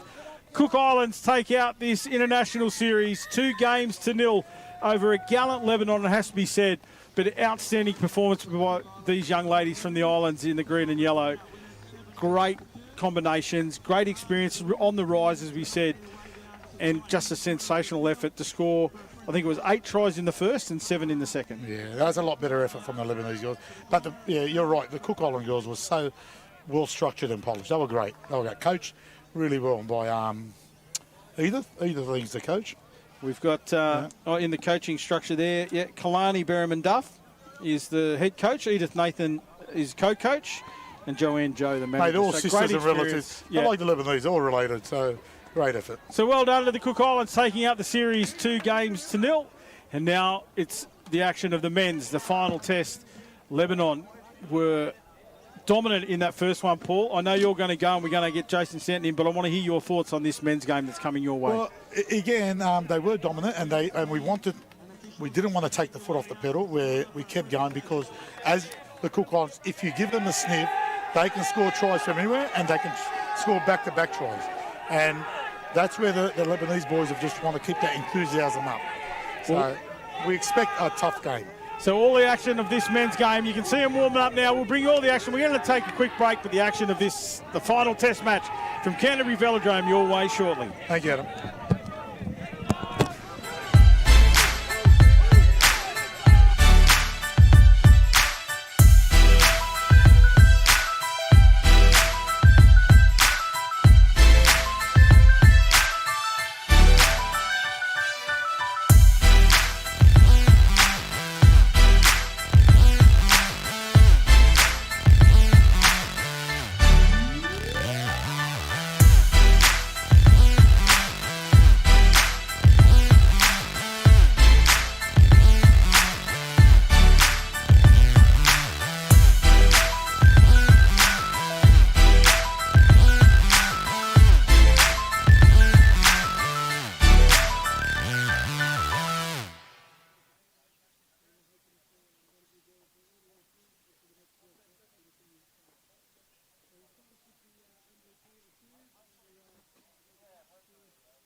Player of the series from Cook Islands, number 14, Kendall Cody.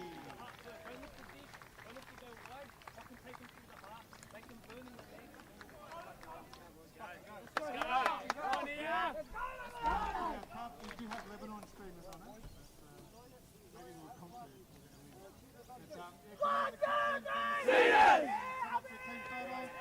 champions for this series, the Cook Islands.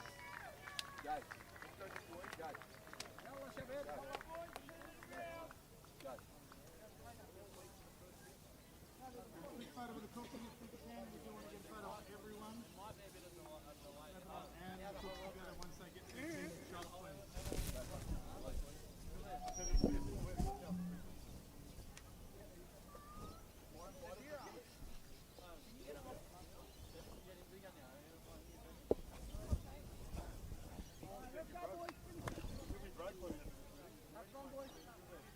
Thanks very much, ladies.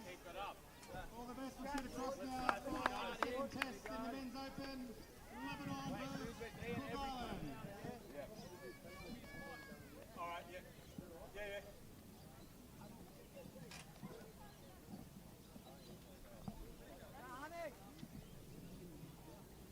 We're good to go when you are, mate.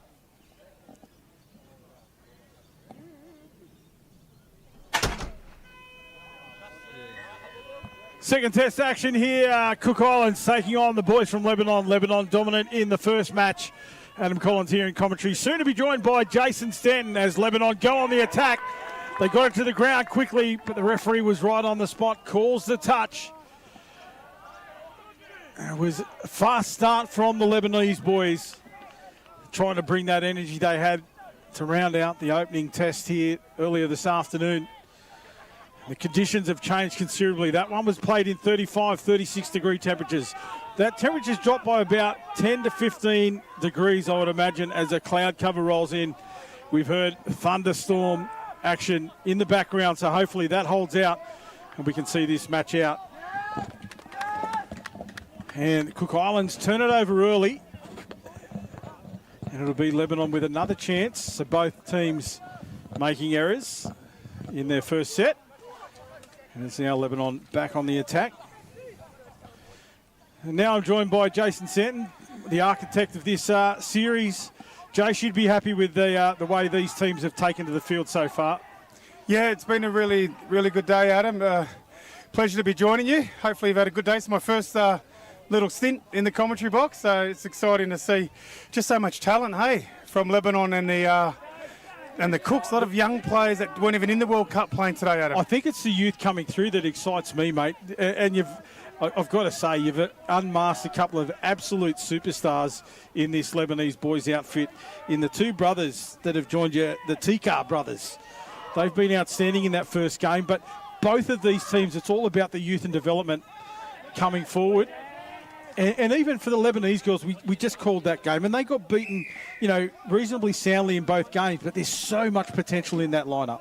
Yeah, I think so, and a very good, important stepping stone. Or you get a bit of a metric on where you're at, because that's our Lebanese squad, and hopefully more younger players come through. We keep recruiting and we keep building, so hopefully we can close the gap to some of those stronger nations like Cook Islands over the coming years. And it's great to be working with a crew like the Cook Islanders. They've been outstanding in their growth and development, put so much work into that.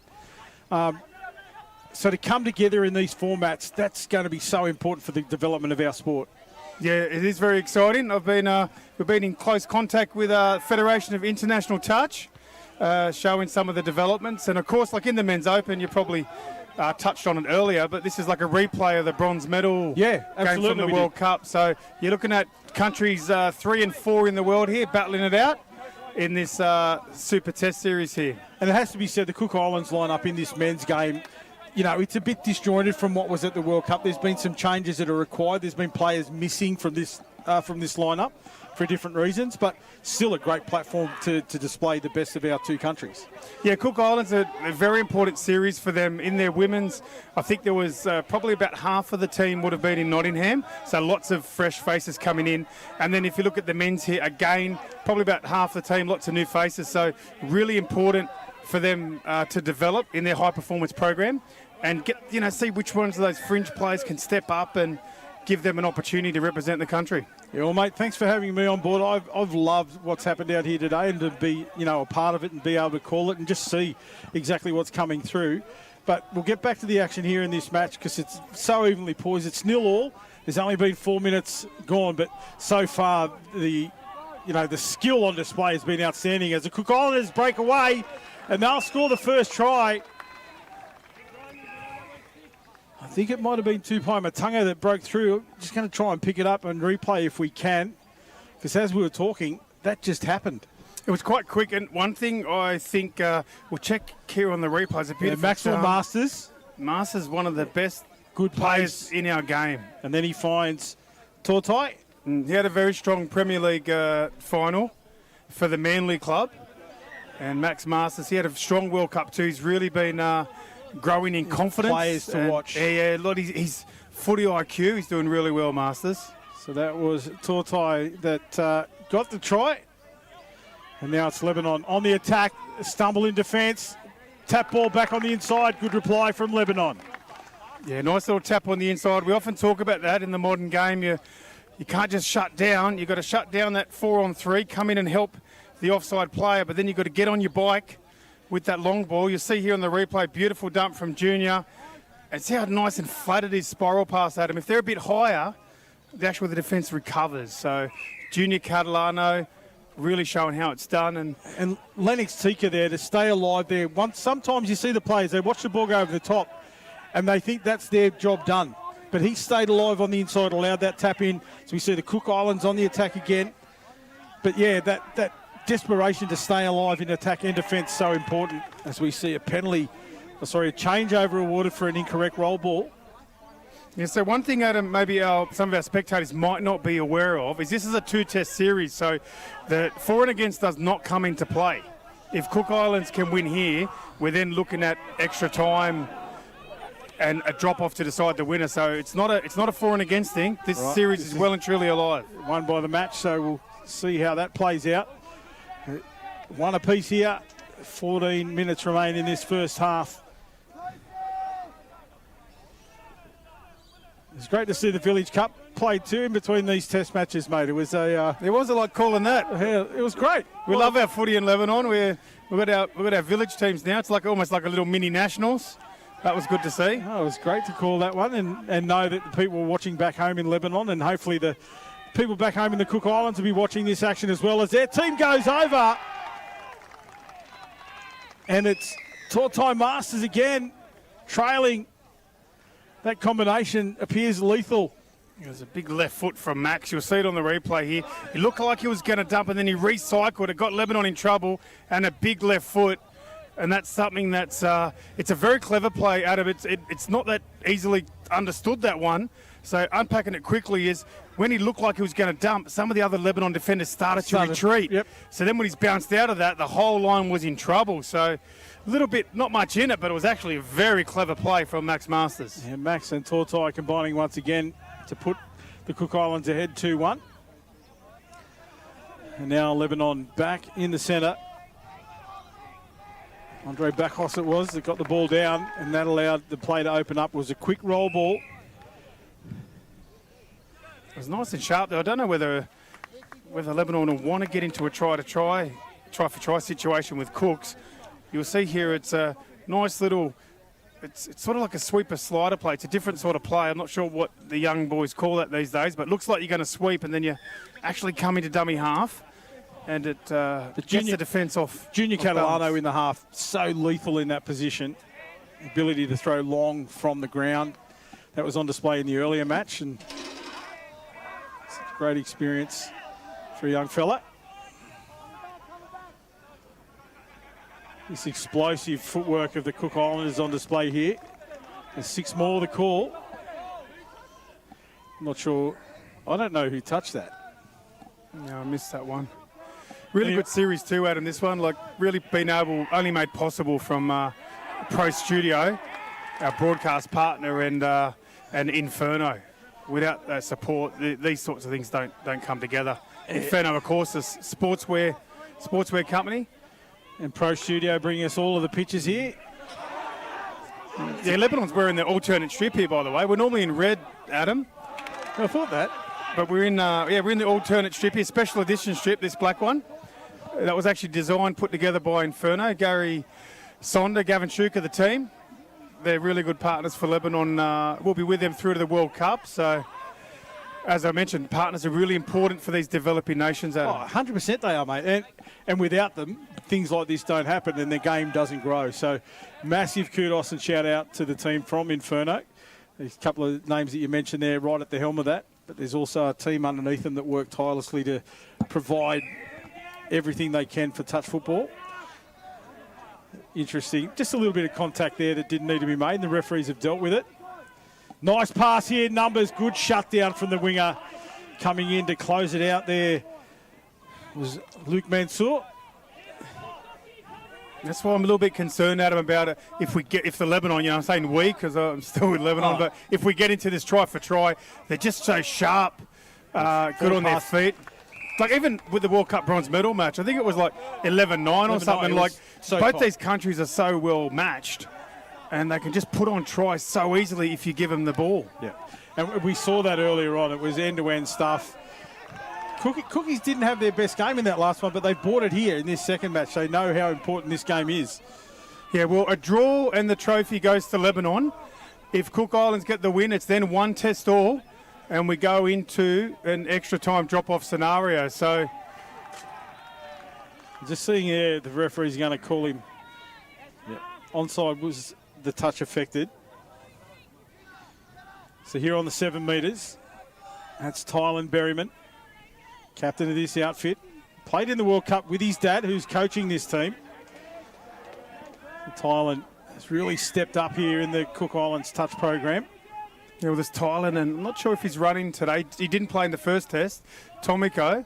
No, he's not. I'm not sure. I did see him around today. I think he had another commitment, but Tomiko, Masters, and Tylan Berryman, they're the big three, aren't they? Yeah, absolutely they are. But the boys are on show here today. They're bringing it. There's Tylan in the middle with the hat on. That's him with the ball in hand now. A nice little touch made. It's Charbel Azzi. Not too much gets past Charbel. Very casual, has to be said. Yeah, Charbel's a casual play, very fast. He's quite good on his feet. You know, sweeper type plays, those things. Is really nice special. ball. Shut down again, Mansour. How many tries has he saved today? Mate, James Adam? Preston called him the best winger in the business at the moment, and it's hard to deny that. Yes, I think Mick Musa, the coach of Lebanon, he'd be really wanting to get to half time and see if he can settle the boys down. As I mentioned, sometimes it's hard to test one out of your mind. And because they won, I think it was 11. Yeah, when they were so 5, dominant. what was it, 11-6 or something? Yeah, it's hard to get out of your mind, but the test is a test. And Cook Islands know they win this by 1. That's as good as winning by 7. Correct. Yeah, when it's a game decision, number of games won is the decider. As you said, for and against doesn't matter. So the Cookies, I like what they do in transition. They've done it well. A good transition speed as well. Long ball. Mansour's got this one covered.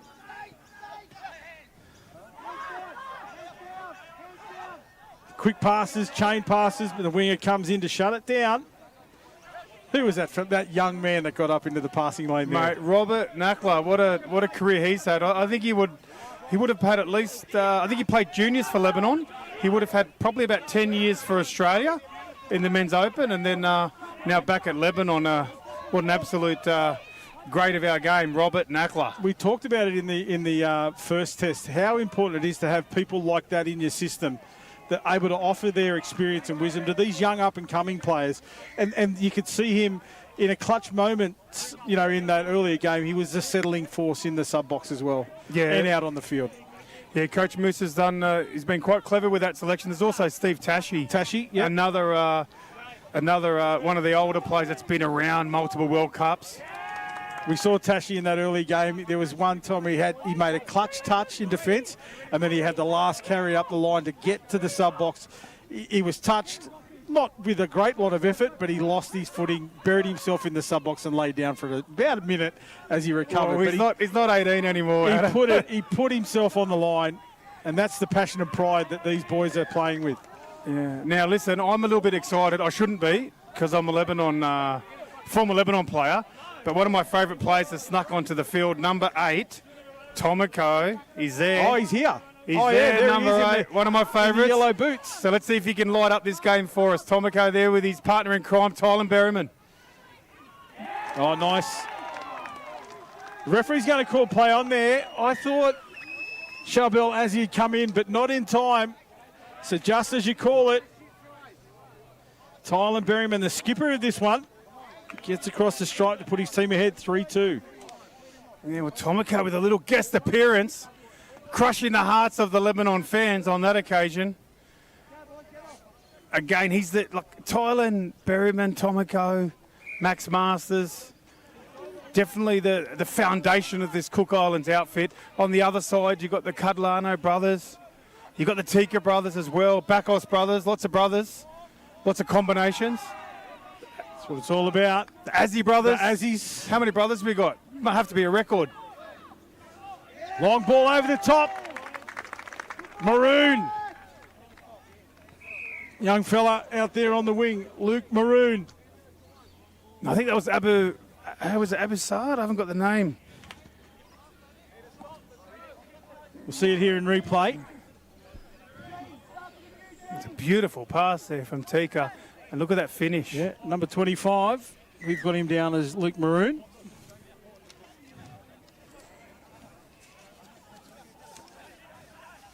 Just get that.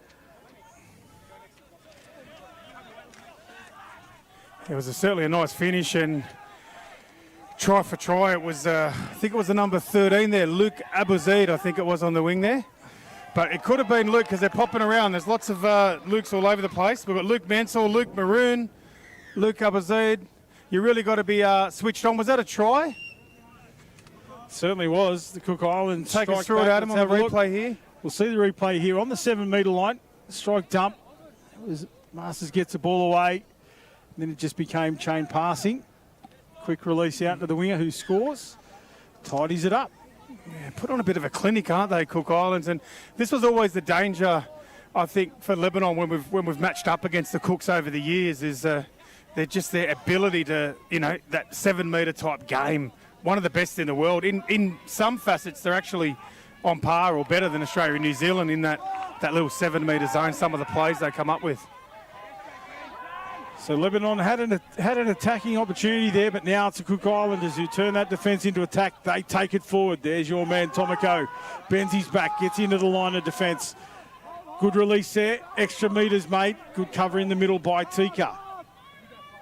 Offside was the call. They're going to be 6 more knocked down by the number 23, John Paul Catalano. Coach Harry Berry, he would have done his homework after that first game. That's probably one of the downsides is when you're so dominant. They get to see all the ways that you scored. You could hear the referee there calling you've been short, but they got onside in time. And that's Tortai Masters. Whitaker Hatu. Quick hands, good chain pass. And defence stands tall from Lebanon. It's that man again, the one that scored the try, number 25 out there. And if the numbers are correct. Yeah, Luke Maroon's here on 17, so they've we've given got us the wrong numbers. all over the shop. So Luke Abazid was the try scorer. My apologies to the Abazid family. Again, we've been given information. We can only work with what we've got. Yeah, it doesn't help when there's about 7 Lukes, but anyway, it's all good. So we've got 4-3 here to the Cooks. At what point do you, as a Lebanese fan, do you start getting a bit nervous, or how do you get that big first test result out of your mind? Because that's what the players are. I think Coach Moose would just be wanting to get to half-time somehow. Well, they bend their back here. They drive into the defence of the Cook Islanders. A little bit of passion starting to come in as well. There's 2 minutes left in this first half. This has been a real switch on here from the Cook Islands boys. Yeah, a bit of an arch rivalry starting to form, particularly in the men's open between these two great nations. They've been strong at touch all the way back. I remember back in '99, Lebanon playing Cook Islands way back then. So, ball tapped over the top again. See the first drops of rain.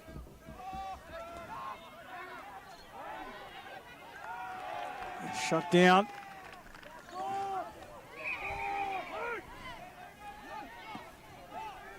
A little bit of physicality coming in as we make our way into the end of the half. There was just a collision. The boys will sort each other out. There didn't seem a lot in it initially, but I guess it shows how much passion they're in there. They just sort of come together towards the end of it, and a little bit of chit chatter. Yeah, probably would have said, it's about to rain, and then they probably were talking about the weather. What do you reckon? Abazid just let his blood pump up a little bit there, but he's come off to the sub box. He'll take a little breather. It's a 4 substitution, so they're not down by any numbers. And Abazid just gets an opportunity to have a break. And he's earned it. He's played extremely well. I don't know that he's come off. Yeah, often the wingers will stay on. And there's Tashi, that experience, coming across just to have a word with the young fella in the sub box about, hold your powder. Don't let it boil over. With 30 seconds to go.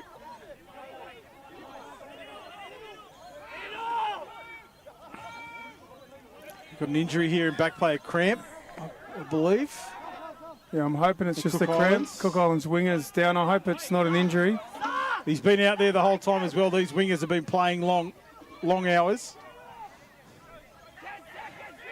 Long minutes at least. Yeah, and in the heat too, mate, it would have taken a lot out of their bodies.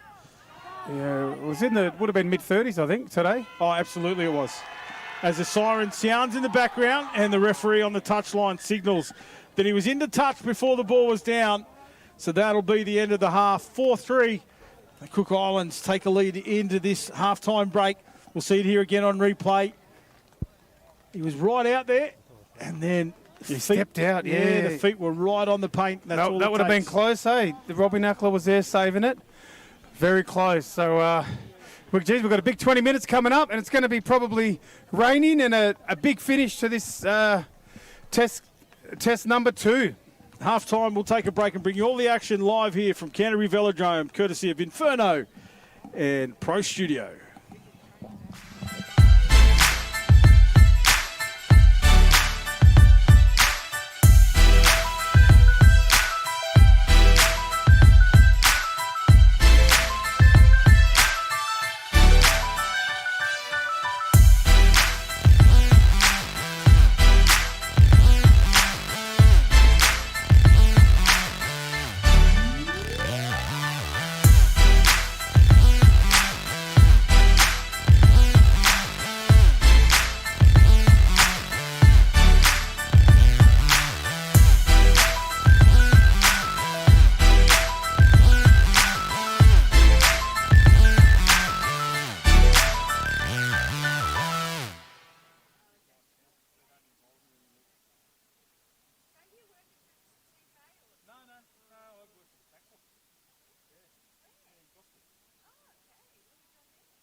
Back here with the second half action. This match evenly poised. The Cook Islanders leading 4-3. We saw that Lebanese huddle. They're still very positive here in the sub box. And it is the Cook Islands with the first attacking opportunity. Long ball can't find the mark from the right to left. And that'll be the end of that set for the Cookies. Now the Lebanese boys get their first opportunity in the second half. But of course, coming off their own try line, it's a big carry. Good metres. Nice speed here from the Lebanese as we see Steve Tashi take it forward. Again, that little quick release back to the inside, get some extra metres. Little tap ball back inside. That last one was forward, but the referee's just going to call the ball down. End of the set. And the Cook Islands bring it back out of their own territory. And that's the captain, Tylen Berryman, with a good, strong carry and a quick release. It gets extra metres. Stephen Tashi up out of the line. You got a tip for us here, Adam? This is a boil over. It's really hard to pick it. The Cooks have come out full of energy, haven't they? Full of beans. It's exactly what I expected from Cook Islands. They've you know, they're not going to take that loss in the first game laying down, and they've certainly demonstrated that here. And a little hook there from the number 17. That's Luke Maroon. Yeah, Luke Maroon. Playing a bit of rugby there, Luke. Take it easy, buddy. Oh, nice pass as well. The release from Maroon can't find the mark that time. So I just wanted to confirm, I don't want to get ahead of myself here, Adam, but just so that all of our spectators know how it works, it's a 2-test series. Lebanon won the first test. If this is a draw, Lebanon will win the series. Yep. If Cook Islands were to win, we then go into, you could, if you want to call it, you can call it a double drop-off, if you want to call it that, or extra time, where it'll be 4-on-4 for 4 minutes. Wow. Looking forward to that. Let's hope. You go for Cooks now. Go, Lebanon. We don't want double drop-offs. I'm all about transparency and equilibrium here. Look at Max Masters again. Masters, he's been impressive. And he finds support in the shape of Tupai Matanga. And the referee's going to have a chat here. Yeah, again, we've seen Masters looking like he's going to dump and release it. And then straight into the in goal. Where's here. The touch that they've called? They've called a touch on one of the attacking. Oh, no. Oh. Jeez, I'll tell you that. Close. We'll let you be the judges I was at looking home. at the replay, just holding my breath. But it doesn't matter because they've come back and scored here. So done and dusted. Cook Islands get another one. It wasn't on that image that we were watching, but back live. Yeah, what a bounce back from the Cooks. I'm a little bit in shock here, 5-3. I don't think any... well, maybe some of our viewers might say, "Oh, we knew the Cooks were coming back," but I certainly didn't predict it. You'd be brave after a 5 or 6 try victory. What, about an hour ago, Adam? That's right, but as we know, the world of touch, there's only millimetres in it, and we see that time the attack from Lebanon was on fire, good speed, and they hit the right hole that time. And there was another try for Lebanon. Let's have a look at it here, see who it is. It's Josh Bacchus. That's him getting the ball down. And then that split through the middle. A nice release for Bacchus. And he just, little dummy. And the winger really didn't commit there from the Cook Islanders. Yeah, often if you're the winger and you're in a bit of trouble like that, you've got to make a decision. Yeah.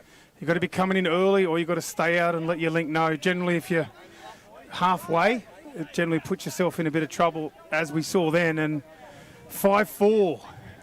But we've talked about it in the run of play earlier games where the play with the ball in hand, carrying the ball out in front, keeping the wrist moving, looking like they're going to engage or pass. That's a beautiful pass. Well done there to the Cook Islanders. And the big number 12, Aiden Masters, hit that hole beautifully. It was a great hole because we've seen a couple, you might have remembered back some of the earlier tries where the players are running outlines at them, like drifting out with the pass, outlines. On this occasion, you'll see on the replay here, it's going straight to the line. You see him coming back almost towards the top of the screen that way in a nice little aggressive line.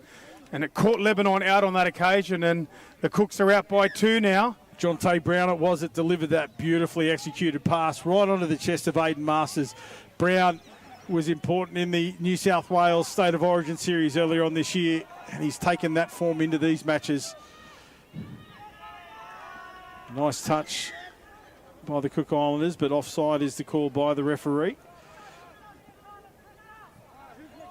So another opportunity, a full set of 6 here on the 7 metre line for Lebanon. Who do you look for here? Having a look at the pod that's out there now. Well, Tika and JP, you would think, would be doing most of the play here. I think it's Ryan Goss and Andre Bakos there would be playing support, but Bakos gets the number on this occasion. There's Tika. Tika there. Nice jam coming in from Whitaker Hatu. Yeah, what a find the Tika brothers for Lebanon touch. They've come down from Queensland, I believe. Yeah, down from Queensland. A little bit closer than Beirut. Certainly is. A Lebanese mum. A nice long ball over the top, looking for the bat back inside. It was on too, wasn't it? Yeah, Abazid was it just...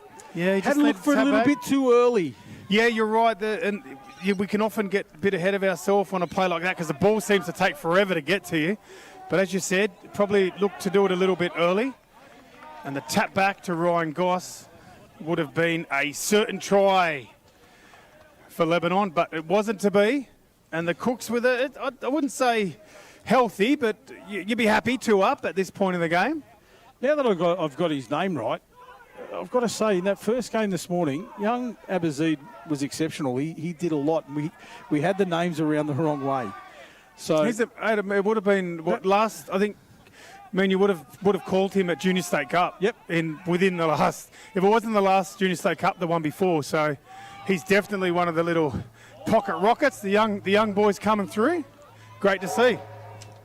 As a train siren sounds in the background, the players won't get confused by that. Another line attack opportunity here for Lebanon as the defenders were called for not moving forward at the discretion of the referee. Yeah, 2 penalties now, so they'll be on best behaviour. Otherwise, with another penalty, they'll have an exclusion and it would be a 6-on-5 scenario. We saw that earlier. They can ill afford that, Cookies. Nice work there. Coming in was Jaden Graham. Shuts it down. Now they slide to the right-hand side. And unfortunately, the ball goes to ground. Junior Catalano it was. Pretty ominous here, I think, for all the countries watching this, Adam, because the Cook Islands, if anything, we'll let them sort each other out. I actually saw something in the lead up to that. A bit of stuff in the back play.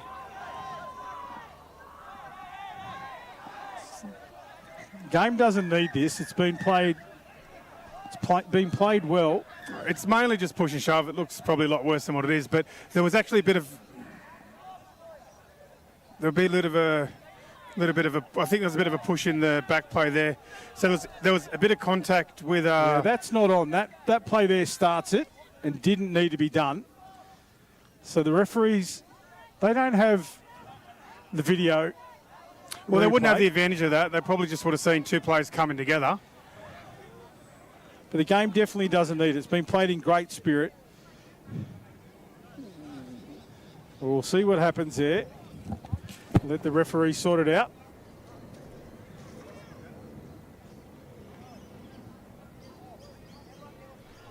So we're just going to take a little break here as the officials come together just to sort that out.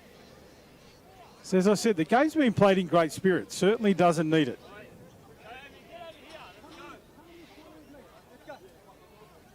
Might take a quick break and just let both coaches get their teams together. And the referee's going to have a chat. Going to have a chat with 2 captains. So we'll take a quick break and let this sort itself out.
Back live with the action, and it looks like the referees have taken action in that. I can see that a player has been sent from the field from the Cook Islands, and I believe also one from Lebanon. So it'll be 5-on-5 for the remainder of the match. We don't like to see that in the game, as passionate as players are.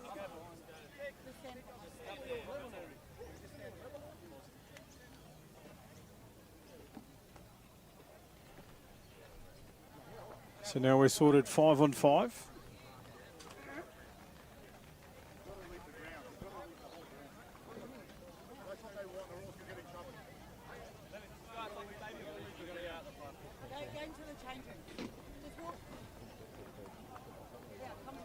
So again, they're just sorting out what happens with the players that have been sent from the field. And that'll take place off the field. We're just going to bring you all the action. 10 minutes and 42 seconds remain here in this match. The second test, it is the Cook Islands leading 6-4 before that little breakdown. And the Cook Islands get the penalty. And now it's play on. And the Cook Islands in front on the scoreboard. And now they just take it forward. A little bit of things gone out. Both teams would have been under instructions here. Cut the crap.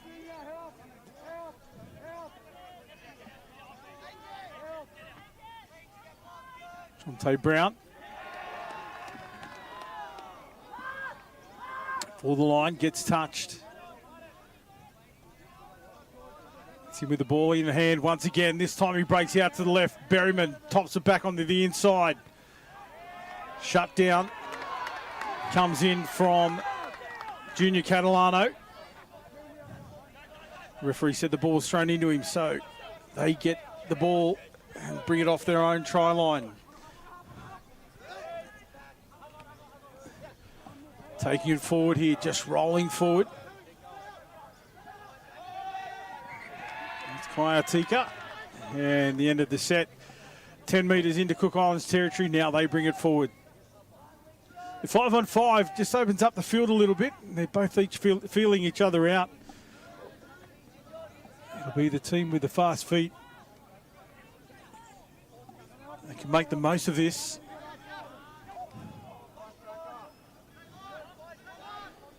Jaden Sargent gets the ball down. Back for Sargent. He tries to find support on the right-hand edge. Can't quite get into the hands of a support player.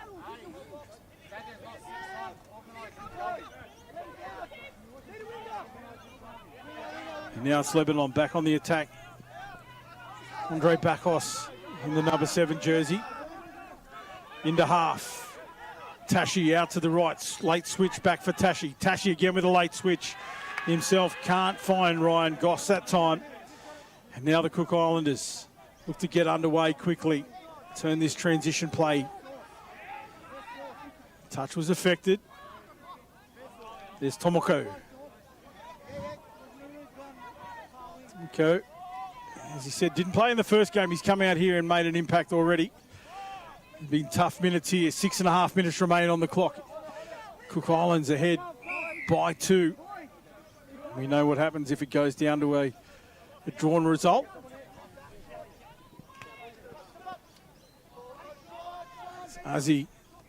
George Uzzy takes it forward through the middle.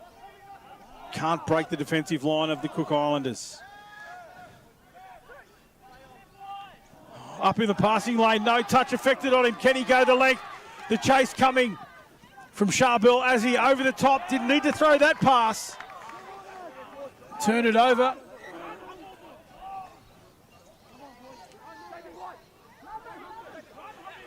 Now they turn this counter-attack. Great defence comes across in the shape of Jonte Brown then.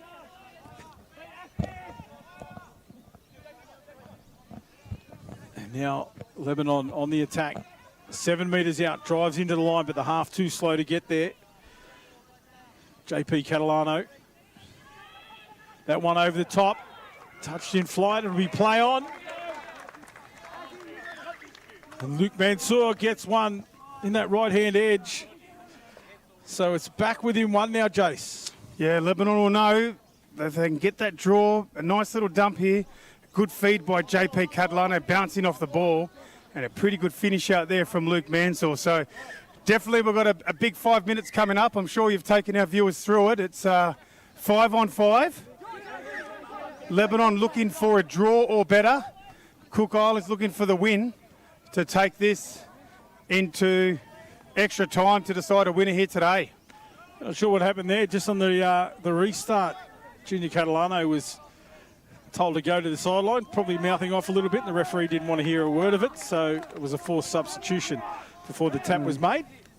I think the referees handled both games very well, and there was obviously a bit of an altercation there, and I think they handled that quite well as well. So Hayden, Rebecca and Pierre doing a good job out there, and Sam Piper supporting from the side. They certainly are, as we see the Cookies on the attack again. Touch made just as the ball was going to ground. It was strike play there by Mansour across in cover. And he had to make it because that fella out there has been on fire. Winger for the Cook Islands. Saw him down earlier on with a cramp. But Jaden Graham, when his team needed him most, he was there. You see players starting to stretch Mansour after that touch.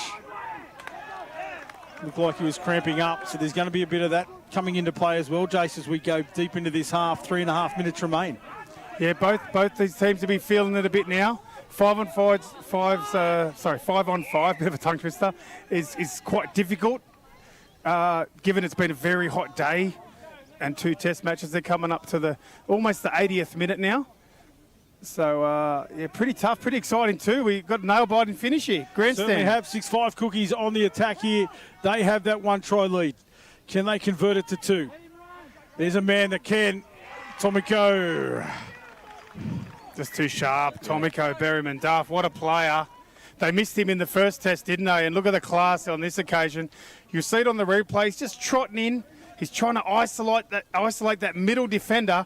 And once he got him one-on-one, it just was all she wrote, just a lot of class. The good thing about Tomiko, Adam, is he's got a good pass, good on his feet as well.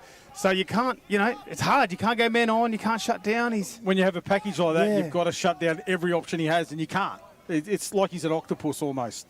But anyway, that Jaden Sargent too knew exactly what he had to do in trailing, in support, and he was able to get across the stripe.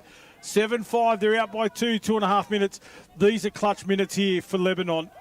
Need to score. That man with the ball in hand is who you wanted, but unfortunately, JP just didn't read it and tried to break back inside when he didn't need to. Yeah, he probably need to pull width there on Thailand, but I think both the attacks have been great, and it's really been whoever can defend the best or scramble has been the one that'll come out on top. And again, as we come into the last 2 minutes, just to clarify, if Cook Islands are successful, it is then 1 test all, and we go into extra time, double drop off to decide a winner. Ball over the top. Mansour come in to shut it down. Referee blows a penalty. Have to score here, Lebanon. Yeah, you'd have to think it's now or never, or probably start putting one eye on the extra time, they right? play to the extra time now. Yeah. So we have had it confirmed. Both teams are aware that that's what happens. Yeah, I'm sorry for keep leaving my commentary spot. I keep settling around. I'm lucky enough to have a good relationship with both countries, and I'd spent a bit of time in the Cook Islands box just then briefly, just to make sure they're focused on the game, and then same for our boys. Nice shutdown. Sorry, mate. Tortai Masters got off the line and jammed up there. Yeah, like just so much talent and such a good spectacle. So when they focus on footy, it's really entertaining, for us and everyone watching at home. That was a collision. There was nothing in that play. You can hear. We'll see it here on replay. He came up off the line to jam it up, and there's nothing doing there. Yeah, look, a little bit of contact both ways, and as I mentioned, I think it's difficult. The game's been played at such a speed, lots of passion, as I mentioned. Rebecca Rogers there she had a good first test and very strong here again. Well, they've been outstanding, and mate. Hayden Pierre been very strong as well. So, rematch of the bronze medal. It doesn't get any. I guess with the exception of Australia, New Zealand, this is probably next high standard in the world for touch. So, mate, we look like we're going to that decider. I've got to say 10 seconds remain here. It'll be 4 on 4 for 4 minutes, did you say? Yeah, 4 on 4, double drop off, and it'll be then it will go into 3 on 3 sudden death. But there will be another toss, so there'll be a short delay here. I'll let you take him through it, and I'll go make sure everyone knows what we're doing. Pretty exciting finish, couldn't be any better. So there we go. The test series tied up 1 game apiece. So the decider will be exactly what Jason just talked us through. Both teams got to be on the same page, and we can see it's good camaraderie now. They've sorted themselves out, and they know that this one is going to be decided in this format of 4 on 4. They'll play it for 4 minutes, and then if it's still a draw after that, so a double drop off, then it'll go down to 3 on 3, and from there, the first try scorer will win. So we'll take a quick break here and bring you all the action of that decider as we play it at Tempe Velodrome, brought to you by Inferno and Pro Studios.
So decider on here, 4 on 4.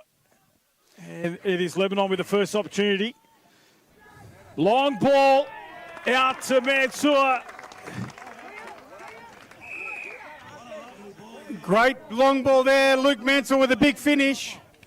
We've got 4 minutes. It's going to be action-packed, end-to-end stuff to finish. Would I be say, given that we just both countries agreed to finish the series this way, would it be safe to say it's our first double drop-off? Absolutely, mate. I don't know that I've ever called one. I've called quite a few games of touch footy. I've seen plenty more than I've actually called, and this will be the first one that I've seen. I like it. I think they just felt 2 minutes could have been a bit, come down to one play or one call. So 4 minutes, it should average out. Let the best team win. So good defence there from Lebanon. Final touch coming now. Tap on over the top, but the referee's called that one late. And so good start. Good start for Lebanon. Yeah, that's the advantage to Lebanon, you'd say, in school. In touch footy parlance, tennis parlance.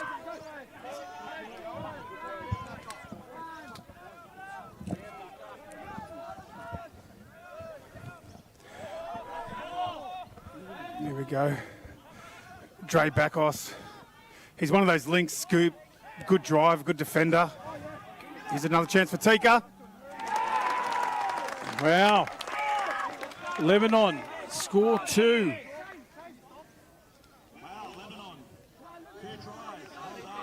It's actually pretty sharp, and a bit of a shout out to Musa and the coaching staff to settle the group down. And I just lost the test match. It was only a short break, might have been a minute to settle them and get a bit of a reset. And they've done exactly that. And they've got the first 2 tries. So now they probably wish it was only a 2-minute drop-off because they're up by 2. But Cook's with a chance to rebound. Absolutely they have. And the right men are out there. Pace here. It'll be a foot race, but well read in defence there. Shabalazi. A lot of speed.